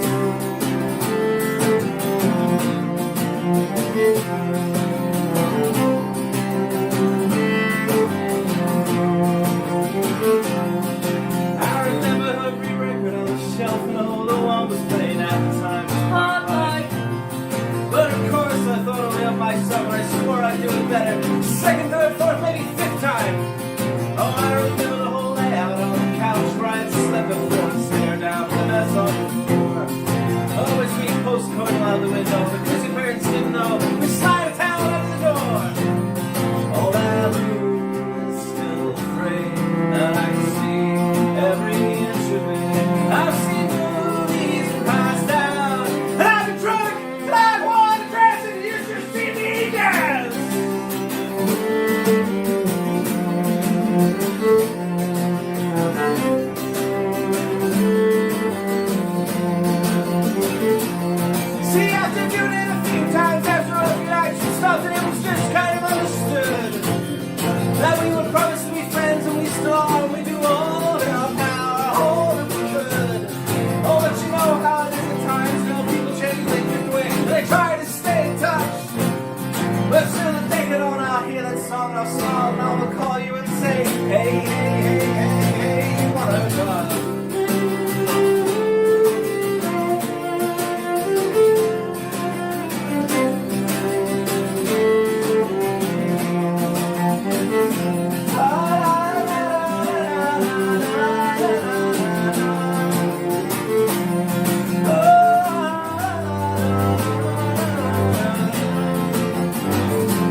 Great. Now this one's really an oldie. No, we're not doing that one. We're not doing that one. The last minute set change. But you don't know what the one we changed was, so it doesn't matter. And you never will.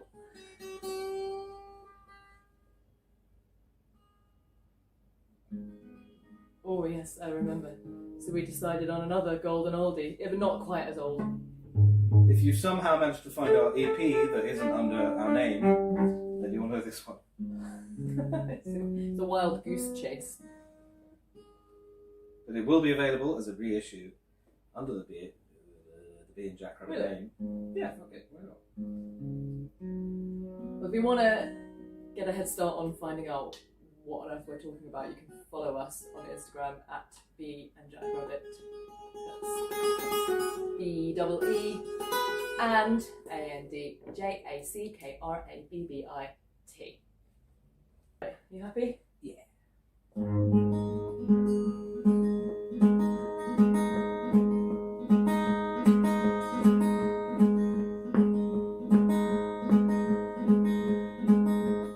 Call you from London, but that's where the contact will end. You asked me to write you, but it's too much hassle to send. Because holiday friendships always end when it's time to go. I love you for 5 days, and Sunday I am on. We're on holiday, holiday. We're on holiday, holiday. Despite you from the sofa, made an effort to stand up and say. But when I came in, I was never meant to be here anyway. And she says, want me to resign the streets. Now your mind was gone. She had forward to morning, and we've only got ourselves to blame. Who cares? We're on holiday, holiday. Who cares? We're on holiday, holiday. Who cares? We're on holiday, holiday.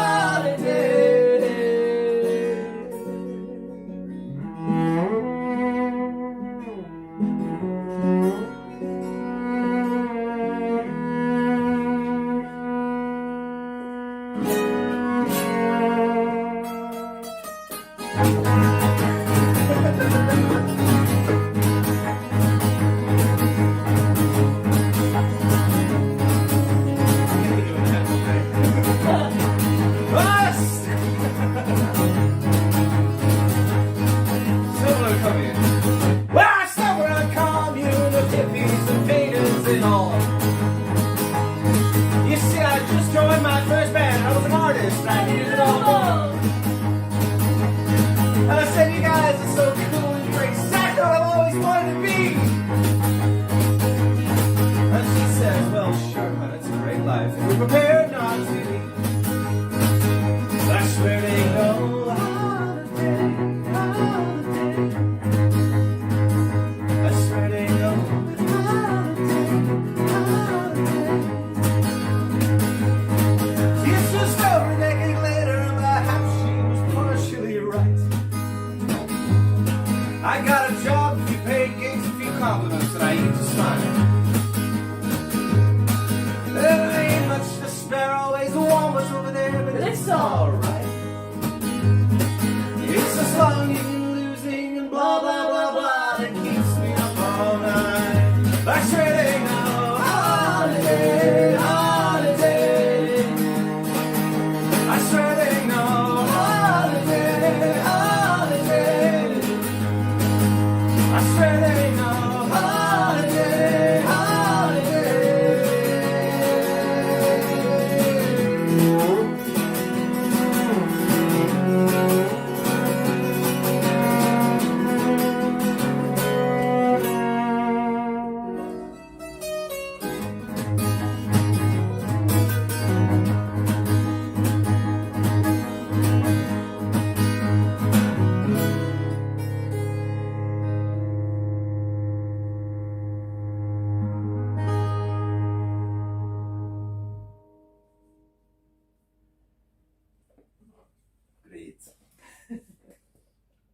Very good. If I do say so myself. That song's called Holiday. Another clue. Very cryptic writing. So we have a couple more songs to play you. Thanks for having us, By Pride. Thank you very For much. the help of all the organisers. Yeah. It's weird, you know. It's nice. It's a pleasure to play together as always. We'll hopefully play for you in real live concert. To be confirmed. Yes. We have some confirmed things though coming up in Brighton, so if you check our social media. Yeah, check us out on Instagram, and hopefully that information should be a bit easier to find than our once recorded EP eons ago. Yes. We have a lot of live stuff on the Instagram. We do. From the 2 gigs we played last year. Yeah, everything is from those 2 gigs, isn't it? Anything you want to say about this song? No. Like, it's your favourite song I mean, of all time? it's a good one, yeah. Yeah. Like, I like it. I'll do. The song is called Ladybird. It's the newest song from the set. No, it's not. No, the cabaret one.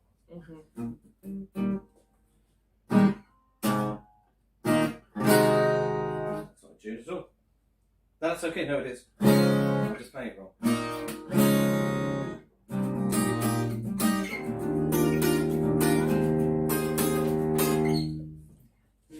Close enough. I don't know why I put it in these tunes. The folk It doesn't make it easier. I just like it. It makes you look cool in between songs. Yeah, makes it seem more complicated than it is. Which it is. It's very complicated.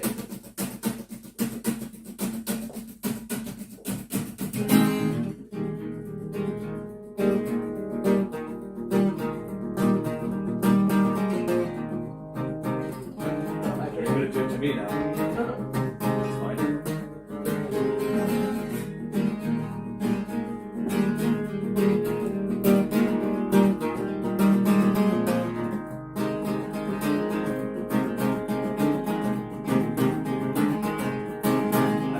Promising note from a friend.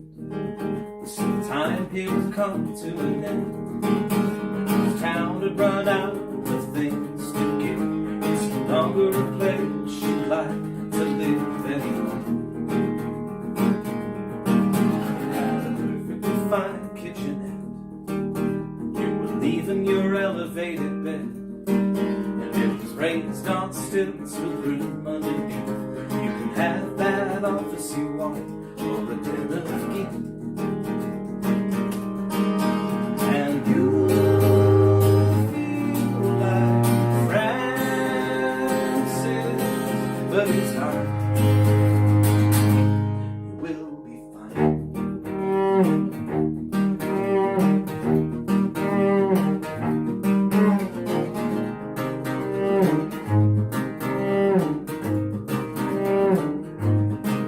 So I asked what it's like to live there. She said there's about 6 flights of stairs. The landlady's kind in your own private bathroom. You lean out the window just right. You've got your sea view. And you'll feel like labor in time. You will be fine.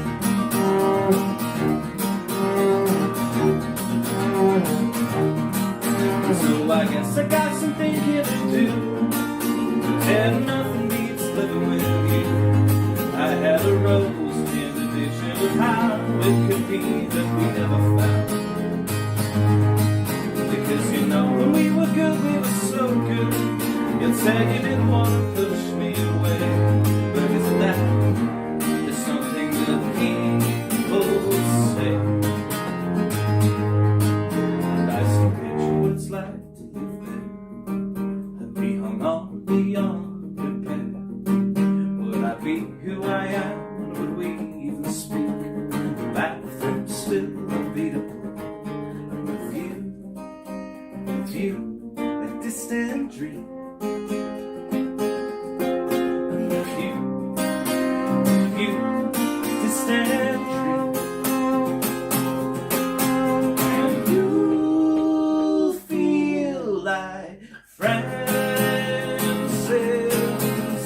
in time.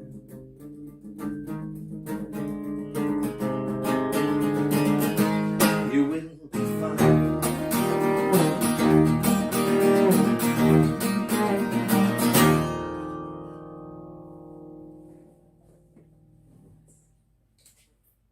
Thank you very much. This is the next song is our last song. It is.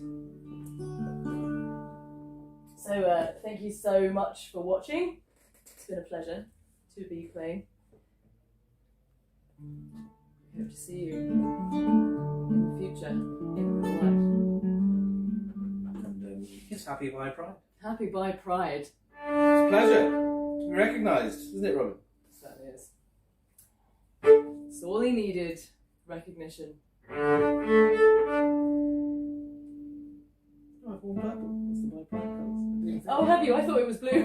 Maybe it's blue, maybe it's purple. I don't know. We'll call it purple. Happy Bi Pride, everyone.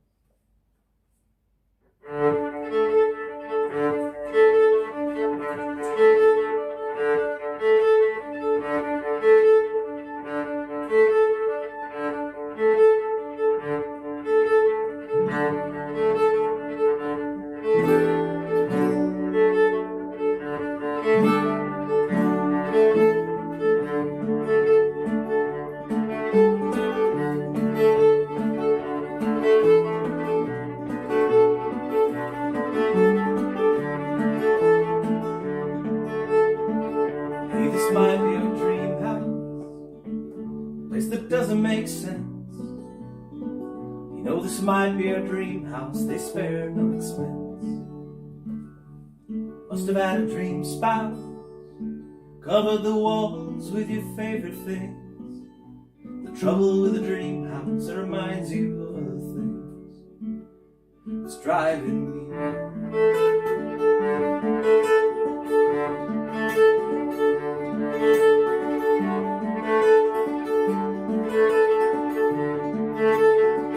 Woke up expecting you breathing, but this place is deceiving. Open the door to an lit hallway, stream whisper your name. Hate to wake up this whole place, I hate to cause a disturbance. This night is making me nervous, but waking up is a verbance. We're playing with adults for a week, taste of what we could be. There are shells that are forbidden, there are rooms that are hidden. We're playing with adults for a week, taste of what we could be. And I'll be lying if I claimed I wasn't wild with jealousy, and it's still driving me mad.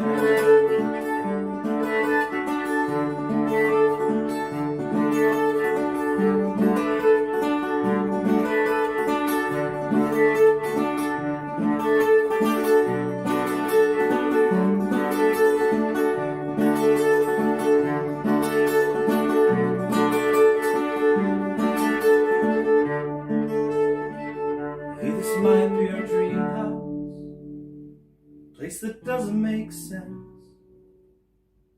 You know, this might be our dream house, they spare no expense.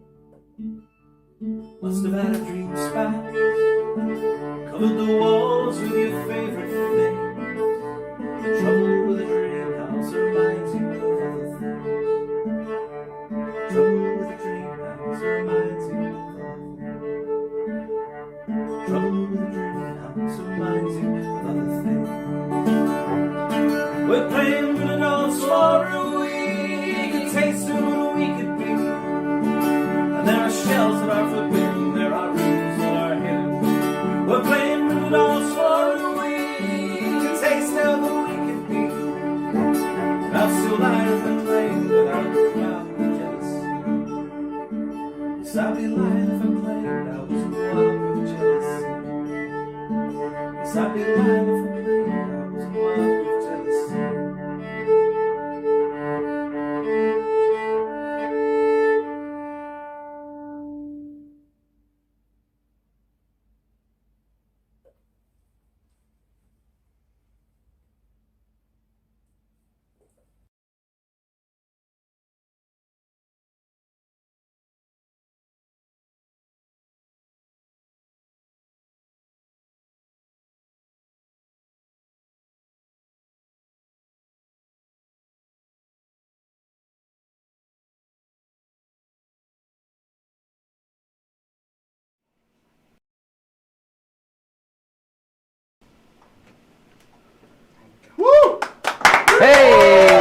Welcome back. That was Beat and Jackrabbit. Please go and follow them on Instagram, Facebook and YouTube to hear more of their incredible music. So, hear more of your comments.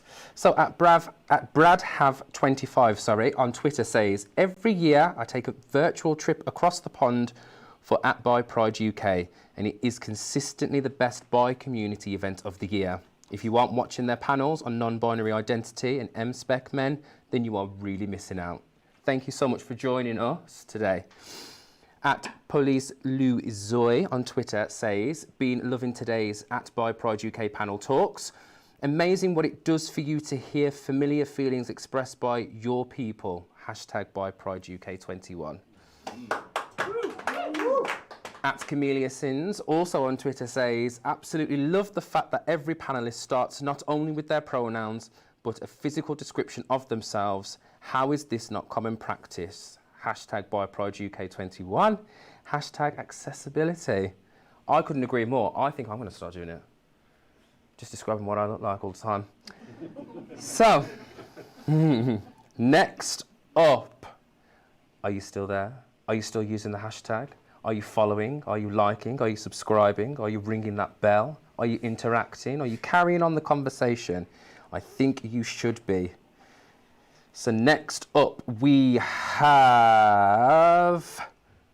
Marcus Morgan, the bisexual magician.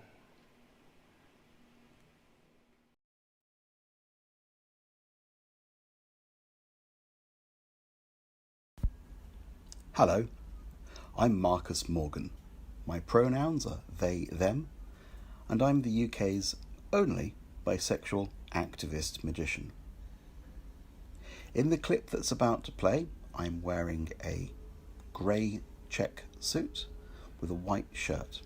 I have a male-presenting face with a great big moustache and brown hair. I'm wearing small glasses, and I tend to wave my hands around a lot. I wish you a happy Bi Pride and Bi Visibility Month, and I hope you enjoy my act and the rest of the day. My name is Marcus Morgan, and I am the UK's only bisexual activist magician. Now, when people say to me, Marcus, what is bisexual magic? I tell them it's very simple. I only know 2 tricks, and they can both go either way. Let me show you one of them now. I have here some playing cards, and they're going to represent people which you might see walking down the street. Now, some people think they have very finely tuned gaydar or bi-fi, and they can spot who is and who isn't gay just by looking at them. Let's see how well you do. I'm going to show you these one at a time, and all I want you to do is to pick one to be the one you're thinking of. If you want to, if you're following along on Twitch, you can type it into the chat box. Don't press send yet and give it away to other people. But what we're going to do is see if you can pick the same one that I think you will. Here we go. Hope you can see that. It's a bit difficult without a live audience, like so many things. So, there's 2.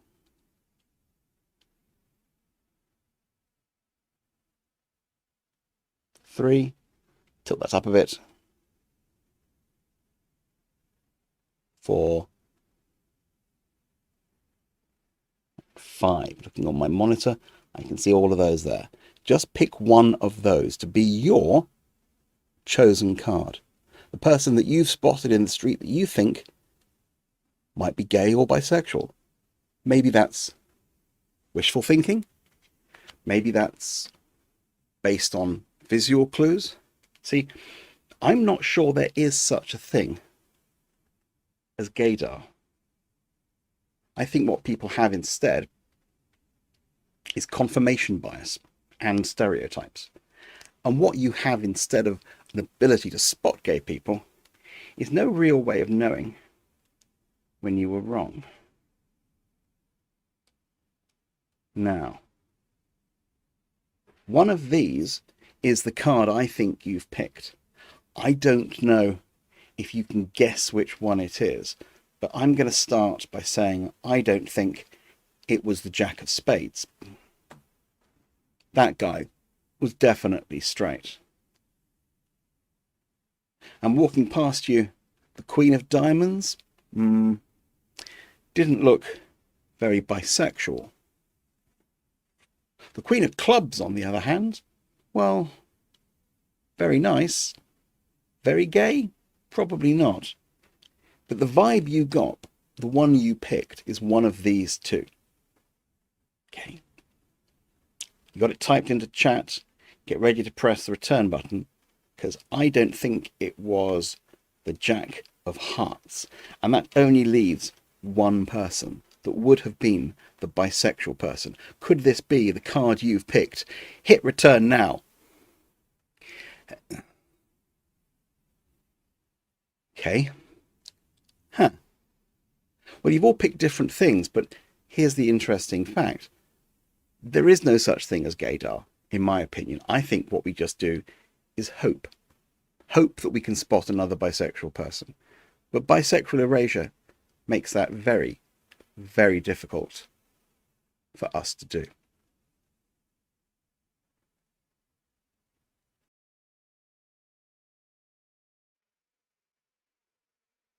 So that's an example of bisexual magic. But what about activist magic? What's the idea there? Well, the idea there is that you can change people's minds, not necessarily all at once, and not necessarily by doing a lot. Let me demonstrate. Here's some spare cards I have left over from decks I've used. And they're going to represent people and ideas. So you don't need to do a lot. You just need to flip one person's mind. Because if you can flip one person's mind, maybe that'll spread. And eventually you'll find that you've turned everyone around. Because all it takes is getting one person to turn their thoughts on their head. And soon, everyone comes around. Now, you might not even be there yourself. You might leave and let them think that what you're going to do is come back later. But their thoughts have now changed, and their ideas, your idea, are multiplying, are growing, are spreading, are back. And before you know it, people you didn't even know are spreading your idea. And people say, well, how big a change can you make? Can you really change people completely? And I say yes. Whether they start agreeing with you or they start disagreeing with you. Particularly in Pride Month, what we can do is completely alter their prejudices.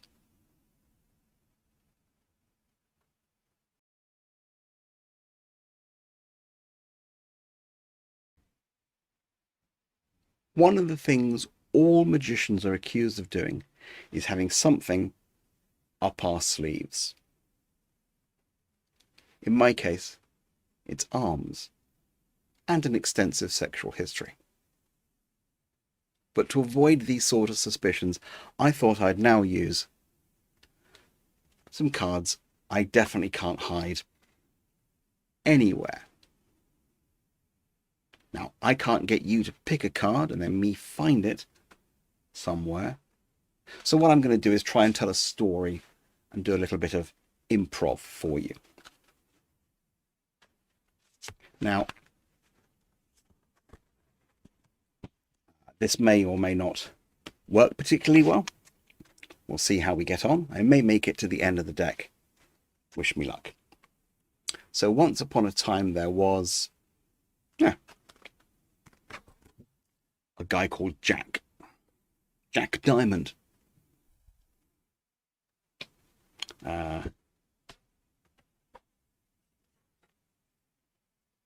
He was a drag king.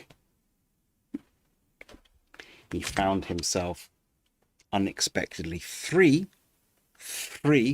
one evening.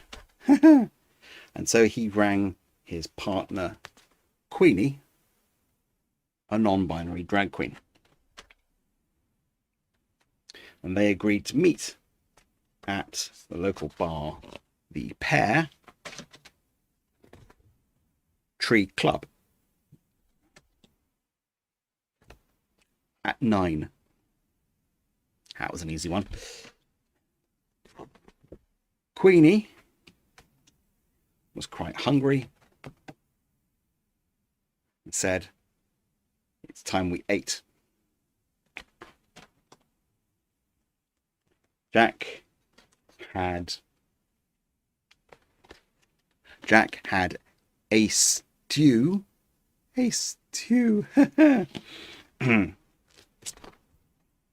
and a 7-Up. Queenie, who was hungry, ate and ate. She started to feel quite sick, but settled her stomach with the dessert, a lovely red pear. Jack went to get the bill.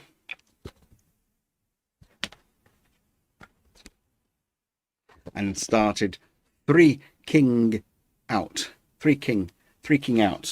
because the bill was £10 and Jack only had 5. That's too high, said Jack. It worked the 7-Up, so I'm having that one. Too high. I'm not forking out that much money. It got 10s in the restaurant. It got very 10s. It got 2 10s.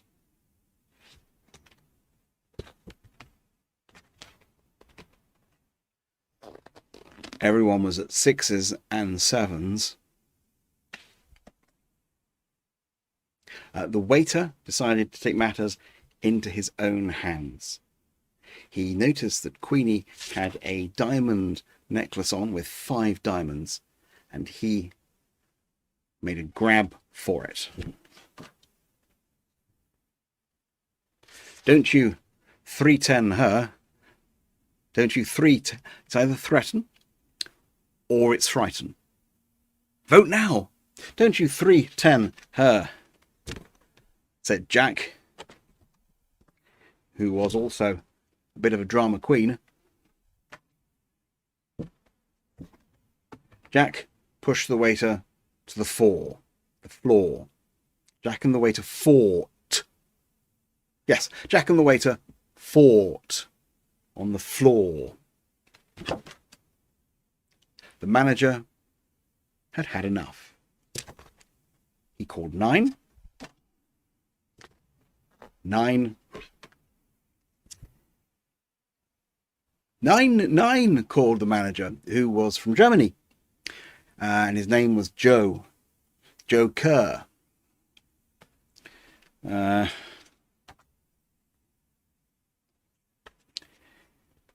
then he called the police, and half the 4s came out. including their special guest inspector, only appearing in this episode. Was that Dick Tracy? No. Was that Kojak? No, it was Dick 2AC. Who said it was a civil matter and they should sort it out amongst themselves. Queenie decided to take matters into her own hands. She said to Jack, Jack, I have an 8-king heart. 8-king heart for you. Won't you be mine? 9. There it is. I wanted that one earlier. Now, Jack was no joker. He said yes. So Queenie used one of the diamonds from her necklace to pay the bill and also to book a deposit for the reception for a wedding in which they could get married. And a month later they came back, the two of them had become a lucky pair. They had become, oh, I might get to the end. They had become 2 hearts that beat as one.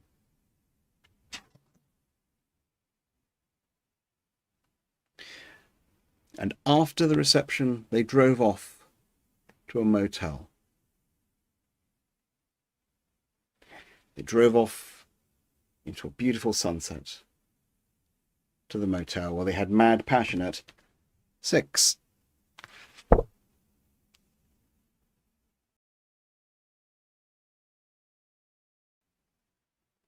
Before I go, I'm going to leave you with one more thought.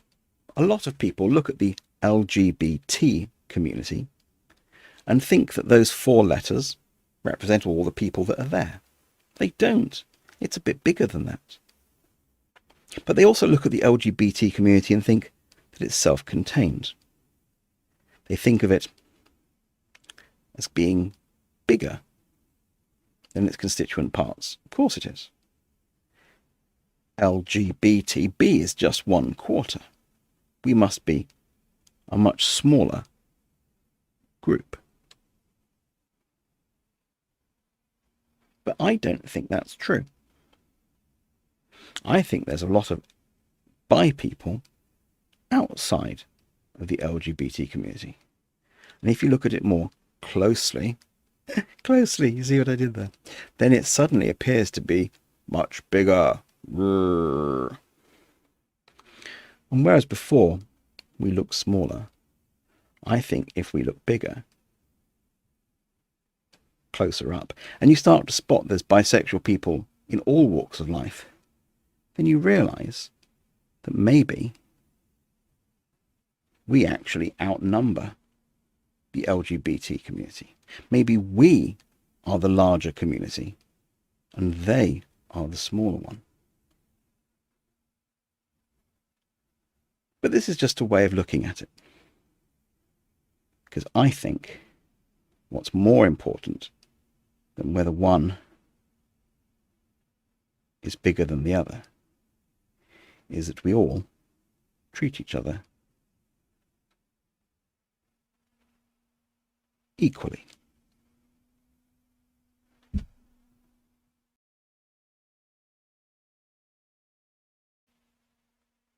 That's all from me. I hope you have a great rest of your day. I've been Marcus Morgan, and you can find me on Twitter at MischiefMental. Goodbye.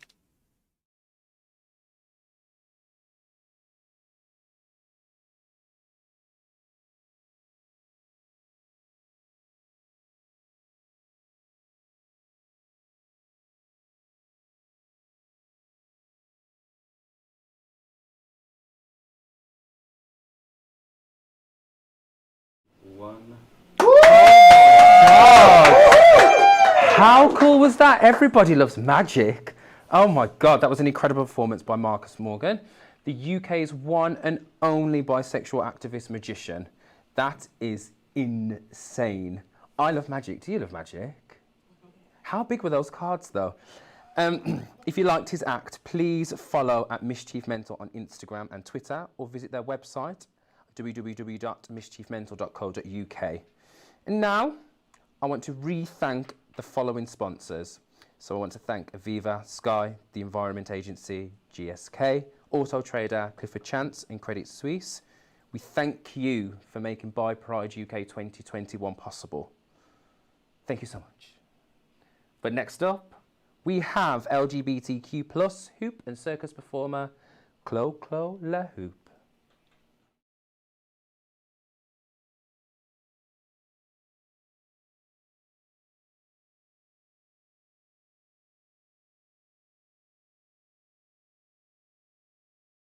Hi, I'm Chloe, or Clo La Hoop. I am she or them.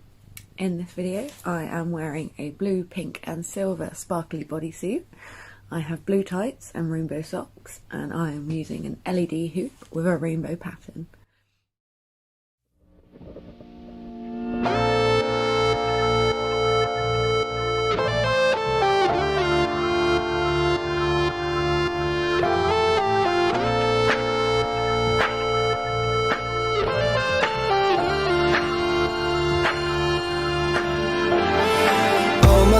Hustling and tonight is my appraisal, cause I'm a hooker selling songs and my pimp's a record label.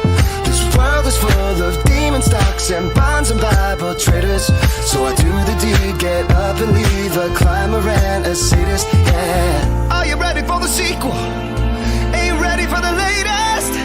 In the garden of evil, I'm gonna be the greatest in a golden cathedral. I'll be praying for the faithless, and if you lose, boo-hoo. Hey, look, ma, I made it.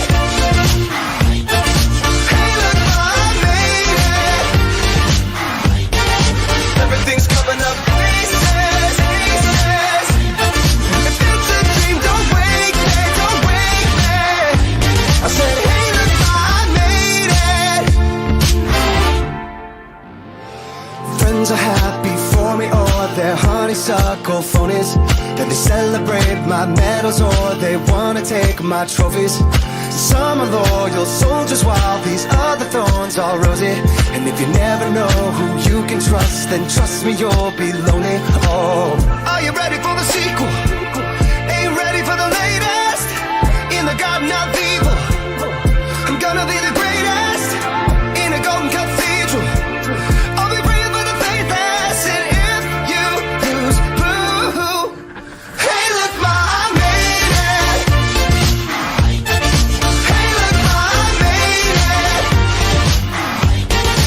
Everything's coming up places, places. If it's a dream, don't wake me, don't wake me. I said, hey, look, ma, I made it, I made it. I said, hey, look, ma, I made it, I made it. I see it, I want it, I take it, take it. If it's a dream, don't wake me, don't wake me. I said, hey, look, ma, I made it. Mama, best believe it. Mama, best believe it. Think I must be dreaming, but awake and dreaming. Mama, best believe it. Mama, best believe it. Think I must be dreaming. Hey, look, ma, I made it. Hi, I'm Chloe, or Clo La Hoop. I am she or them, and in this video I will be wearing an all black ensemble with a black overcoat, pink sparkly boots and harnesses on both the top and bottom halves of my body. I'll also be using fire fans in a spiderweb pattern. I know I may be young, but I've got feelings too. And I need to do what I feel like doing. So let me go and just listen. All you people look at me like I'm a little girl. Well, did you ever think it'd be okay for me to step into this world? Always saying, little girl, don't step into the club. Well, I'm just trying to find out why, cause dancing's what I love. Yeah. Get it, get it, get it, get it. Get it, get it, get it. I know I may come off quiet, may come off shy, but I feel like talking, feel like dancing when I see this guy. What's practical, what's logical, what the hell, who cares? All I know is I'm so happy when you're dancing there. I'm a slave for you.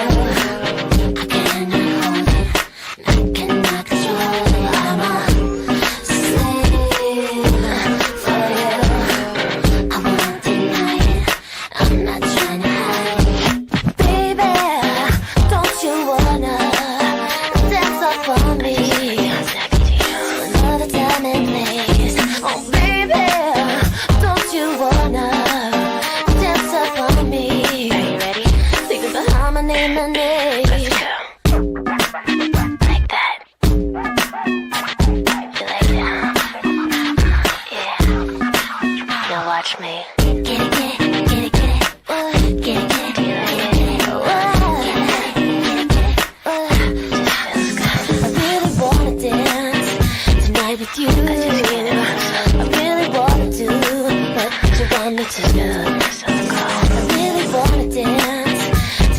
you. I really wanna do what you want me to. Baby, don't you wanna dance up on me to another time and place? Oh baby, don't you wanna dance up on me? Are you ready? Leaving behind my name and name. I'm a slave for you like that. I cannot hold it, I cannot control it. I'm a slave for you. I won't deny it, I'm not trying to hide it. Get it, get it, get it, get it. Oh, get it, get it, get it, get it. Oh,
How amazing was that? Oh my god, she had fire. There was fire and hoopage. Oh my lord. The amazing Clo Hoop. Please go and follow them on Instagram. I have some more of your comments. So, at Nicole's Lynn, brilliant speech from By Pride UK Chair Avi K. It was an iconic speech. Iconic.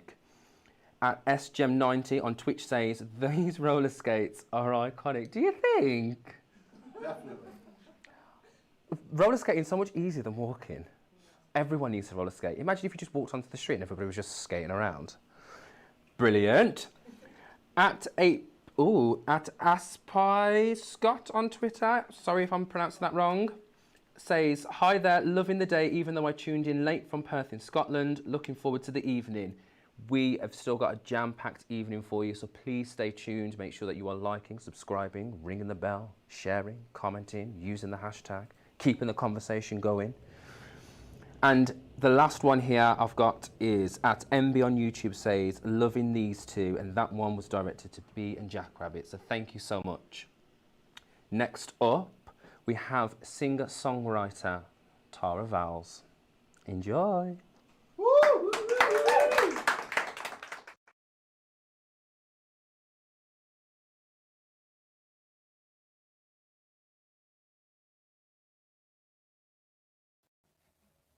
Ready? Think so.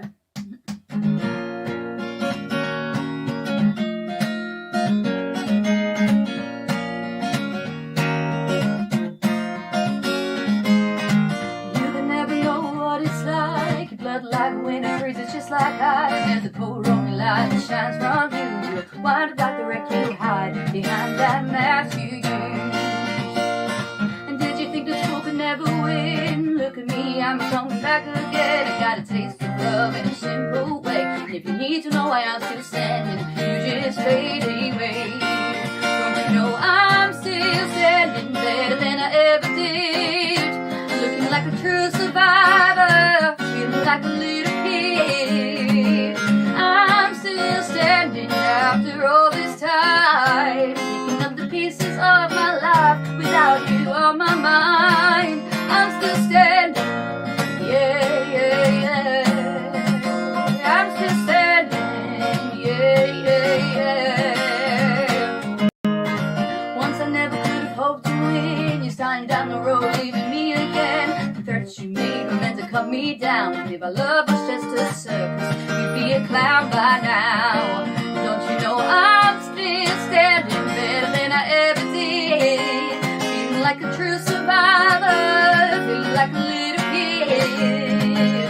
I'm still standing after all this time, picking up the pieces of my life without you on my mind. I'm still standing, yeah, yeah, yeah. I'm still standing, yeah, yeah, yeah.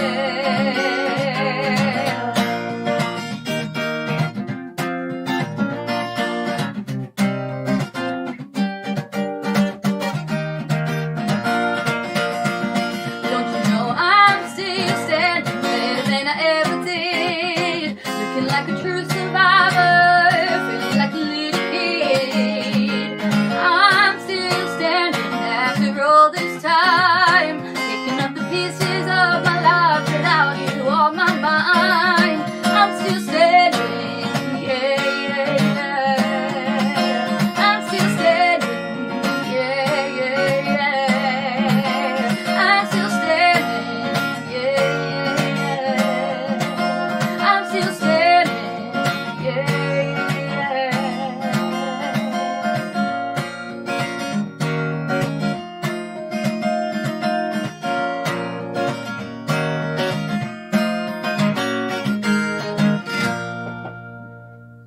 Thank you very much.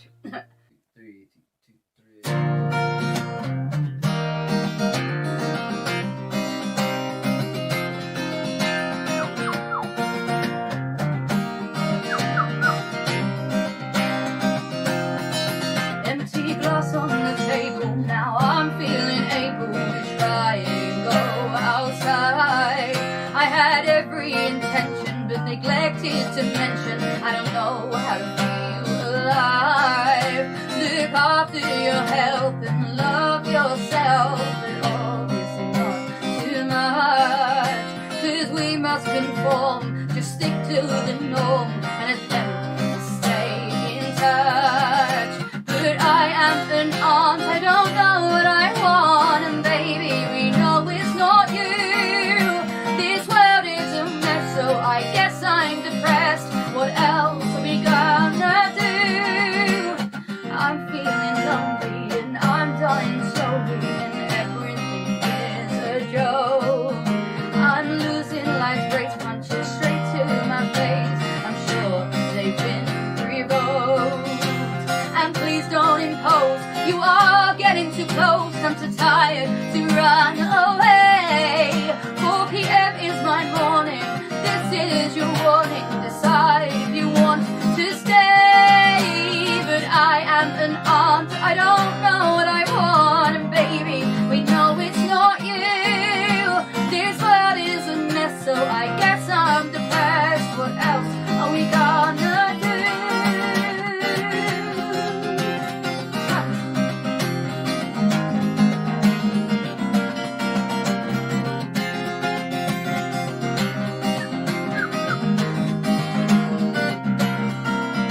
What else are we gonna, what else are we gonna, what else are we gonna do?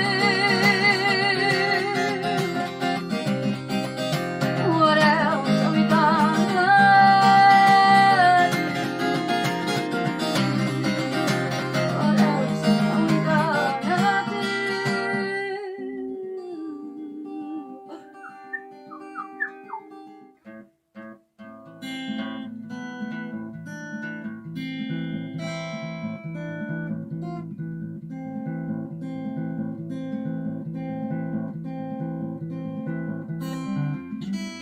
Don't think I hear the words, see the looks, feel the hands on me. Close my eyes, take a breath, put my head down and walk on by. As it turns out, this pretty turn to feeling used. what a pity. Do you think I care? Do you think I care? Do you think I care about that? I know what you say, what you think when you look me up and down. Roll your eyes and under your breath, I can hear you laughing to yourself. It's putting me down, making you feel like a big, big man. Such a pity. Do you think I care? Do you think I care? Do you think I care about that? I know what you say and what you think when you look me up and down. Roll your eyes and under your breath, I can hear you laughing to yourself. It's putting me down and making you feel like a big, big man. Such a pity. Do you think I care? Do you think I care? Do you think I care about that?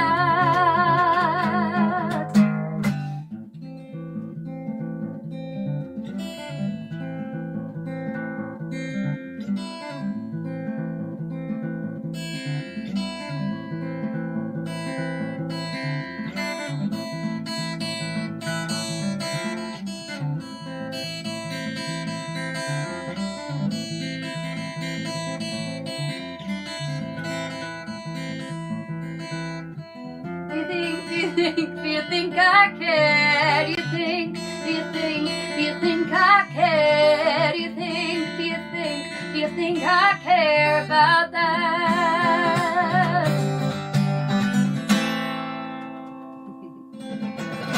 I mean, yeah.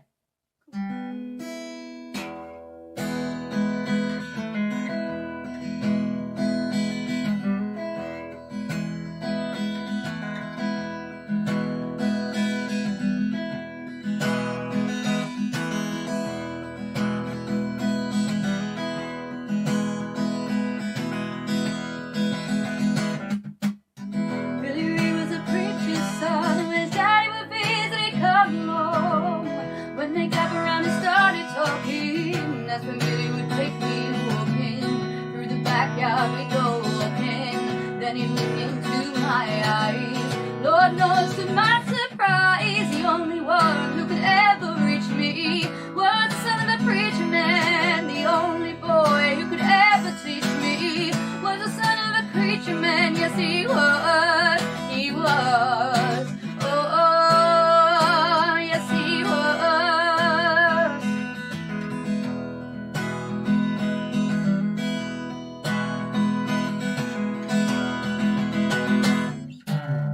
Being good isn't always easy, no matter how hard I try. When he started sweet talking to me, he come and tell me everything is alright. Kiss and tell me everything is alright. Can I get away again tonight? The only one who could ever reach me was the son of a preacher man. Yeah, the only boy who could ever teach me was the son of a preacher man. Yes, he was. He was. Oh, yes, he was. How well I remember the look that was in his eyes, stealing kisses from me on the side, taking time to make time, telling me he's all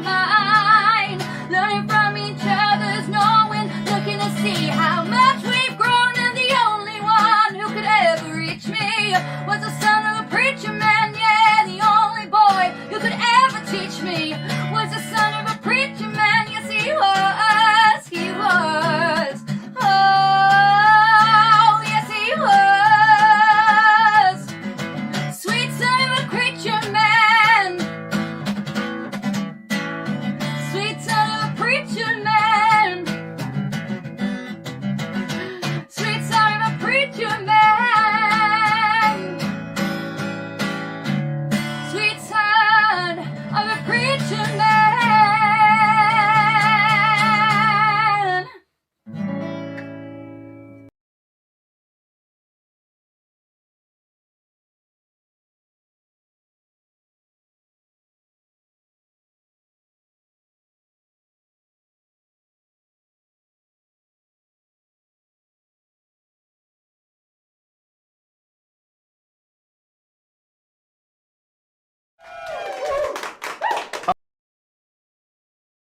Voice is amazing.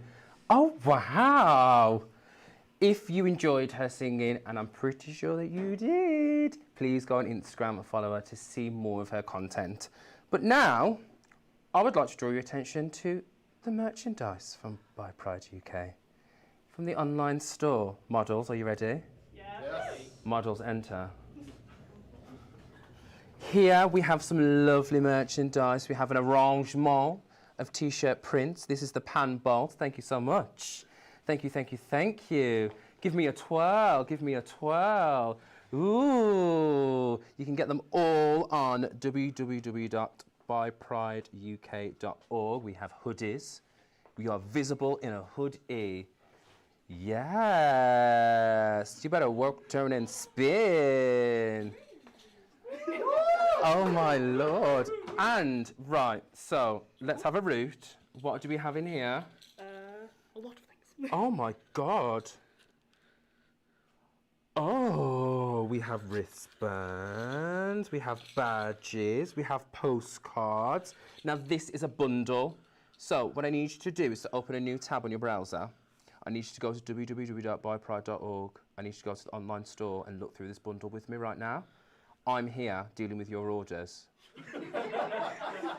Wristbands, there's badges. Oh my God. And it all comes in a wonderful tote bag. Thank you so much. Thank you, thank you, thank you. So, next up is dancer and burlesque performer JDO. Don't forget to comment with the hashtag ByPrideUK21 hashtag, and I'll see you after this.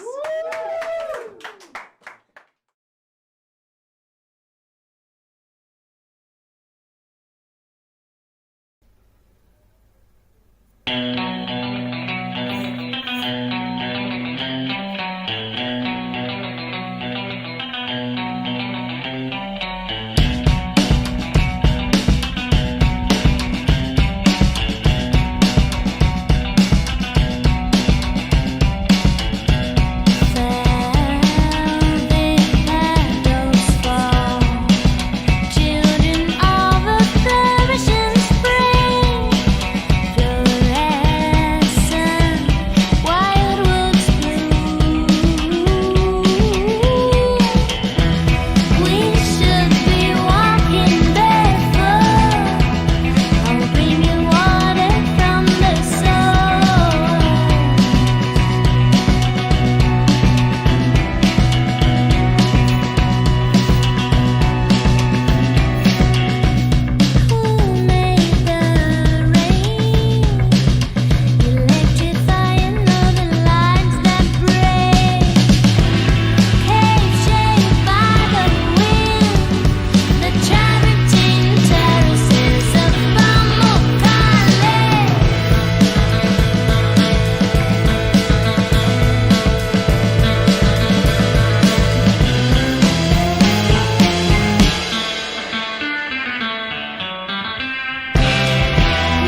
Amazing work there by Jay. Please go and follow her on Instagram for you to have the chance to see more of her content.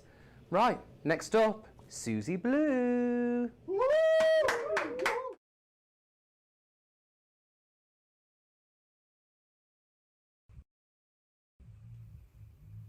Hi, my name is Susie Blue, and I am a queer, non-binary artist from the north of Ireland. My pronouns are she, her, and today I'm going to be doing some musical performances in celebration of Bi Pride 2021.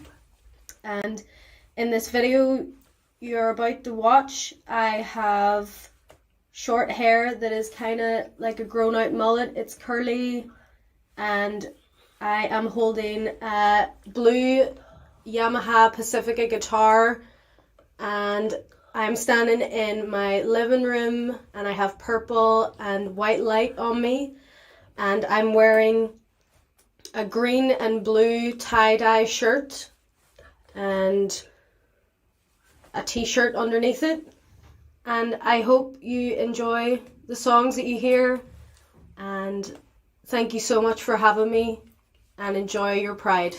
Hi everybody, it's Susie Blue here, and I just wanted to say a really big happy Bi Pride to everybody.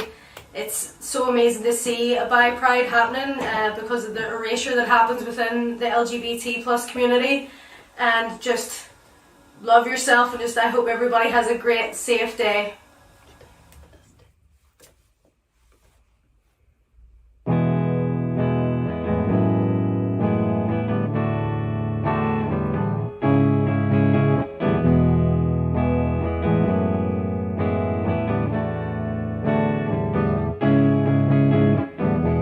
She puts her makeup on, it's not a mask, she just likes it. And she'll never grow a hair, but she could if she tried it.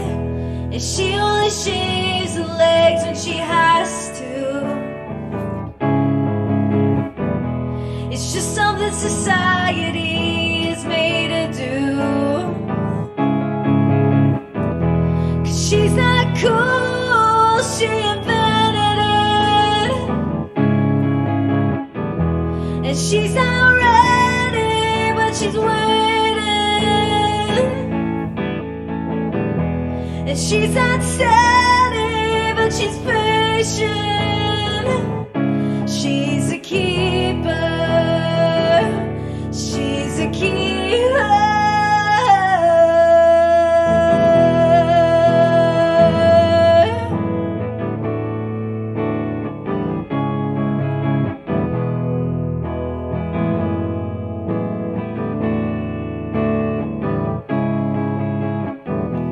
She puts her makeup on, it's not a mask, she just likes it. And she'll never grow a hair, but she could if she tried it. And she can play guitar if she wants to. And she sings sometimes when she needs to. She's not cool, she invented it. And she's not ready, but she's waiting. And she's not steady, but she's patient. She's a keeper, she's a keeper.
Amazing, Susie. That was so good.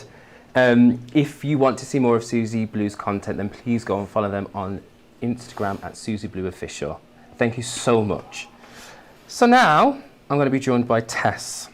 Tess is BiPride UK's Vice Chair, and they're going to talk to me a little bit about the importance of diversity and inclusion. Tess? Hello. Hi, how are you? Hello, I'm good, thank you. Thank you for joining us. Do you want to introduce yourself to the people at home? Yes, hello, I'm Tess. I'm a white person and I've got some purple glasses on. I've got some lip piercings in and I'm pointing to them at the moment. And I've got some long red hair that's also purple. I've got a BiPride lightning t-shirt on as well. That's right here, and I'm pointing to that too. And then I've got some badges on that I'm pointing to at the moment that say they, them, protect trans lives, Black Trans Lives Matter, and a pride heart. Amazing. I just want to say, to begin with, congratulations on such an incredible event thank today. you. And thank you so much for having me. Oh. So as Vice Chair, why is accessibility important to us? Well, it's important because people like me exist. Disabled, bisexual people, disabled queers exist, and we deserve to access events. We have a lot of health disparities in comparison to the rest of the population, and so taking that and putting it into events, you know, so that we can actually come, we can view as organisers, as volunteers, as performers, to make these events so that we can actually attend them. We want, as a charity, to have access as a building block, as an integral part, rather than as a kind of afterthought. And as part of that, we know that it's always going to be an ongoing project. It's never going to be finished. And we always know that we're going to have more to do to strive to remove all of the access barriers that exist. I just can't process that it's always been an afterthought before. Do you know what I mean? Like, accessibility has always been, I know the events that I've done and that I've been a part of, I've always thought, what about the people that don't have the same ableness as me? And I think that within itself, that narrative we do need to talk about, and that narrative, it does need to be at the ground zero of the conversation of any event that we do. Yeah, it happens all the time, and you know, we do it as well. You know, we're not perfect by any means, but we have these discussions and we can say, do you know what, we didn't get it perfectly, and we are never going to get an absolutely 1,000,000% perfect event, because there is always going to be more that we can do. And I think if ever we get to a point where we go, right, that's it, we're done, we need to kind of reassess our priorities, because there is always going to be more that we can do. There's always work to be done. Absolutely, always. So for physical events, what accessibility features do you have there? So for the events that we are looking to go on, we are hoping to look at a hybrid approach, because not everybody can get to physical events. So we're really hoping to keep the online activities, so people that can't get to physical events can still access. With physical events that we have put on, we do things like Mobiloos that have changing places for people. We have things like sensory rooms, so people who have processing difficulties or need somewhere to just chill out for a little bit because it's a little bit loud or there's a bit too many people. They have a place that they can just go and reset. We have things like trans changing areas, so people that maybe aren't comfortable travelling in as their authentic self can come, change to their expression that best reflects their identity, spend their time as they are, and then safely change to a way that they can then go home again. We have things like, you know, signage is important. That's not one that we've always got right. That's one thing that we needed to kind of take from our last event and say we needed to do signage better. So that's one thing that we're taking from our last event to our next one to go, right, that's something that we need to improve. Things like step-free access, you know, there's lots and lots we could go on. Yeah, you know, but they're all really important because each Each thing removes a barrier for somebody to attend, and each person attending is a unique individual, and they deserve to be there, and they're valid, and it can change their life to go, do you know what? I'm within this community and I belong and I need to be here and I should be here. That's amazing. Sorry, I'm just kind of a bit... 1 second. Inclusion is also clearly important to us. Oh, you better speak your speech. So what are we doing as a community, and what are you doing to help make inclusion and diversity here better? So as a charity, we have specific roles. We have an accessibility coordinator, and we have a trustee. We have an equality, diversity and inclusion trustee, and they have a team below them as well. So we have a whole equality, diversity and inclusion team, and it's their role to support kind of all of the work that goes on with that. We have specific budgets that we put aside specifically for equality, diversity, inclusion, and that covers things like for volunteers who are travelling in. It covers things like childcare for volunteers to attend away days and things like that. Anything that could maybe be a barrier, we can support people. We want to talk about it. Things like BSL interpreters, it's really important. You know, we want to support people to engage. It's about taking away the hurdle to stop somebody from expressing their 100% truth and feeling comfortable in their community. And I idolise that work. Removing those access barriers, and you know, as I said at the start, it is an absolute ongoing project, constantly, and you know, we're always going to strive to do more and strive to do better, because we know that we are never going to get it completely right, and we are always going to need to do more. Thank you so much for coming and talking to me. Thank you, Tess. Give me a Thank you.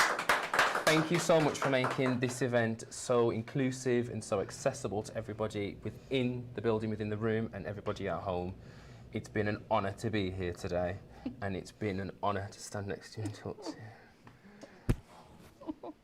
My new idol, everyone, Tess. Right, so what I need you to do now is listen, come closer to your devices, because coming up next is Drag Syndrome. I know. They are a drag collective featuring highly addictive queens and kings, so please enjoy this performance. Keep commenting, keep the conversation going using the hashtag #ByPrideUK21, and I'll be right back.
In the most biblical sense, I am beyond your pretense. Been the good thoughts that you wish, garments are mine. But in the conjugal sense, I just weaken you pretend. You ask is me a defense, to where here comes the next time. I wanna love you, but something's pulling me away from you. Jesus is my virtue, and Judas is the demon I cling to. I cling to disappointed promise, baby. It's a cruel, but I'm still loving Judas, baby. I'm disappointed promise, baby. It's a cruel, yet I'm still loving Judas, baby.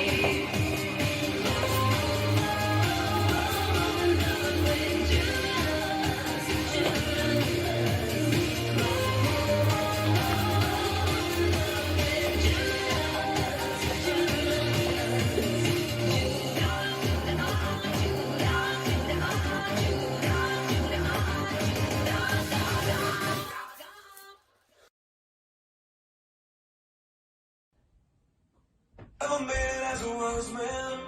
I couldn't cut it as a poor man stealing. Tired of living like a blind man.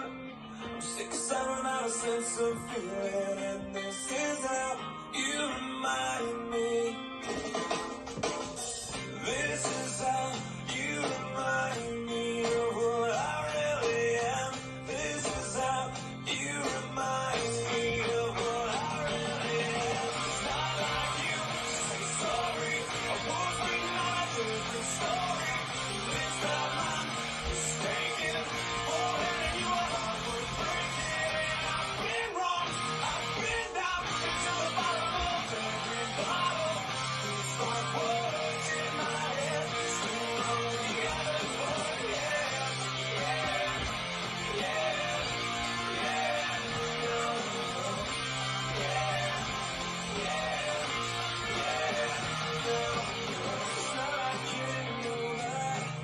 I said I love you and I swear I still do. It must have been so bad. 'Cause living with me must have damn near killed you. And this is how you remind me of what I really am. This is how you remind me of what I really am. It's not like you to say sorry. I was written on a different story. It's not my mistake. For letting you up for breaking. I've been wrong.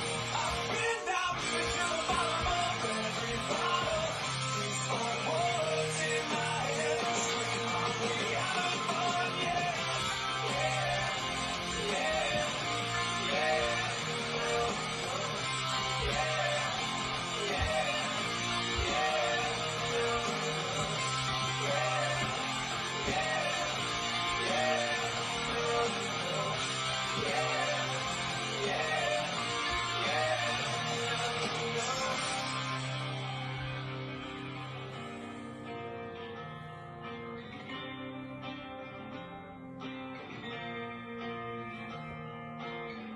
Never made it as a wise man.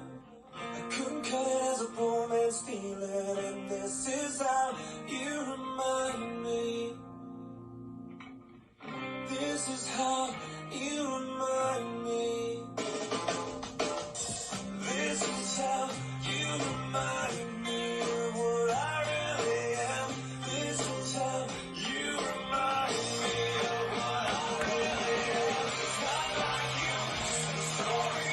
I was written on a different story.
amazing. Thank you so much to Drag Syndrome for providing such entertainment for us.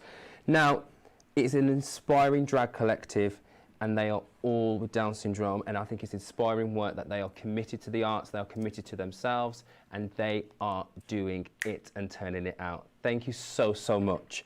If you would like to see more of Davina Starr, Aurora Shebag, Justin Bond, and Lady Mercury, and Nikita Gold, you can follow Drag Syndrome on Instagram, or you can visit their website. So, still with me? Lovely.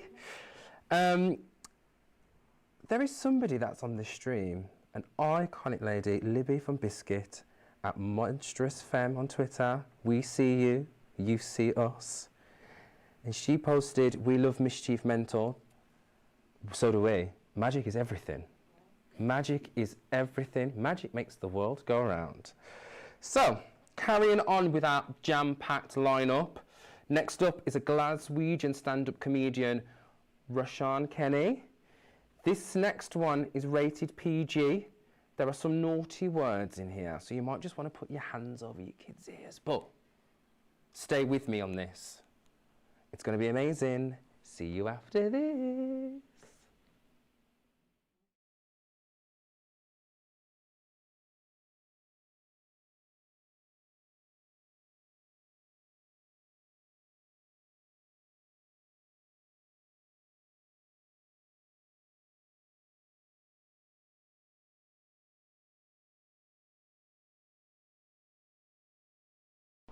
My name is Roisin Kenny. My pronouns are she or they. I am a Scottish comedian, and in the video which is about to play, I have long black hair and I am wearing a black shirt. I wish you all a very happy Bi Pride, and I hope you enjoy my set.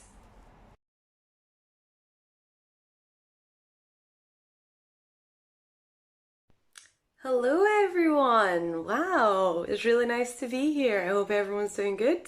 Watching at home. My name's Roisin. Shaky camera. It's fine.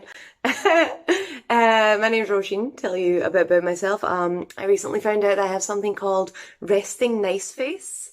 So you might know about resting bitch face, which is where your face looks naturally really grumpy and off-putting, and people look at it and they're like, oh, don't want to talk to them. I have the opposite problem, so my face looks naturally really open and welcoming, and that's why strangers look at it and they're like, wow, she looks nice. I'm going to tell her all of my problems. And I don't want to hear their problems, okay? This face is a trap. I'll cut you. Leave me alone. This is the kind of face that people ask to watch their stuff in cafes a lot. I have like 16 laptops at this point. It's also the kind of face that babies love, right? And that's kind of fine, except then they latch onto me and they won't let go, so I just have to carry them around until they fall asleep. At least that's what I told the judge. What? Silly joke. Very, very silly joke. So yeah, it's really nice to be here. It's nice to be joining you all online.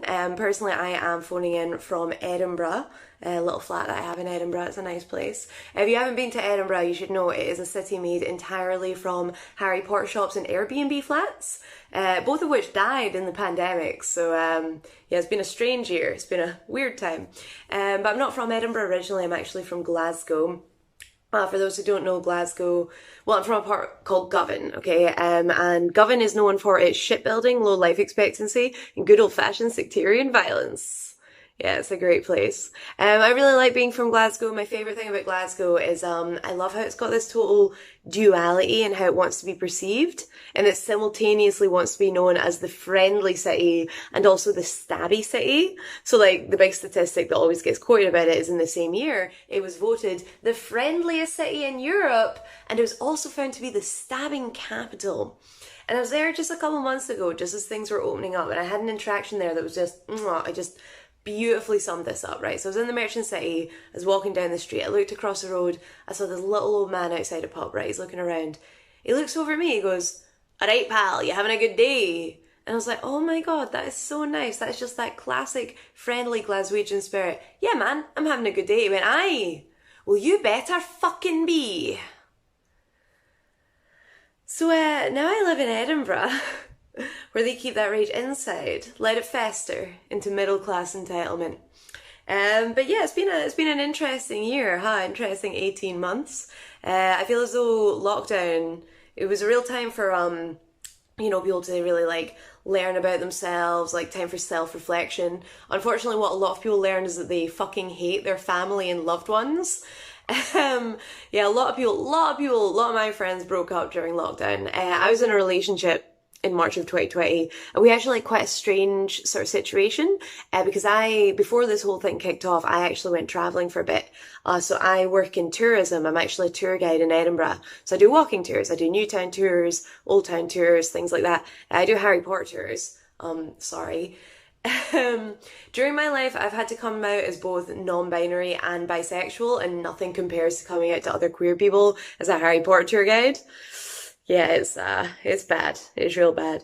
But yeah, obviously during winter time, there's not as much work. So I decided to go away for a little bit in December 2019. I was like, do you know what? I'll go away for, I don't know, 3.5 months. And when I come back in March of 2020, my job will be waiting for me, ready to go into the summer season. Fucked it, right? Absolutely fucked it. But the other thing that happened is about 6 weeks before I was due to leave, I met this guy and we really hit it off, like really immediately, just automatic attraction, really, really liked each other.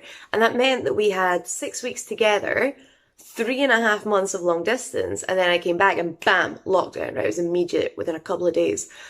And that meant that we had a choice. Either we could not see each other for who knew how long it was going to be, could be, weeks, could be months, or we could self-isolate together in his tiny one-room house in the Scottish borders in a village of 200 people, which didn't even have a shop. Now, it's worth saying that we are both mental, and we chose the second option, and we are no longer on speaking terms. Oh man, it was bad. Like, it was just, our personalities just clashed. It's like, I'm a dog person and he's a cunt. That's probably how I would describe it. Yeah, it was a rough time. And obviously, breakups are never fun, right? Like, very rare that you have a breakup. It's a good time. But see, when your rebound shag is literally illegal, that's rough. That's really rough. I was watching the news every week. I was watching Nicola Sturgeon doing the roadmap to recover. I was like, Nicola, my rebound shag, Nicola, my rebound fuck. When can it happen? She blocked me on Twitter. Which was fair enough, it was getting out of hand. And the apps didn't help. I don't know if anyone was doing the dating apps during lockdown, but it was all, oh, Gavin, Gavin would like a socially distanced date. A socially distanced date. Hey, do you want to meet up and not touch each other? No, I am so touch-starved. I've never wanted to touch anyone more in my entire life. Apparently that's a really intense opening line on a first date. Yeah, she did not text me back. Yeah, no one is safe.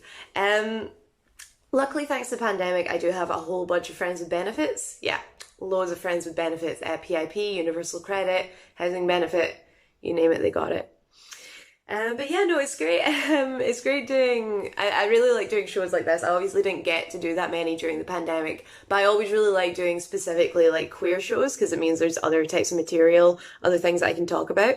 And for a long time I'm bisexual. I sort of mentioned that earlier, I'm bisexual. For a long time I didn't identify as bisexual because I felt as though I wasn't bi enough. Like some of you might relate to this. Like for a long time, I call it biposter syndrome. It's like, because I hadn't, I'd made out with girls, I'd had sex with a couple of girls, but because I hadn't been in a relationship with a woman, I didn't feel like I had enough bi points or whatever. And obviously I've since realised that that's total bullshit and internalized biphobia. So for a while I was identifying as bisexual, but with a preference for men. But more recently, I've realised that's nonsense as well, right? It's not that I have a preference for men, it's just that I don't believe in astrology. And if you're going to hang out with a bunch of lesbians, you kind of got to be able to at least pretend to take astrology seriously. Like, it's not going to work out otherwise. And it's hard, right? Because I have a straight friend. I've got some of my best friends who are straight. I have a friend who's a straight man. Nah,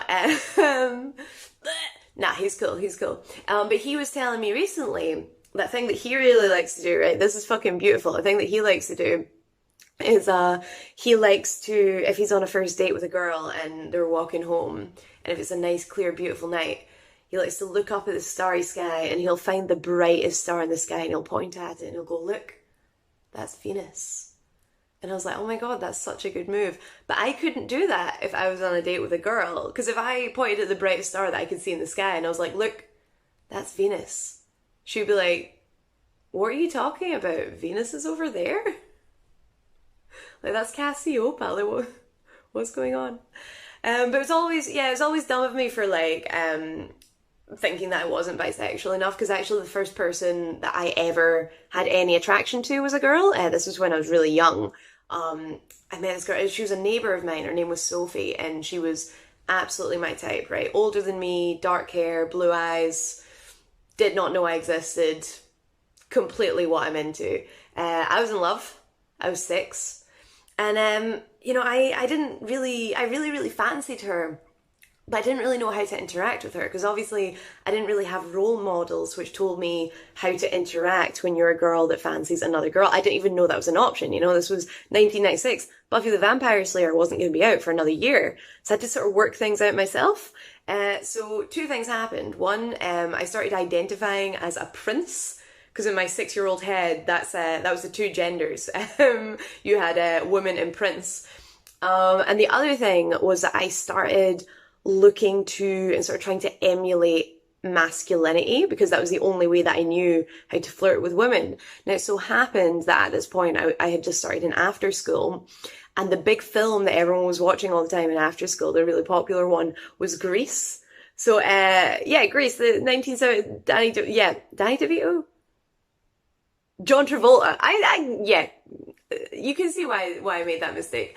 But yeah, so that was like my role model for masculinity. So when it came to thinking about how I was going to charm this girl, I was like, well, what did chicks like? Cool leather jackets, that's what. So I don't know where I got it, but I found this really oversized like biker jacket that was just covered in zips. And I used to go around wearing that, and I had like this long black hair that I used to like sort of quiff up. Like, we're talking like full Happy Days style, about 4 decades too late. And I started talking, whenever I spoke to this girl, I'd talk in this really faux American accent. So like, there was this one time where she was like, what do you want? And I was like, you're the one I want, honey. Yeah, it started you mean to go on, definitely. But, you know, despite all these setbacks, I did end up really hitting it off with Sophie. She let me, you know, hang about with her, and I would defend her from the neighborhood bullies. So for example, one time this guy like pushed in front of her in a shop, so I like pushed him over. And like another time, this guy was just being really loud and obnoxious. You know, he was really annoying her. So we stole his shoes and threw them in the Clyde. And this other time, this guy was just like sitting on a chair that she wanted to sit on. So I distracted him while she stole his bike. And it was only kind of years later, looking back on it, that I realized that actually Sophie was a neighborhood bully, and I'm just weird. But, you know, despite this kind of awkward nature that I've got, I did recently get a boyfriend, which is nice. Yeah, he's a good friend of mine, which I'm sure will be fine. I wasn't intending to. Like, I was like, no, we shouldn't date, you know, if we're friends and like we work together. And then he won me over by having a great personality. I know, right? What dick. That's cool. Some people say you shouldn't date your friends. I actually think those people are cowards, because you got to change your mindset rather than thinking, oh no, what if we break up? It could ruin the friendship. Instead, you need to think, well, now he can't break up with me because he'd ruin the friendship. I ran that joke by him, and he was like, I don't know, I think you're too woke for this crazy woman character. And I was like, character. Yeah. Keep thinking that, buddy. But yeah, no, it's good. He's a socialist, my boyfriend, which suits me really well. I actually only date left-wing people. That's why they call my vagina the echo chamber. You know, they say comedy is subjective, but I actually do think that is an objectively funny joke. But no, I really do think, more than anything though, I think that it's not actually the things that we have in common which unite us. It's really the things that are differences which really make the relationship work. So for example, I'm an extrovert and he's an introvert, and I'm a Taurus and he's a Sagittarius, and I have IBS and he has no sense of smell. It's like we're made for each other. I'm obviously joking. I don't know his star sign. Alright guys, well that's my time. You've all been absolutely lovely. I've been Roisin Kenny. I hope you have a wonderful Bi Pride. Have a great time.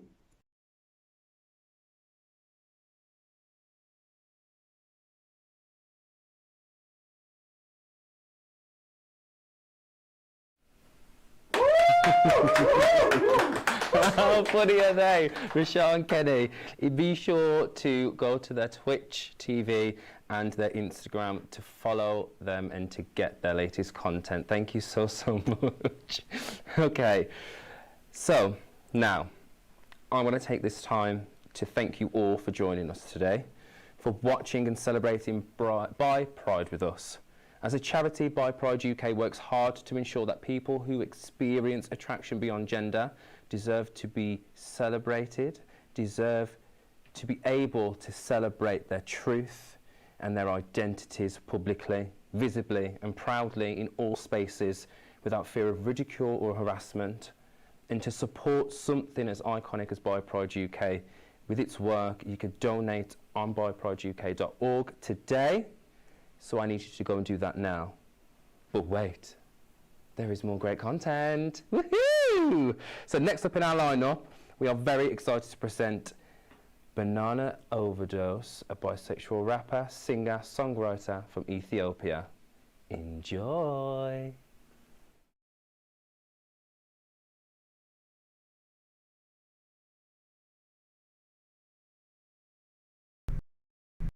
Hello everyone, this is your girl Bananas Overdose, and I am a singer, rapper, songwriter, and a producer from Ethiopia.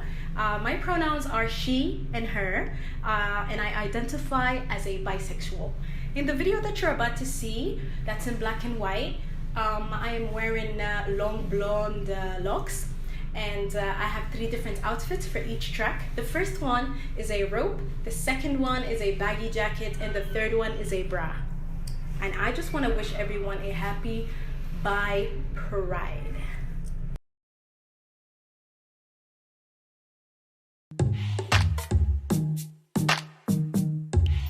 I'm free to be where I wanna be. I'm free to be who I wanna be. I said I'm free to be where I wanna be. I said I'm free to be who I wanna be. I'm a black queen everywhere that I've been. I can't go unseen with all this melanin. Melanin is that time of the year to bring back matriarchy. Boy, give me the keys so I can go ahead and leave. Don't bother following me unless you got something for me.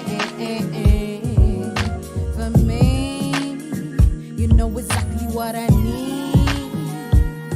It's them Benjamins. Hey, Benjamins running everything. Benjamins ruin everyone. Benjamins. Imagine a world with no Benjamins. No wealth, just health. No loath, just growth. Love and kindness will be the highest of all time. More peace, more happiness so divine. All the women in the world can confide in men. Amen, amen, amen, amen, amen, amen. I'm free to be where I wanna be. I'm free to be who I wanna be. I was raised to be a submissive woman. Bow my head, let the man take the charge of the winning. Seen a lot of men get away with the wrongs they're doing. See a lot of y'all took advantage of what's been going on. Started with my father when I was a little girl. He would treat my mother like he bought her from the store. Man, I never got it, but it hurt me to the core. He would drown her, but she was to push him to the shore. My mama looked at me and told me once, the man can do it, you can find it in Quran verse. Don't you try to resist, it's only gonna make it worse. We're seeking heaven, that's her fate from the higher force. Poor mama fell sick before she got divorced. All the stress he put her through, had to show of course. But things are different now, I'm on another level now. We work for brothers now, we switch them like panties now. Don't let no one with a pipe tell you men are not the same. Cause when you let your guard down, he gon' switch the lane. Before you treat him like a king, make sure he's tame. Keep a brother on a leash, better respect the game. Yeah, cause we're free to be who we wanna be. If we want, we can master polygamy. Yes, I said it, don't you try to come for me. Cause we can last longer than y'all, don't try me.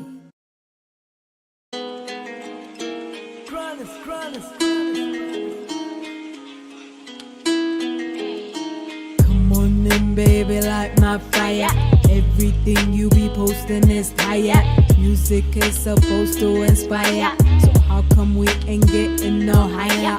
Come on in, baby, light my fire.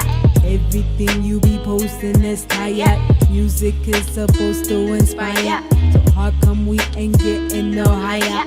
Tell me something. What goes through your head between that time where you close your eyes and you go to sleep? What do you think of? Do you write about your life or you laugh about your rights? Music can be the brand new politics. I had a daydream about this when I was 6. I was even too young to understand all these tricks. Kids are choosing the fame over the wisdom. Me, I wanna conquer the world, not just win some. You cry about the low boy, he ain't even handsome. Instead of crying in a public toilet, get a phantom. Now you got some, they want you for ransom. Tell them boy bye, never really made me come. Now you got some, they want you for ransom. Tell them boy bye, what's a big bum bum? What's a bum bum? What's a big bum bum? What's a bum bum? What's a big bum bum? What's a bum bum? What's a big bum bum? What's a bum bum? What's a big bum bum? What's a bum bum? What's a big bum bum? What's a bum bum? What's a big bum bum? What's a big bum bum?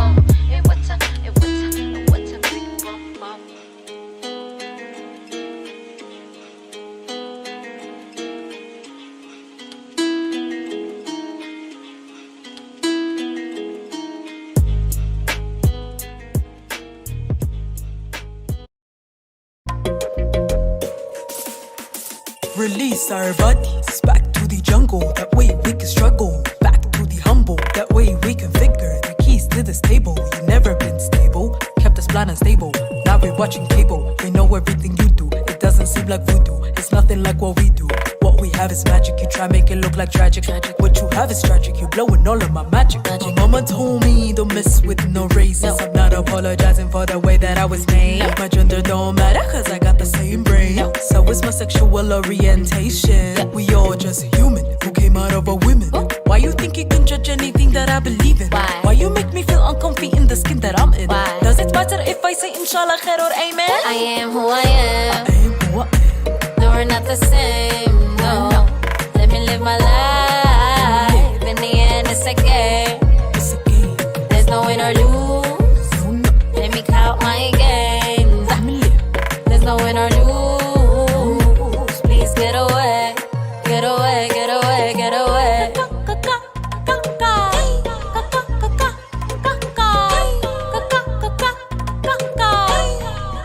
I'm human. I say it with my chest, I'm feeling what I'm feeling. This life is a test, you're getting what you're given. Wish you all the best with how the world is going. But for now, I just wanna dance and have a good time. Let's go.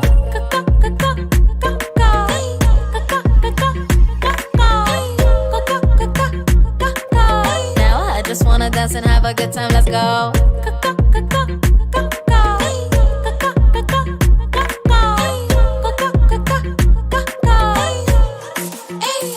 I am who I am. No, we're not the same. No, let me live my life. In the end, it's a game. There's no win or lose. Let me count my games. There's no win or lose. Please get away, get away, get away.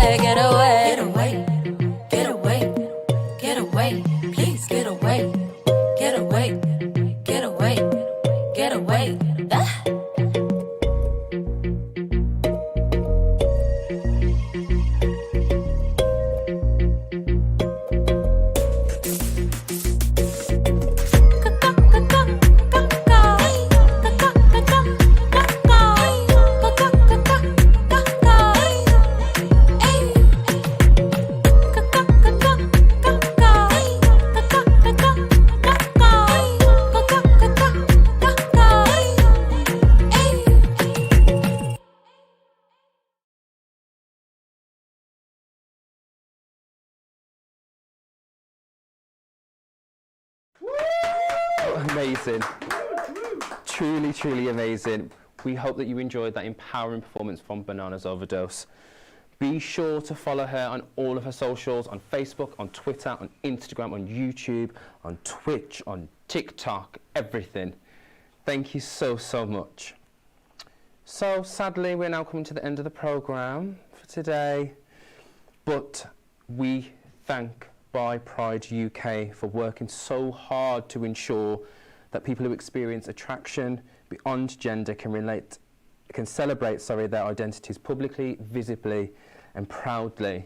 And I think that we've achieved that today with everybody here, with everybody at home, all of us together as one. I want to take this time to thank all of our sponsors. I want to thank the events team that have worked so hard behind the scenes, pulling everything together, curating this entire program, jam-packed, full of advice, full of conversation, full of activism, full of pride, full of proudness, full of love. I think we're all on the same page when I say this. It's been an amazing day today. So, so, so good. But last and not least, we thank you, our viewers, for tuning in, for commenting, for using the hashtag, for liking, sharing, subscribing, tagging, conversating, pulsating, living, loving, smiling, laughing. Live, life, love. So, thank you so much for celebrating Bi-Pride this year with us. But now, I will hand over to Club Cali's DJ Ritu for the after party. But before I let you go, once again, happy Bi-Pride. And have the most incredible Bi Visibility Month. And remember, 100% of you all the time is what everybody else needs. Be true to you. We'll see you next year. Goodbye.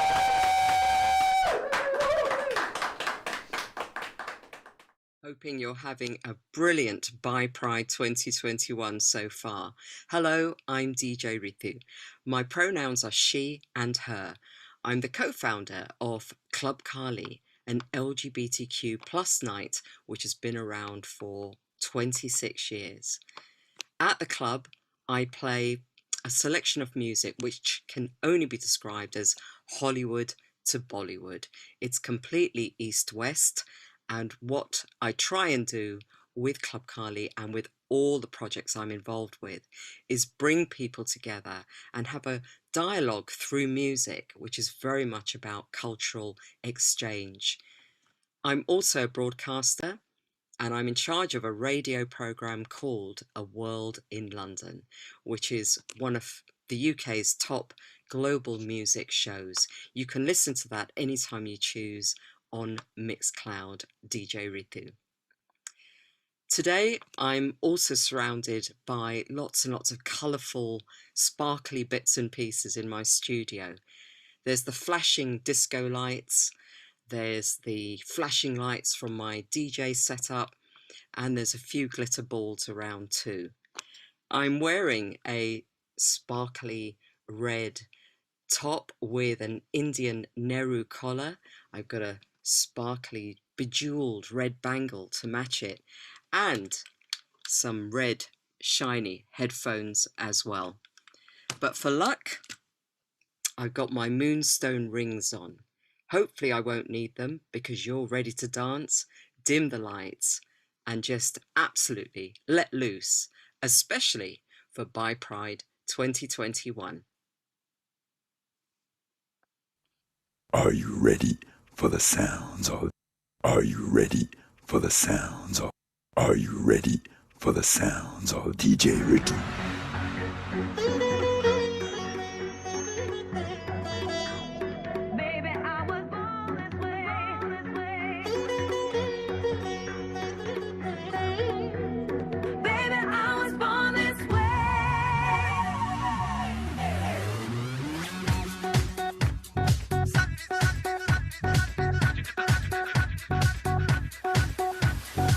My mama told me when I was young,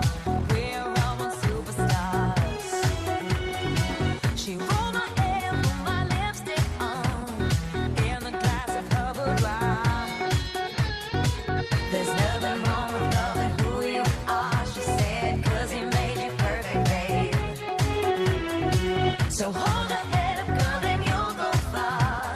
There's a limit where to say I'm beautiful in my way. 'Cause God makes no mistakes. I'm on the right track, baby. I was born this way. Don't hurt yourself and regret. Just love yourself innocent. I'm on the right track, baby. I was born this way. This way, ain't no other way. Baby, I was born this way. Baby, I was born this way. Born this way, ain't no other way. Baby, I was born this way. Right track, baby, I was born this way. Don't be a drag, just be a queen. Don't be a drag, just be a queen. Don't be a drag, just be a queen.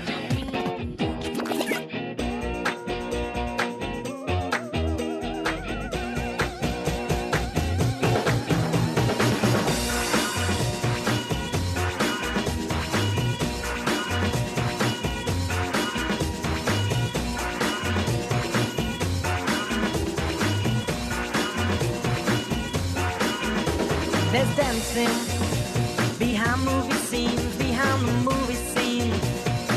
Sati Rani, she's the one that keeps the dream alive. From the morning past the evening to the end of the light. Grim food of Asher on the 45. Well, it's a grim food of Asher on the 45. Grim food of Asher on the 45. Well, it's a grim food of Asher on the 45. And dancing behind movie scenes, behind those movie screens. Asher Bosley, she's the one that keeps the dream alive. From the morning past the evening to the end of the light. Grim food of Asher on the 45. Well, it's a grim food of Asher on the 45. Grim food of Asher on the 45. Well, it's a grim food of Asher on the 45. Everybody needs to listen for below. Everybody needs to listen. Everybody needs to listen for below. Everybody needs to listen. Mine's on the 45.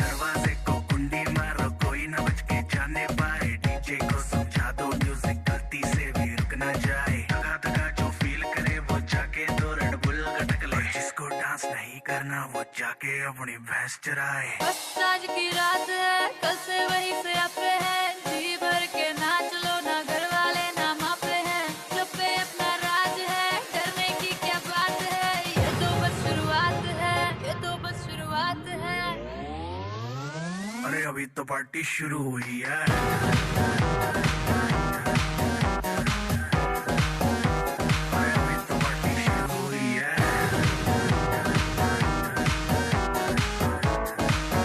ये तो बस शुरुआत है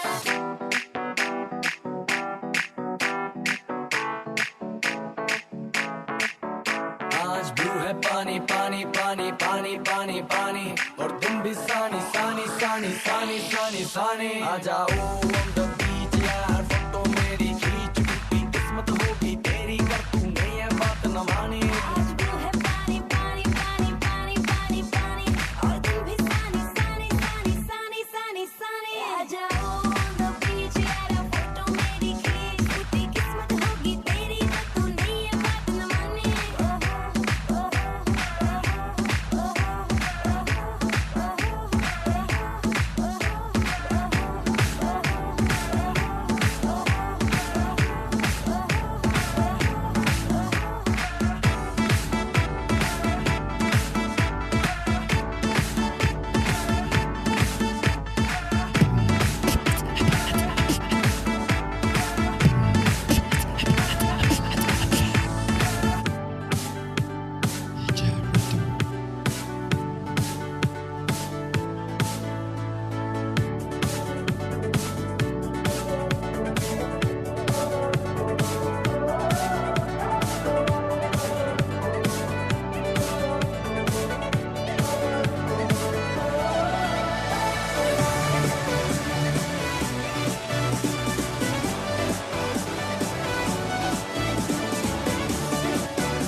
घुट नशे के रास्ते भुला दो सारे घर बार के सूरज डूबा है दो घुट नशे के तुम भुला दो सारे संसार के मतलबी हो जा जरा मतलबी दुनिया की सुनता है क्यों खुद की भी सुन ले कभी मतलबी हो जा जरा मतलबी दुनिया की सुनता है क्यों खुद की भी सुन ले कभी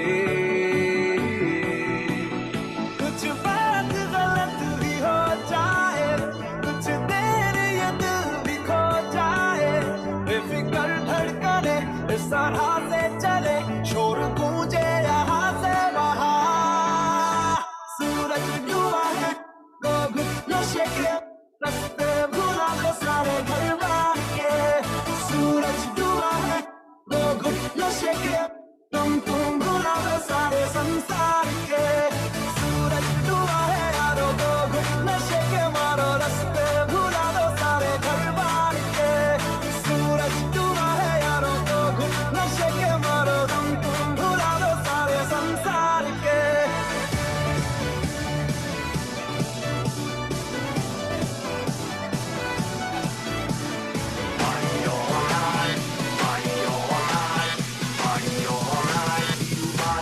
सारी दुनिया वालों जितना भी तुम जोर लगा लो करेंगे पारी सारी रात गाने में दम बंद करवा लो party all night party all night party all night we do party all night सुन लो सारी दुनिया वालों जितना भी तुम जोर लगा लो करेंगे पारी सारी रात गाने में दम बंद करवा लो बोतला खुल्लन दो दारू शारू दुल्हन दो विस्की का पैक लगा के सारी दुनिया फुल्लन दो बजाते रहो सबकी बजाते रहो सबकी बजाते रहो सबकी बजाते रहो party all night party all night party all night we do party all night party all night party all night party all night we do party all night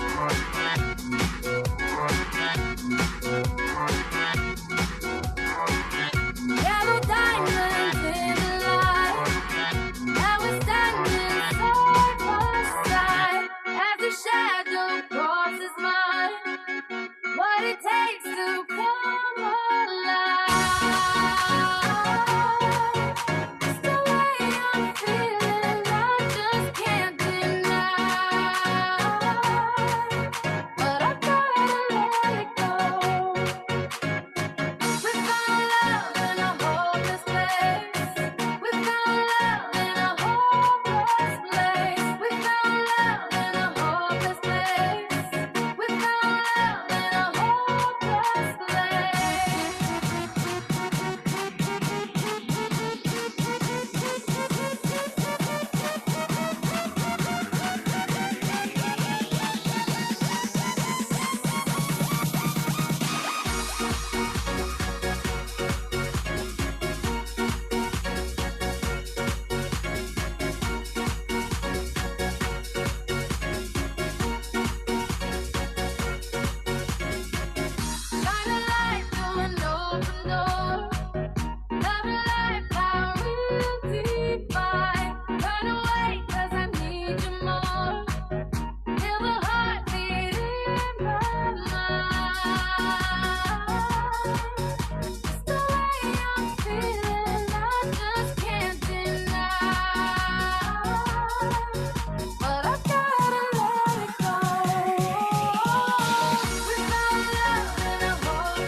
I got a feeling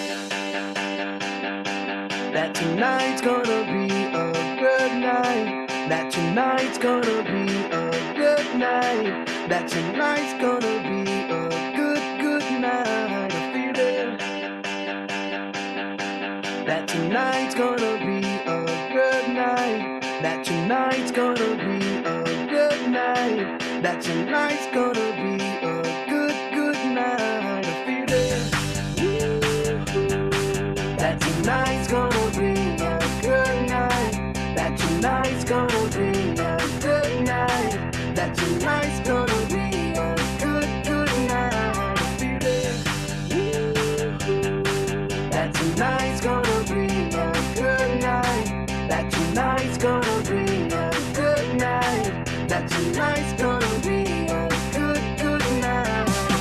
Tonight's the night. Let's live it up. I got my money.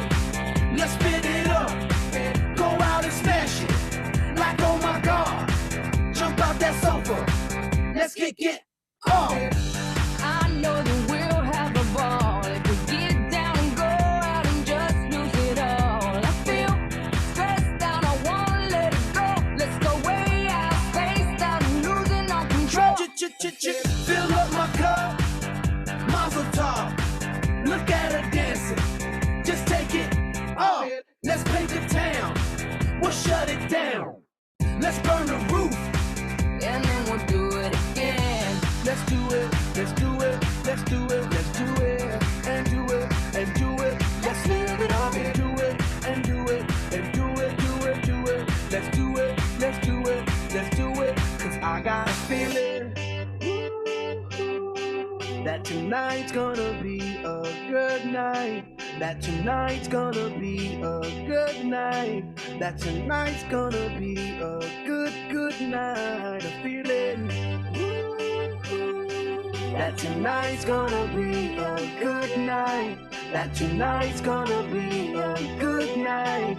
That tonight's gonna be a good night. I feel tonight's the night. Hey, let's live it up. Let's live it up. I got my money. Hey, let's spin it up. Let's spin it up. Go out and smash it. Smash it. Like oh my God. Like oh my God. Jump out that sofa. Come on. Let's get off. Fill up my cup. Drink. Mazel tov. Look at her dancing. Move it, move Just take it off. Let's paint the town. Paint the town. We'll shut it down. Shut it down. Let's burn the roof. and then we'll do it again. Let's do it, let's do it, let's do it, let's do it, and do it, and do it. Let's live it up and do it, and do it, and do it, do it, do it. Let's do it, let's do it, let's do it, do it, do it, do it. Here we come, here we go. We gotta rock, rock, rock, rock, rock. Easy come, easy go. Now we on top, feel the shot, body rock, rock it, don't stop. Round and round, up and down, around the clock. Monday, Tuesday, Wednesday, and Thursday, Friday, Saturday, Saturday to Sunday. Get with us. You know what we say. Party every day, party every day, and I'm feeling that tonight's gonna be a good night. That tonight's gonna be a good night. That tonight's gonna be a good night. I'm feeling that tonight's gonna be a good night. That tonight's gonna be a good night. That tonight's gonna be a good night. Baby up in here tonight. No fighting. We got the refugees. No fighting. No fighting. Shakira.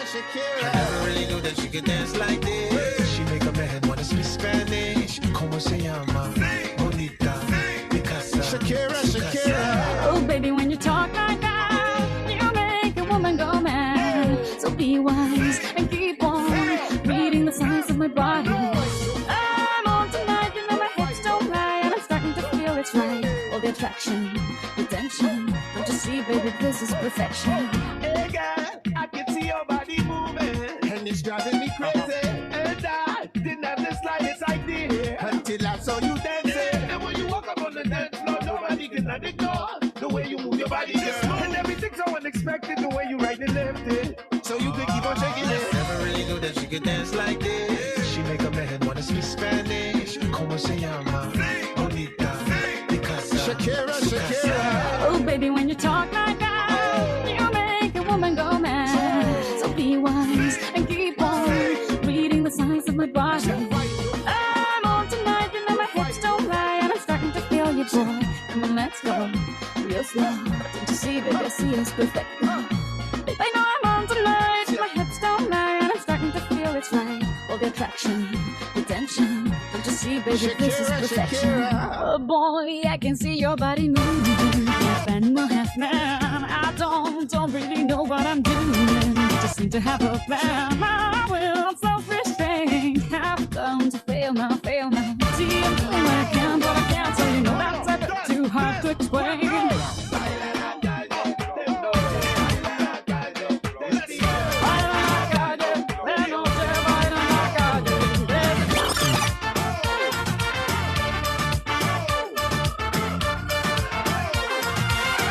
पुदीना देगा नाका नागिना देगा चिकनी चमेली देखी चिकना कमीना देगा चांदनी चिडर होके चीट किया तो सारे तारे बोले गिली गिली अक्खा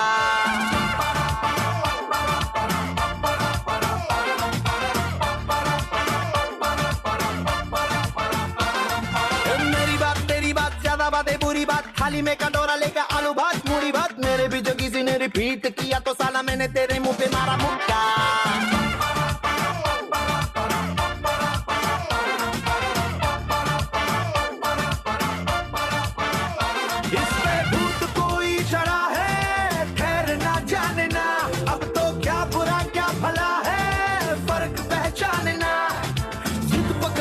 खड़ा है कम वक्त छोड़ना जाने ना बदतमीज दिल बदतमीज दिल बदतमीज दिल माने ना बदतमीज दिल बदतमीज दिल बदतमीज दिल माने ना ये जो हाल है सवाल है कमाल है जाने ना बदतमीज दिल बदतमीज दिल बदतमीज दिल माने ना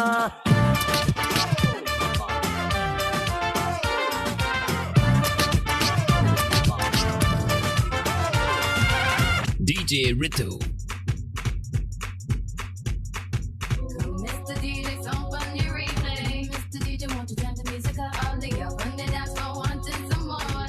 Mr. DJ, won't you turn the music up? Mr. DJ, somebody replay. Mr. DJ, won't you turn the music up? All the girls on the dance floor wanting some more.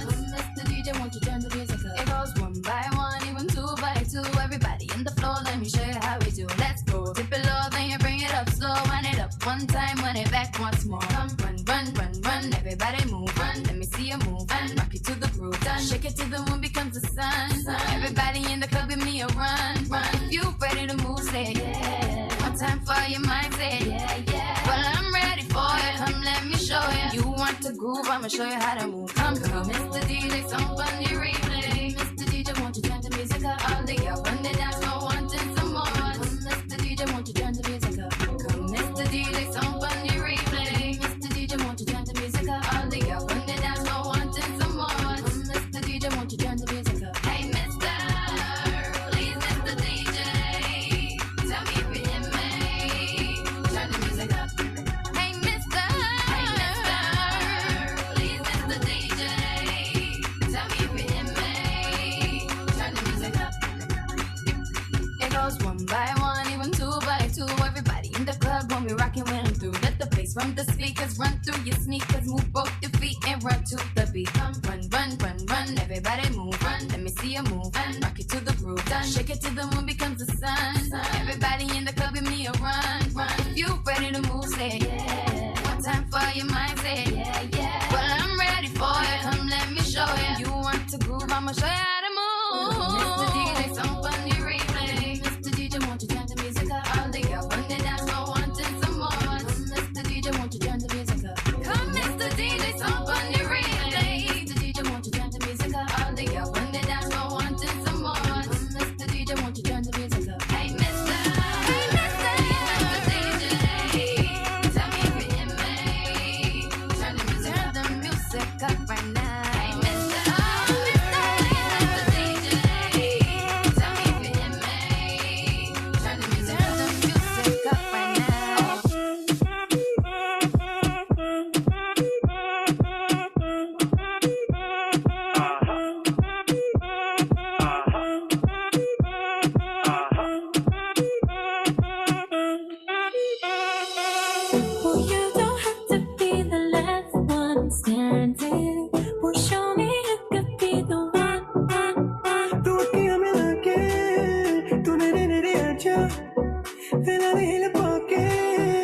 तेरे उत्ते मरदा तू गल बड़ी करदा वे करके बखा जा नेड़े नेड़े आ तू आजा Sonia I wanna see you wine like Rihanna. Get all up on the hum, diggy diggy bum bum.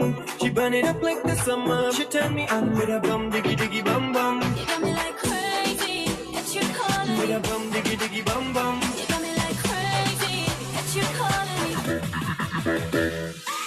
Run the track, run the track, run the track, and nobody look back. Run the track, run the track, run the track, and nobody look back. Run the track, run the track, hey, run the track, and nobody look back. Run the track, run the track, run the track, and nobody look back. Them say, run the track, hey, run the track, and nobody look back. Let's have some run and shot. Let's have some party now. Let's have some roll out of bar. Run the track, and nobody look back. Them say, Let's have some roll in the market. Let's call the dolly now. Let's have some muddy tapa. Chalo chalo ji, lak lak chalo. Chalo chalo ji, mauj mana lo. Chalo chalo ji, lak lak chalo. Pakad kisi ki wrist and we twist, we twist, we twist, we twist, and we twist, we twist, we twist, we twist, and we twist, we twist, we twist, we twist, and we twist, we twist, we twist, we twist. run the track, run the track, run the track, and nobody look back. Them say, run the track, hey, run the track, and nobody look back. Run the track, run the track, run the track, and nobody look back. Them say, run the track, hey, run the track, and nobody look back. Ticket शिकट सी दुनिया चले फिर भी चले बल्ले बल्ले हो गई हाँ हो गई ओ हंसी खुशी में गम की गुड्डी हवा में गुड्डी वो काटा लोग हो गई हाँ हो गई छोड़ छोड़ सब रोने कोने छोड़ छोड़ दुख आके कोने देखो देखो दिन सोने पूरे यही लाइफ की जिस and we twist, we twist, we twist, we twist, and we twist, we twist, we twist, we twist, and we twist, we twist, we twist, we twist, and we twist, we twist, we twist, we twist. Romancing must be all the time and it seems to me no reason for some reason feeling fine everybody move your body it's me everybody get down on it let the music play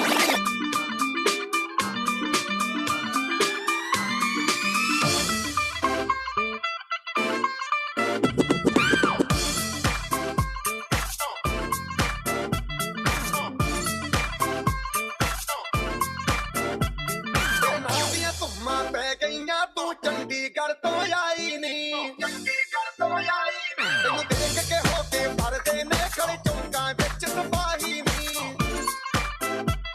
ਗੋਡੀ ਤੇ ਕਾਲਾ ਦਿਲ ਕੁੜੀਏ ਗੋਡੀ ਤੇ ਕਾਲਾ ਦਿਲ ਕੁੜੀਏ ਜੋ ਦਾਗੇ ਜਨ ਦੇ ਟੁਕੜੇ ਤੇ ਤੈਨੂੰ ਕਾਲਾ ਚਸ਼ਮਾ ਤੈਨੂੰ ਕਾਲਾ ਚਸ਼ਮਾ ਤੈਨੂੰ ਕਾਲਾ ਚਸ਼ਮਾ ਜੱਜਦਾ ਏ ਕੋਲੇ ਮੁਖੜੇ ਤੇ ਤੈਨੂੰ ਕਾਲਾ ਚਸ਼ਮਾ ਜੱਜਦਾ ਏ ਕੋਲੇ ਮੁਖੜੇ ਤੇ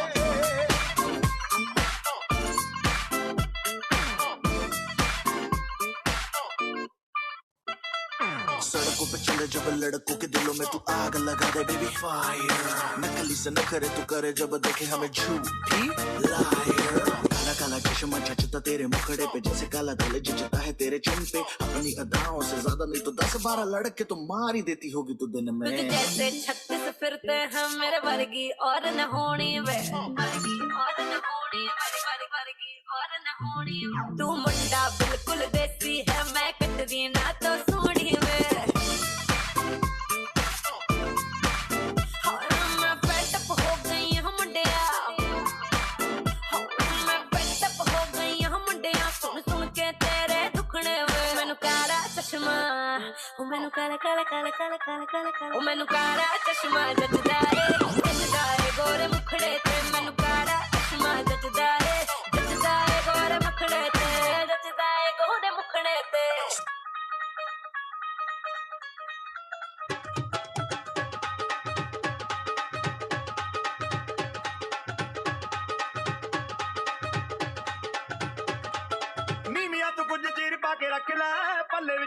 ਲੁਕਾ ਕੇ ਰੱਖ ਲੈ ਨੀਵੀਆਂ ਤੋਂ ਕੁਝ ਚੀਰ ਪਾ ਕੇ ਰੱਖ ਲੈ ਪੱਲੇ ਵਿੱਚ ਮੁਖੜਾ ਲੁਕਾ ਕੇ ਰੱਖ ਲੈ ਐਵੇਂ ਕਰੀ ਨਾ ਕਿਸੇ ਦੇ ਨਾਲ ਪਿਆਰ ਮੁੰਡਿਆਂ ਤੋਂ ਬਚ ਕੇ ਰਹੀ ਨੀ ਤੂੰ ਹੁਣੇ ਹੁਣੇ ਹੋਈ ਮੁਟਿਆਰ ਮੁੰਡਿਆਂ ਤੋਂ ਬਚ ਕੇ ਰਹੀ ਨੀ ਤੂੰ ਹੁਣੇ ਹੁਣੇ ਹੋਈ ਮੁਟਿਆਰ ਮੁੰਡਿਆਂ ਤੋਂ ਬਚ ਕੇ ਰਹੀ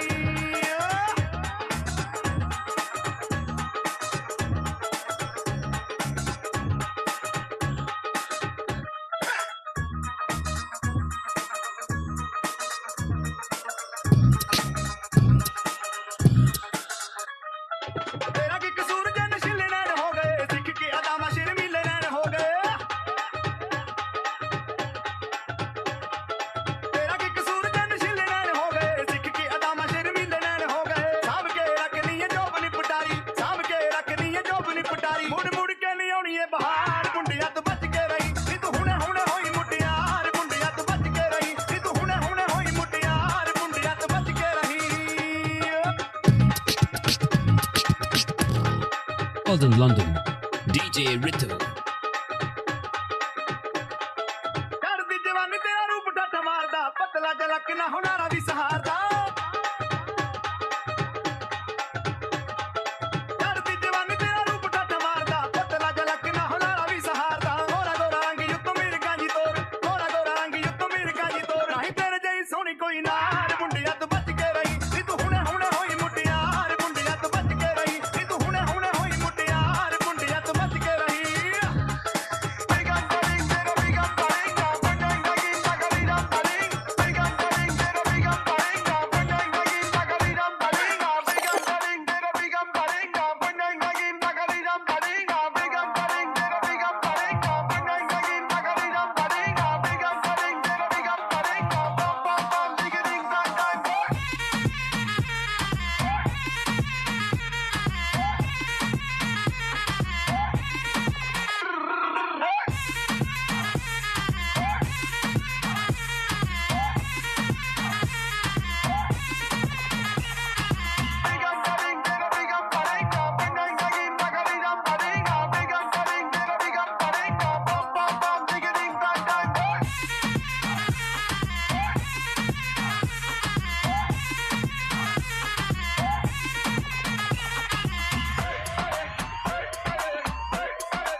So deep in your eyes, I touch on you more and more every time. When you leave, I'm begging you not to go. Call your name 2-3 times in a row. Such a funny thing for me to try to explain. How I'm feeling and my pride is the one to blame.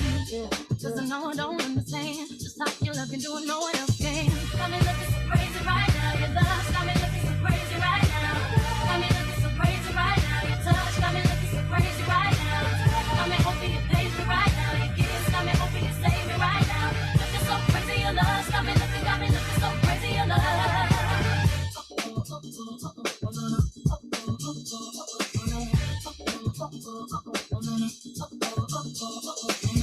When I talk to my friends so quietly, who we think he is? Look at what you did to me. Tennis shoes don't even need to buy a new dress. If you ain't there, ain't nobody else to impress. The way that you know what I gotta do. It's the beat in my heart gets when I'm with you. But I still don't understand just how you love me doing no one else can. Got me looking so crazy right now. Your love got me looking so crazy right now.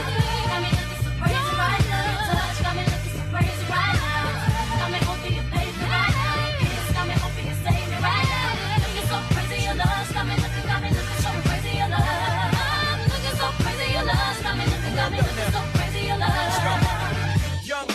know when the flow is loco. Young B and the ROC. OG, big homie, the one and only. Stick bony, but the pockets is fat like Tony. Soprano, the rock handle like Ben X2. I shake bonies, man, you can't get next to. The genuine article, I do not sing though. I sling though, if anything, I bling yo. Star like Ringo, war like a Greensboro wreck. Crazy, bring your whole set. Jay-Z in the range, crazy in the range. They can't figure him out, they like, hey, is he insane? Yes, sir, I'm cut from a different cloth. My texture is the best firm chinchilla. I've been realer than chain smokers. How you think I got the name over? I've been realer, the game's over. Fall back young, ever since I made the change over the platinum, the game's been a rap one.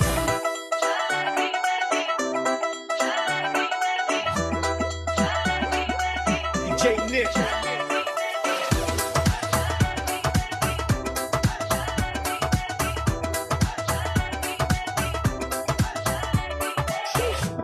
You know I came in for the cake. Again, the money ain't the only thing I chase now. She can see the stars in the race. Someplace she got in that motherfucker, had her face down. Got my type, my sweet babe. Go be wifey, if she freaky. I love the night, but money like Monopoly. I'm a dog, kill a kitty, no apology. But you wanna get crazy, crazy. Take it slow, then shit, eat shit. Baby, be my hey, baby, let me see it. I just wanna use it. Baby, let me see it. Oh, I really need it. Oh, baby, let me see it. I just wanna use it. I know that there's some things that you like.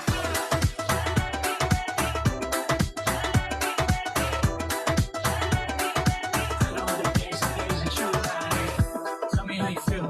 Looking like a movie star, doing it for reals. Looking like a snack, looking like a whole meal.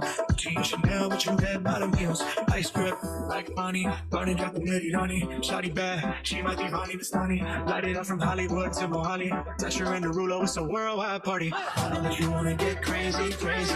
Take it slow and shit, ain't tricky. Wanna make it be my baby. Know what I'm saying? Hey, baby, let me see it. I just wanna use it. Baby, let me see it. Oh, I really need it. Oh, baby, let me see it. I just wanna use it.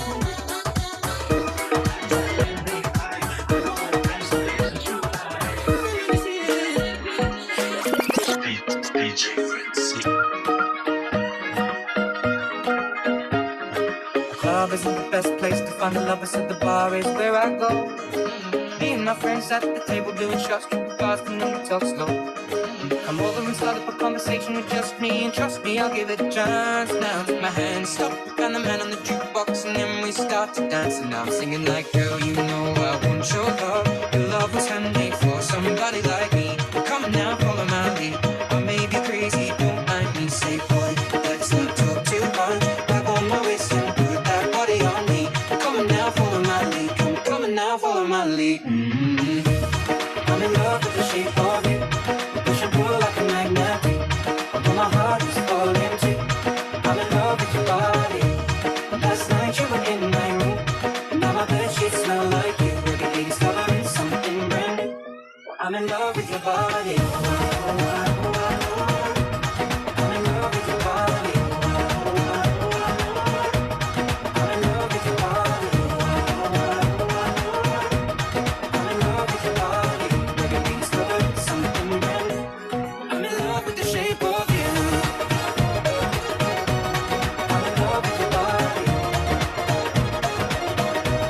I'm in love with the shape of you. I'm in love with your body. Do you know? मैं तेनू किन्ना प्यार करदा. Do you know? मैं तेरे उत्ते किन्ना मरदा. Do you know? तेरे लिए मैं तां पिंड छड्डदा. Do you know? तेरे लिए लोकां नाल लड़दा. Do you know? तेरे लिए मैं संग ले लई. Do you know? मैं तेरा नाम लिखा पट दे. Do you know? आ जेड़े तेरे पिछे घुमदे. Do you know? मैं गल सारे कुट ते. Do you know? मैं तेरी घर गल कर लई. Do you know?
ਦੀਆਂ ਦੋ ਬੋਤਲਾਂ ਇਹਨਾਂ ਬੋਤਲਾਂ ਚ ਸਿਪ ਸਿਪ ਪੀਵੇ ਨੈਣ ਨੇ ਸ਼ਰਾਬ ਦੀਆਂ ਦੋ ਬੋਤਲਾਂ ਇਹਨਾਂ ਬੋਤਲਾਂ ਚ ਸਿਪ ਸਿਪ ਪੀਵੇ ਚੜਦੀ ਜਵਾਨੀ ਮੇਰੀ ਅੱਖ ਮੁੰਡਿਆ ਚੜਦੀ ਜਵਾਨੀ ਮੇਰੀ ਅੱਖ ਮੁੰਡਿਆ ਅੱਜ ਪੈਣਾ ਪਿਆਰਿਆਂ ਦਾ ਮੀਵੇ ਨੈਣ ਨੇ ਸ਼ਰਾਬ ਦੀਆਂ ਦੋ ਬੋਤਲਾਂ ਇਹਨਾਂ ਬੋਤਲਾਂ ਚ ਸਿਪ ਸਿਪ ਪੀਵੇ ਚੜਦੀ ਜਵਾਨੀ ਮੇਰੀ ਦਾਵੇ ਤੋਂ ਵੀ ਹੌਟ ਵੇ ਗੱਲਾਂ ਗੱਲਾਂ ਨਖਰਾ ਟੱਕੀ ਲਗਾ ਸ਼ਾਟ ਵੇ ਚੜਦੀ ਜਵਾਨੀ ਮੇਰੀ ਲਾਵੇ ਤੋਂ ਵੀ ਹੌਟ ਵੇ ਗੱਲਾਂ ਗੱਲਾਂ ਨਖਰਾ ਟੱਕੀ ਲਗਾ ਸ਼ਾਟ ਵੇ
रंग लागा तो सीधी सादी छोरी शराबी हो गई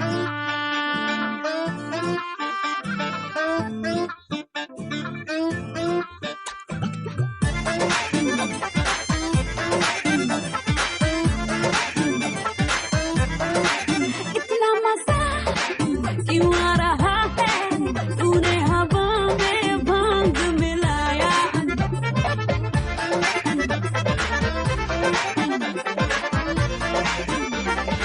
इतना मजा क्यों आ रहा है तूने हवा में भांग मिलाया दुगना नशा क्यों हो रहा है आंखों से मीठा तूने खिलाया वो तेरी मलमल की कुर्ती गुलाबी हो गई चली चाल के शराबी हो गई बलम पिचकारी जो तूने मुझे मारी तो सीधी सादी चोरी शराबी हो गई हर चीज पहन के जो तूने मारा ठुमका तो लड्डू पड़ोसन की भाभी हो गई बलम पिचकारी जो तूने मुझे मारी तो सीधी सादी चोरी शराबी हो गई हर चीज पहन के जो तूने मारा ठुमका तो लड्डू पड़ोसन की भाभी हो गई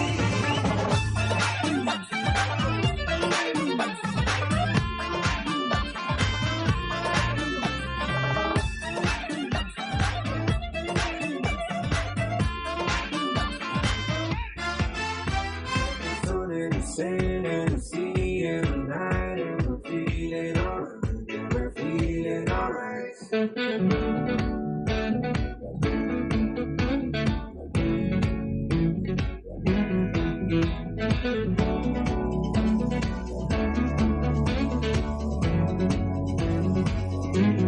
क्यों लम्हे खराब करे गलती बेहिसाब करे दो पल की जो नींद उड़ी आ पूरे सारे ख्वाब करे क्या करने हैं उम्रों के वादे ये जो रहते हैं रहने दे आने दो बार नहीं एक बार सही एक रात की कर ले तू यारी सुबह तक मान के मेरी बात तू ऐसे सोच ना दी आज ये घुंघरू टूट गए ये घुंघरू टूट गए छोड़ दे सारा शर्माना वैसे सोचना चाहिए आज ये घुंघरू टूट गए ये घुंघरू टूट गए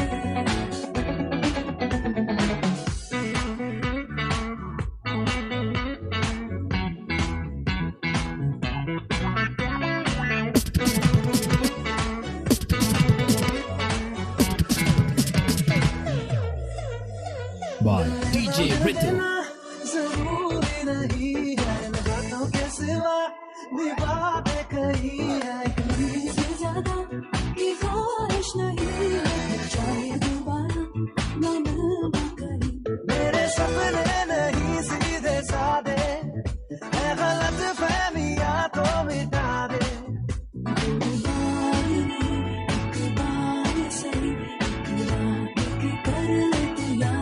सुबह तक मान के मेरी बात तू ऐसे जोर से नाची आज ये घुंघरू टूट गए ये घुंघरू टूट गए छोड़ दे सारा शर्माना वैसे सोचना चाहिए आज ये घुंघरू टूट गए ये घुंघरू टूट गए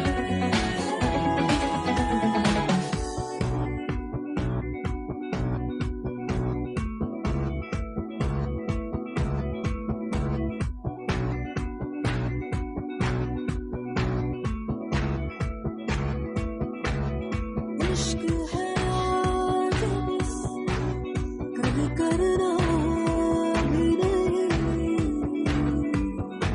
दिल में ठहरना तो है पर करना tú, ¿dónde has estado? He removido cielo y tierra y no te encontré. Y llegas hoy tan de repente y das sentido a toda mi vida con tu querer. ना मैं समझा ना मैं जाना जो भी तुमने मुझसे कहा है सेन्योरिटा, मगर फिर भी ना जाने क्यों मुझे सुन के अच्छा लगा है senorita. No desvíes la mirada, quédate cerca de mí. मुझको बाहों में तुम घेरो, समझी ना सेन्योरिटा. चाहत के दो पल भी मिल पाए, दुनिया में ये भी कम है क्या? दो पल को तो आओ हो जाए, भूले हम होता हम है क्या सेन्योरिटा? सुनो सुनो सेन्योरिटा कहते हैं हम क्या? Jamás podré interpretar el sentido de las palabras que me dedicas, pero el calor de tu mirar me hace sentir como la más bella señorita. निगाहों ने निगाहों से कहीं अरमानों की दास्तां है सेन्योरिटा. ये चाहत की मोहब्बत की सारी दुनिया में एक ही जुबान है सेन्योरिटा. मुझसे अब नजर ना फेरो, आओ पास तुम मेरे, मुझको बाहों में तुम घेरो, समझी ना सेन्योरिटा. चाहत के दो पल भी मिल पाए, दुनिया में ये भी कम है क्या? दो पल को तो आओ खो जाए, भूले हम होता हम है क्या सेन्योरिटा? सुनो सुनो सेन्योरिटा कहते हैं हम क्या?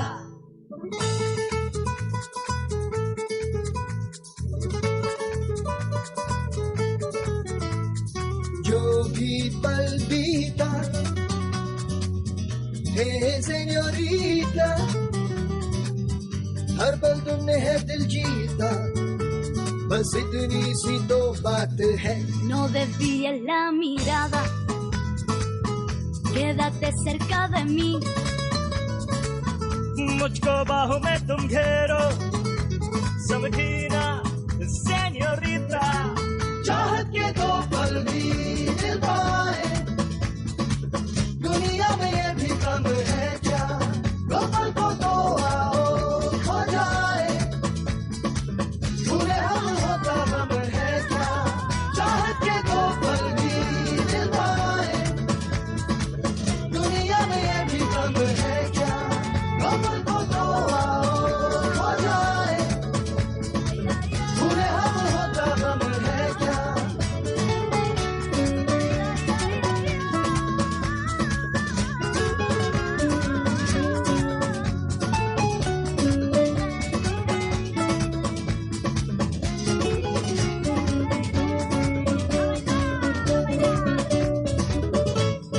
Let the world come to you with DJ Ritu.